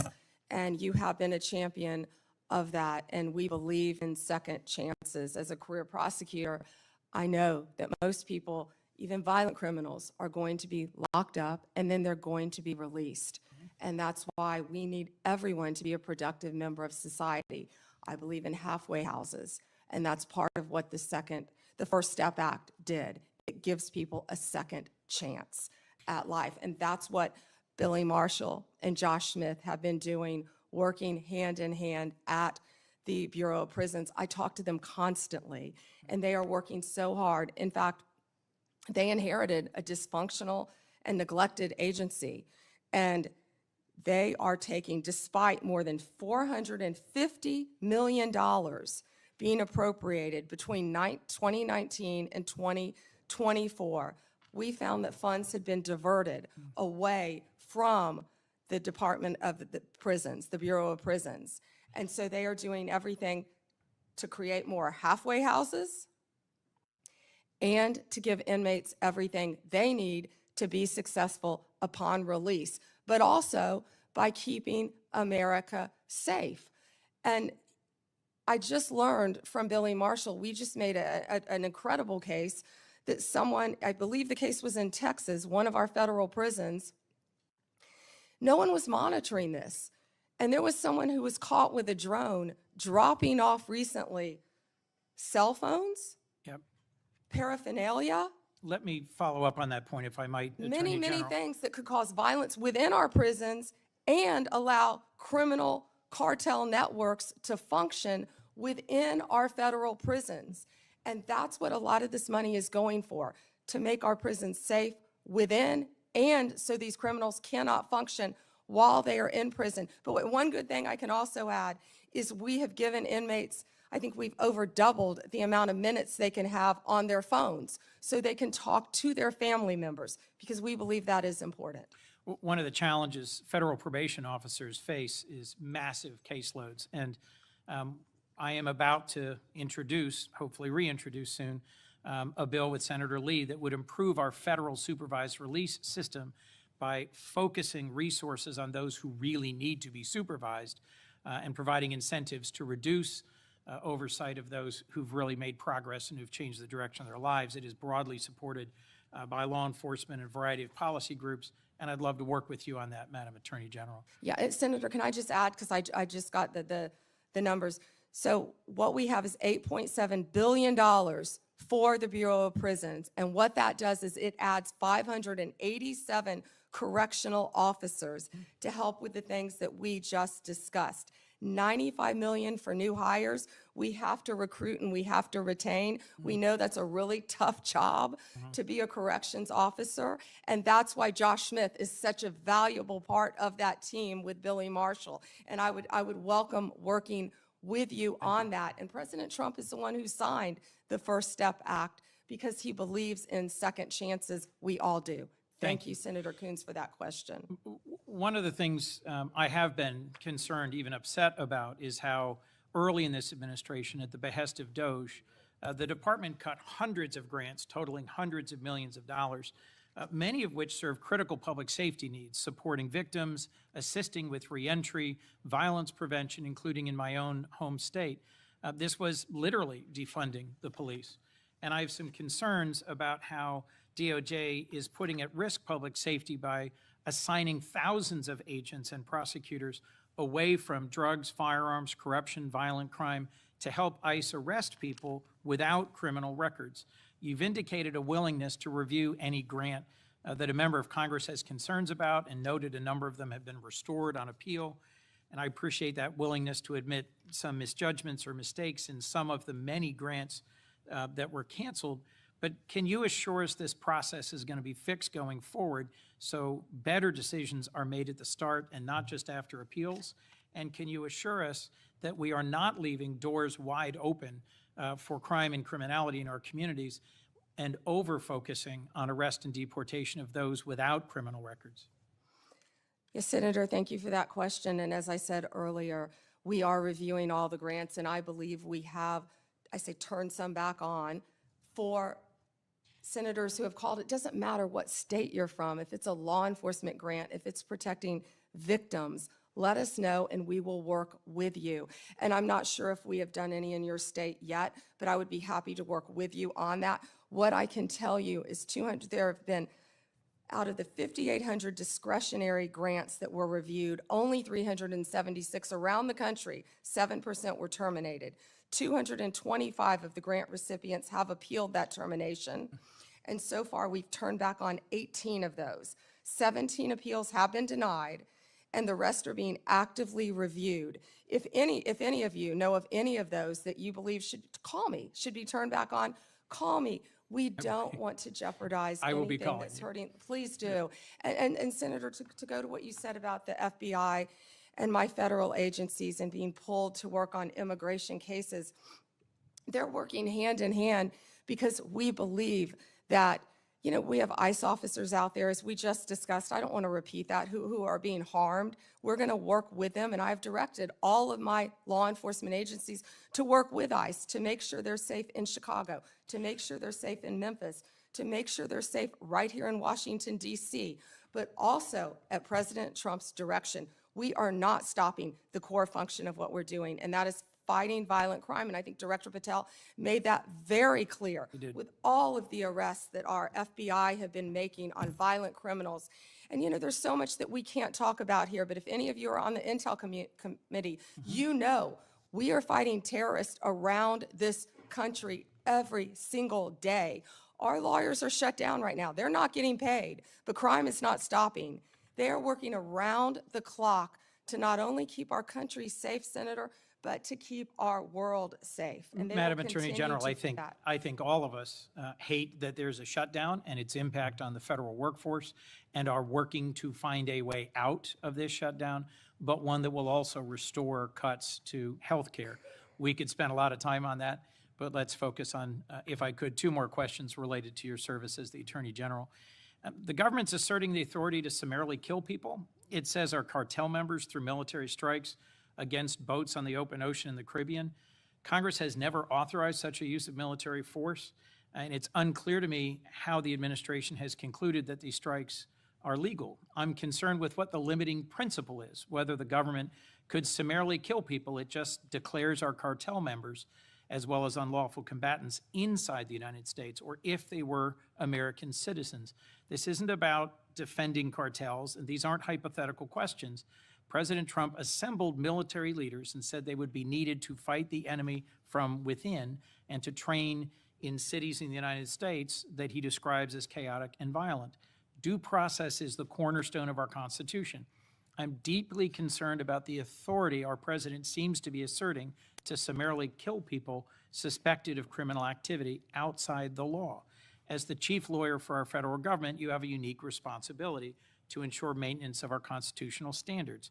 How did you conclude that these strikes on ships or boats in the open ocean are legal? Senator Coons, I'm not going to discuss any legal advice that my department may or may not have given or issued at the direction of the president on this matter. Regarding Venezuela, what I can tell you is Maduro is a narco-terrorist, and we announced I announced $50 million reward for his capture to bring him to this country to face charges. He is currently under indictment in our country. Drugs coming from Venezuela are killing our children at record levels. And They have members been of this flowing committee are into as this passionate country. as you at protecting our families and our communities from fentanyl, but we also need to protect our sailors on the high seas who are conducting freedom of navigation operations in the South China Sea from just an abject violation of international norms and standards about how we interdict ships on the high seas. We can push back on fentanyl and drug trafficking. Many of my colleagues have done so as former U.S. attorneys or prosecutors or attorneys general, but we have to do it in a way that is in keeping with the core values of our Constitution. My colleagues have pressed you on a number of recent actions, particularly in the Eastern District of Virginia, My colleague, Senator Klobuchar, did.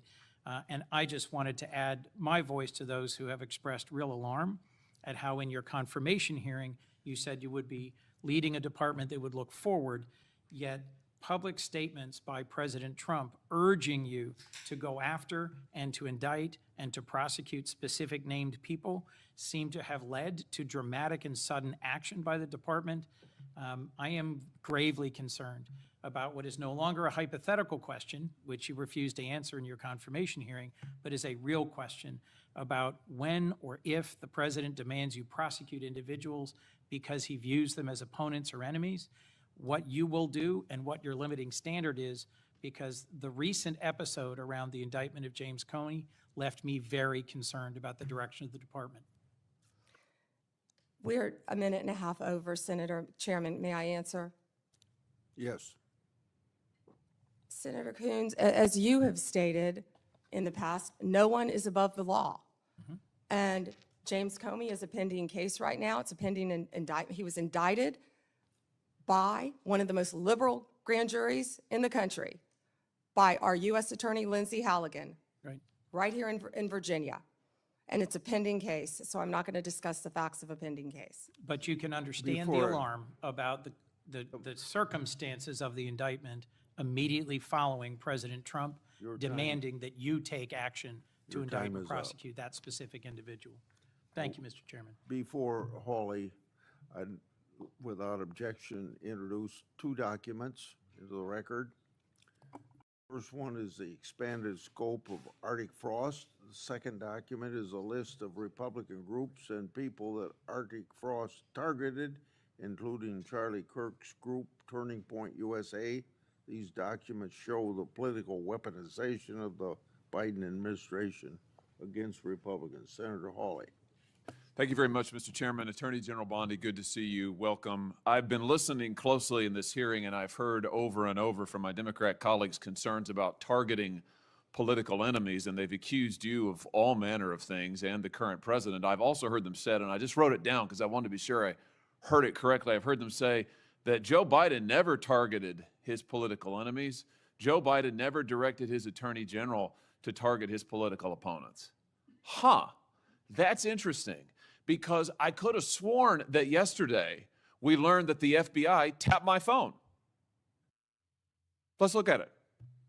We've got a list. Tapped my phone, tapped Lindsey Graham's phone, tapped Marsha Blackburn's phone, tapped 5 other phones of United States senators.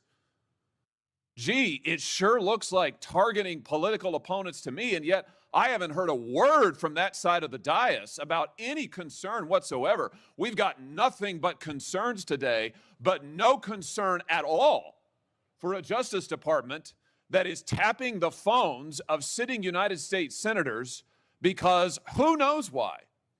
They don't like them. They're members of the opposition party. They're Republicans. They're conservatives. You've seen this document, Attorney General Bondi. What was going on here? Who ordered this? Who ordered the tapping of the phones of United States senators?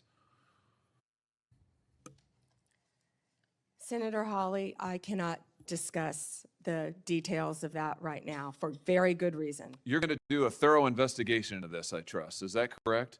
We will be looking at all aspects of this, and I have talked to Director Patel at length about And this. you're going to figure out who was involved in this, who signed off on it, who knew about it. You're going to get to the bottom of all of it. Is it correct? Yes, and I've spoken to Director Patel about it, and he is committed to doing this. Well, I can tell you, we already know many of the details. We already know that this was ordered by the Special Prosecutor Jack Smith, who reported directly to the Attorney General of the United States, Merrick Garland. And we know that Jack Smith was on his witch hunt because he was directed to do so by the President of the United States, Joe Biden. Let's just remember. Let's take a walk down memory lane. April 2nd, 2022, the New York Times. Garland faces growing pressure. The Times says as recently as late last year, that would have been 2021, Mr. Biden confided to his inner circle he believed former President Trump was a threat to democracy and should be prosecuted. It goes on to say that Biden was frustrated with Garland and wanted him to take decisive action against Trump. Here's what we're talking about. Trump, of course, was a private citizen at the time. So he appoints his own hitman, Jack Smith, who goes after the president, former president, who goes after members of this body. You know, the thing about it, though, that really strikes me is that it didn't stop with members of the United States Senate. It did it, Attorney General Bondi. It didn't stop here at all. I mean, just as egregious, maybe more so than tapping the phones of U.S. senators, is this memo that I know you've seen before. Let's just look at it again. This is an FBI memo from the same time period, I might add, from the same time period, in which the Federal Bureau of Investigation attempts to recruit informants into Catholic parishes in this country. So here you have an administration that is activating the FBI against its political opponents and tapping the phones of United States senators. Can I just say that again for my colleagues, for the benefit of my colleagues on the other side of the dais? Tapping the phones of United States senators. This isn't hypothetical. This isn't maybe what will you do in the future. This isn't, oh, gee, can you imagine a situation? This happened. This happened. And this happened. The targeting of Catholics in this country because Joe Biden and his FBI didn't like Catholics who went to a certain kind of mass. I mean, good God in heaven, what is happening to this country? What happened under Joe Biden? Or then how about this, the infamous school board memo, where Merrick Garland, at the direction of the White House, issued a memo activating the FBI's counterterrorism division against parents who attended school board meetings and had the temerity to ask what their kids were being taught. And some of those parents were treated like this. Let's just remember. Let's remember how parents were treated. Treated like this man. That's right. A parent at a school board meeting, I think in Virginia, who was drug out of the school board meeting. He's bloodied there, you can see it. And what was the response of Joe Biden's DOJ and FBI? It was to issue a memorandum saying that people like this ought to be investigated by the counterterrorism unit. And unbelievably, they were. They were. Or how about this? Let's remember Mark Houck and the pro-lifers who were prosecuted for what? For going to a clinic, an abortion clinic, and praying on a sidewalk outside the abortion clinic. This is Mark Houck and his beautiful family at Mass. This man, at the direction of Joe Biden's FBI, this man had an FBI SWAT team come to his door in the early morning hours with his beautiful children there, terrorizing them with weapons drawn. He was then arrested and prosecuted. And fortunately, a jury acquitted him. This is what was happening under Joe Biden. United States senators spied upon. Former presidents, the political opponents of the president at the time, targeted, prosecuted. Pro-lifers, targeted, prosecuted. Catholics, targeted, prosecuted. 92 conservative organizations put under surveillance, targeted for potential prosecution. Gee, I don't know. Would you call that an example of weaponization, Attorney General Bondi? Do you think that's a fair characterization? Senator Hawley, that is the ultimate weaponization. And weaponization under Donald Trump has ended. It has ended. Harmeet